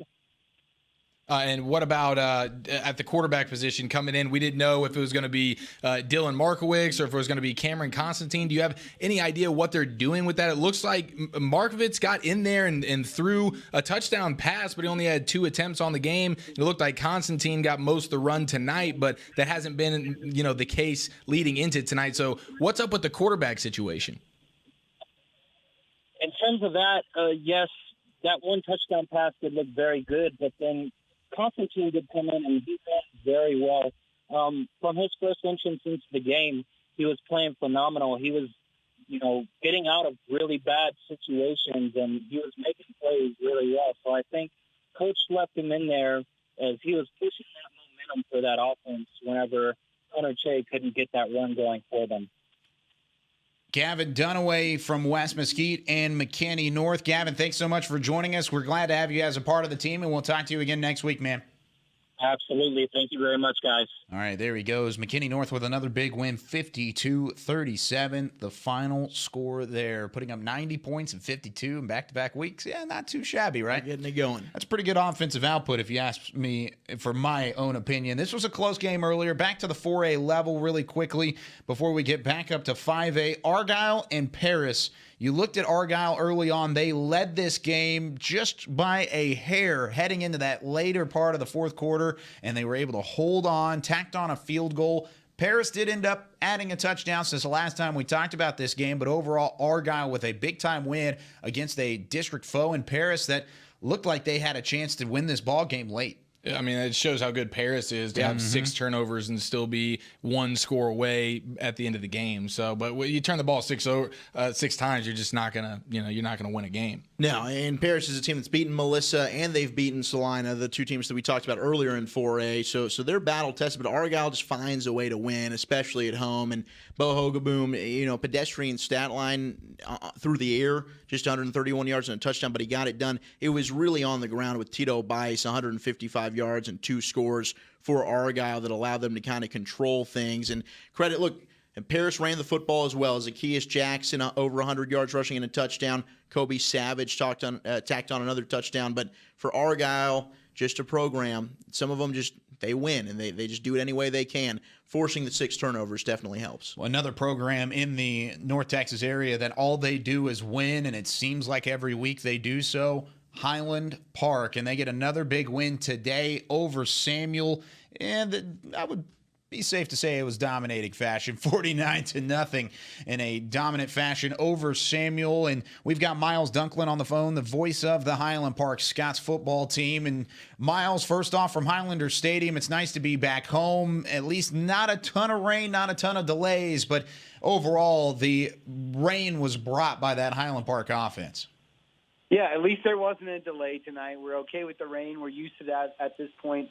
Actually, some adjustments made at Highlander Stadium. They even had a tent for some of the players to get out of the rain. But what the big storyline tonight for Highland Park was establishing that running game, a big game tonight by Benner Page. If there's been maybe one aspect of the team that hasn't been as strong as they'd like it to be, it's been that rushing attack. Another strong game by Chandler Morris, certainly in that passing game. But good to see Benner Page get going, Hunter Heath, Bennett Brown, other players like that on the ground. Miles, Zach, with you, that defense pitching a shutout again. I mean, what was it? Was there anything at all that Samuel could try and do to pose any contest to them offensively at all? Samuel made some plays throughout the game. They had some good athletes on the offensive side of the ball, but the Scots really showing off their depth, missing a couple key players.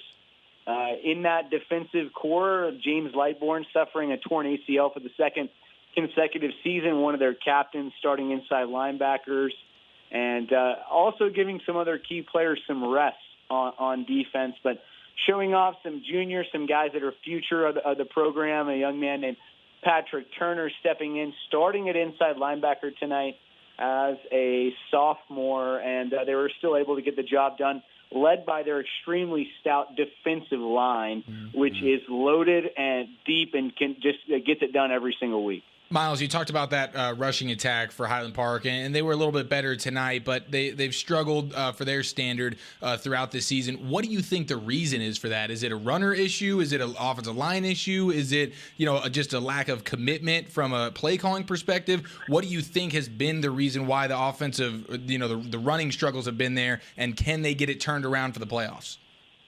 I think absolutely they can make the adjustment. If there's anything that this team has shown under the leadership of Randy Allen, is that they can make adjustments. Go back to a team like 2016 where they lost players like Kate Sostad, Scully Ginevine, also Jacob Urbanzik, Jack Kosmetsky. They lost all four of their top playmakers. They were still able to win the state championship. So they're able to adjust. They've moved players like Bennett Brown from wide receiver to running back, and they have some sleepers at that position. Look for a guy like Hunter Heath to maybe potentially have the impact that Paxton Alexander did in 2016 as a player that can really give them a spark that maybe the masses don't know about, but they have some players that can get it done, and their offensive line is really good. Their brain trust of Randy Allen and Grayson Wells have gone 20 years of getting it done in the running game. So I believe they do have the capacity to make adjustments come time for the playoffs, and they showed it tonight. Miles Dunklin again joining us here on Whataburger Friday Night Stars. Miles, thanks so much. We'll talk to you again next week, buddy. All right, thanks, guys. There he goes. Miles Dunklin, always great to hear from him. He has so much knowledge about that Highland Park football program. He loves showing that off, and he definitely is good at what he does in terms of really being a walking encyclopedia about it, and I love hearing his stories. But moving on from that, a game that we've kind of talked about all night long, alluded to, have not actually gone over here during Whataburger Friday Night Stars overtime. Grayson Nolette was on the call for Denton Geyer and Keller. This was a district matchup that we kind of previewed earlier. 5-6A implications in this ball game. And Grayson, Denton Geyer, well, they found their rhythm, and they found it quickly in this ball game. Man, these Denton Geyer Wildcats, I have broadcasted them a couple of times so far throughout this season. They are now 4-3 overall. They're 3-1 in district. They have secured the second place spot in 5-6A after tonight. They're now behind Carroll Dragons, who I believe they're ranked number 6 at this point. They're still undefeated, so it's not a bad team to be behind. But they had control from basically their first score until the end of the game. I think that they had this Keller Indians team on their heels all night long. They had control of the clock. They had control on both sides of the ball, and their defense stepped up in a huge way, and they completely shut down that Keller Indians offense.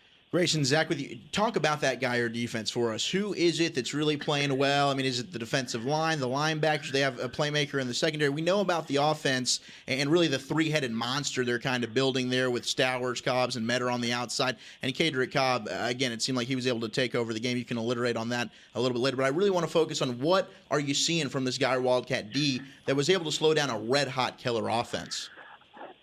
I feel like I had been underestimating this Geyer defense just because of how well the Denton Ryan defense over in 5A has been playing, and I've been watching them, and they have been absolutely dominating. So I feel like I've been underestimating the Wildcats defense because of that. But this team, they don't really have a superstar or anything like that.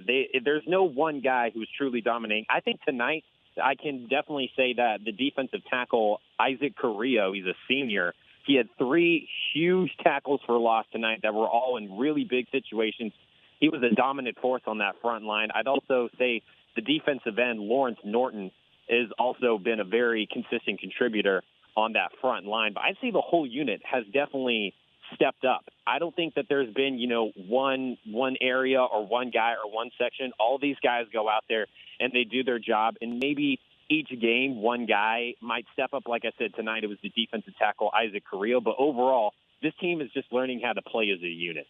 Grayson, how much trust do you have in quarterback Eli Stowers? Didn't have a great performance tonight, so only threw the ball 10 times and had 2 interceptions. He had a really big coming out party last week, but we know he's young. He's going to have growing pains. How much confidence do you have in him as we get near the playoffs? Look, the sophomore Eli Stowers is a very interesting character. He's kind of a dark horse guy that nobody really knows that much about. I mean, this is still his first season stepping out into the Texas high school football plane. He's never stepped on a varsity football field before until this season, and if there's any single player out of all the teams that I have been broadcasting this season that has improved every single matchup that I've seen him, it's been Eli Stowers. That guy has gone out there, and he has made it a mission every single week to just get a little bit better. And tonight, and I think that Kadrick Cobb's returning to the field after the first couple matchups, being out with an injury, has definitely done him a lot of good. It's given him a lot of confidence, opened up a lot of options for him, both on the ground and through the air. I think when it comes to his running game, he's already really solid. He's really great with the read option with Kadrick Cobb. Both of them run it very well together. I just think he needs to continue to develop his vision in terms of passing downfield. He needs to quit taking so many risks, which I think is why he has more interceptions than he does passing touchdowns after tonight. He's now got 8 passing touchdowns on the season, 9 interceptions. I just think he needs to calm down when he's passing the football, quit taking so many shots, maybe run a couple of safer routes with his wide receivers just to get his confidence going earlier on when he's passing it. But in terms of running the football, I think he's already very proficient. A lot of excitement around Stowers and that entire offense for Denton Geyer and for Coach Walsh in the future. Grayson Nolet, thanks again for joining us here from Whataburger Friday Night Stars. Denton Geyer and Keller Geyer with another big-time win. Grayson, we'll talk to you again next week. Absolutely. And let me just end it with this. Something that head coach John Walsh said after the game to our sideline reporter David Patterson during his post-game interview was that he thinks that his team is really freaking good and nobody just knows it. And right now, I think that this is a team that is going to continue to get really good as the season goes on. So keep your eyes on Denton Geyer. They might get even better as the season continues. Wouldn't doubt it even a single bit. We've got our eyes on them on our side as well. Grayson, thanks so much, man. We'll talk to you soon. Absolutely. Thanks for having me, guys. Wow. I mean, that's no doubt about it.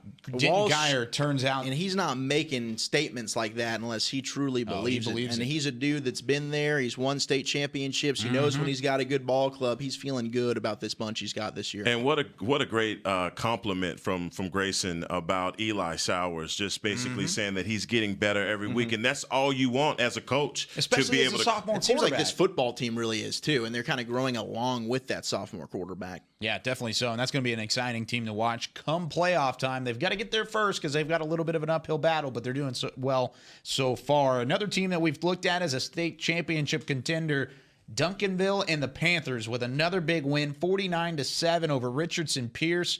This game close early. However, Duncanville pulls away late. We've got Adrian Jagish on the line, who was at this Richardson-Duncanville matchup. And Adrian, is Duncanville as advertised, even though early on it was just kind of a tough game and kind of a gritty game in the rain? Hi, guys. Yeah, so it was really interesting. I was really excited, okay, because these are both really good teams. Duncanville, I tend to throw the term powerhouse team around a lot, but Duncanville is definitely a powerhouse team. Like, they were undefeated this season. And then when I sat down and started watching the game, it was kind of boring, actually. I was kind of waiting for stuff to pick up, and I will say Duncanville had pretty good strategy. They would creep down the field when they were offense, and then when they were defense, they would just tackle. Yo, Adrian, this is Hek'ma, man. Listen, I got a question for you about my Duncanville Panthers. Look, first half they came out a little slow. I think we were all a little nervous about how they were going to finish this game. Talk about the second half and how they came out against J.J. Pierce. Yeah. Uh-oh. So in the first half they were really slow, and I thought maybe Pierce was going to step up a little bit because the only touchdown they scored was 3 seconds left on the clock for the first half. And so I was like, oh, it's heating up. It's finally heating up. Like, all the action's happening. And then for the second half, they were just – it was I will say Tristan Smith, the running back, junior running back, he's the player to watch this season, I will say. And I remember covering him a couple weeks ago, covering Duncanville and thinking, wow, he's a really good player.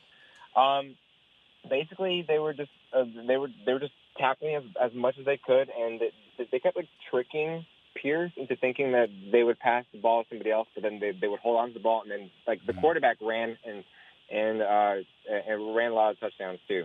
Yeah, unbelievable game from Duncanville. Over 620 yards on offense. Adrian, thanks so much for joining us. We'll talk to you soon.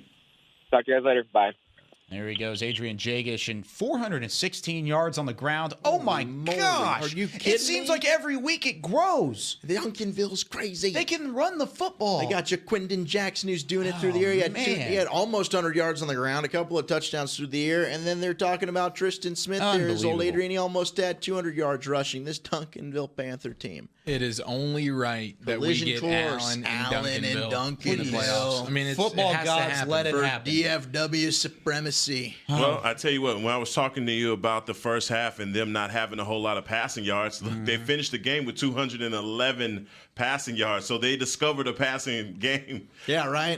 In that fourth quarter. This is the one area we haven't done well. Let's work on it. Let's go out there in the second half. And let's work on it. And look, this is a good J.J. Pierce team. They came in 5-1. They've got one of their best teams since they've had in over a decade, and they just whooped up on them. Yeah, they definitely did, and put it on them in that second half. Really impressive on the ground, in the air. Doesn't matter. Duncanville gets it done again. A team that we kind of thought had a chance to maybe compete in that 6A level early on. They suffered a setback last week. Euless Trinity. They had a game this weekend against Weatherford, a bounce-back game. It was tied early, just like Duncanville, and we've got Joshua Price on the phone from Weatherford, who was at this game. Joshua, first off, thanks for joining us here on Whataburger Friday Night Stars, and tell us a little bit about Euless Trinity. A big bounce-back game, and they were really impressive in that second half. Yeah, they were really just great, you know. But the big part about this game is that they were just running the ball the whole time. I mean, they just gave the ball to Brandis, 160 yards, 2 touchdowns, and they just ran through that defense like a knife through butter. Loving a knife through butter. And that defense on the other side for Euless Trinity, how was that defense successful against the Weatherford Kangaroos? You know, I think it was just, they really just shut them down. And I think a lot, also the receivers just couldn't really get a hand on the ball. You know, a lot of the game, especially like I think in the third quarter, the receivers just tried to bring in the ball, but they just couldn't really get it. And I think it was just a lot of pressure from this Trinity defense. Joshua Price on the phone from Euless Trinity in Weatherford. We're running up against the clock a little bit here, Joshua, but thanks so much for joining us. We'll talk to you again soon. All right, thank you for having me. There he goes, Joshua Price. And, guys, we've got some games we've got to get to because there have been a lot of good games to talk about. But overall, another big win for Euless Trinity, kind of getting back on track after the loss last week. Yeah, they did what we thought they would, right? Did what we thought they would, exactly. How about Rowlett? Did they do what we thought they would against Wiley? Not so much. Oh, what happened there? Yeah, definitely a blowout game versus Wiley. No one expected it, but it happened, guys. I mean, look, 42-28. Ammo, Wiley pulls out the complete upset of the Rowlett Eagles. Yeah, big-time win for Wiley. Surprising to anybody? Maybe not so much. They knocked him off the list of the unbeaten. Yeah, Wiley's just big. playing good football right now. Now, what about that Warrior spirit? That was with Arlington Martin. Oh, why did I think that was with Wiley? That's okay. Wiley's the Pirates. Well, the 3 turnovers is huge for Wiley in a game like this. Rowlett turned the ball over that many times. That's a frustrating loss, man. You know, if you're Rowlett right now, you're kicking yourself. Yeah, you definitely are kicking yourself because you lose this game to a crosstown rival. It's not very fun to look at. Aledo, Cleburne, another big-time win for Aledo. That one not even close overall. But Arlington, Martin.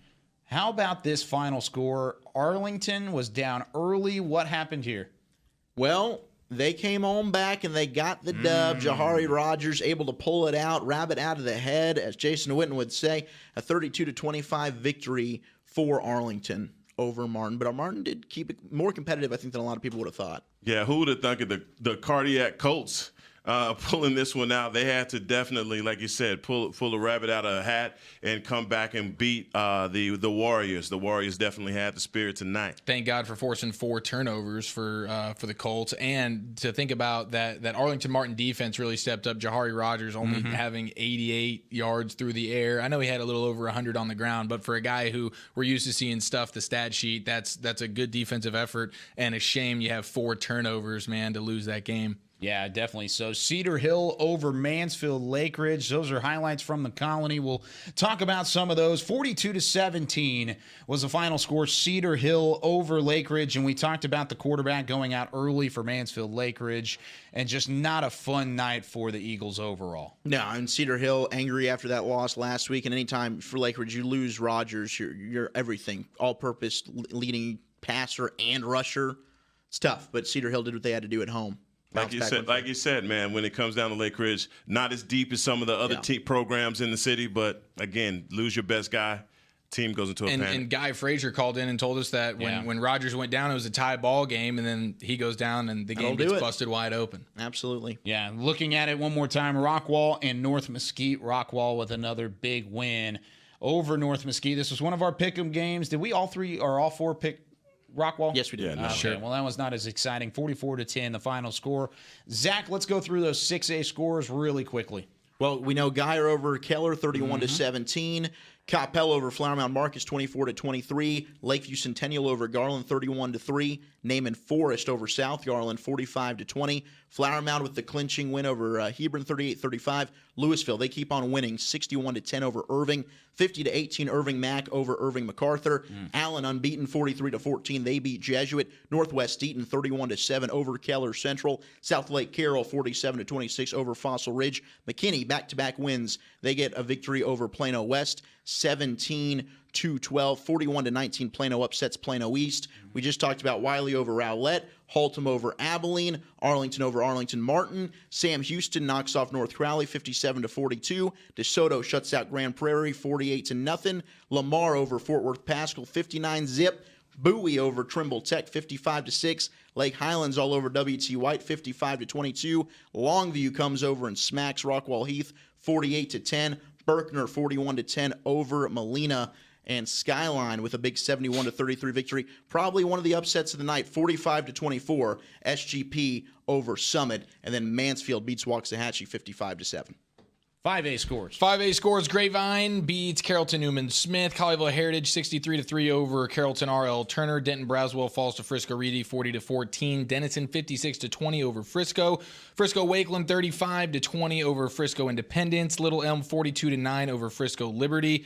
45-20 for Lake Dallas over Frisco Memorial, and 21-14 for the Colony over Lone Star. That was a big game. Credit to the Colony offense there. West Mesquite 37-52 falls to McKinney North. Wiley East 21-61 to Mesquite Poteet, and that's your 5A rundown. 4A and other. Hek'ma, give us the rundown there. Aubrey beat Crum 41-13. Melissa beat Salina 28-21.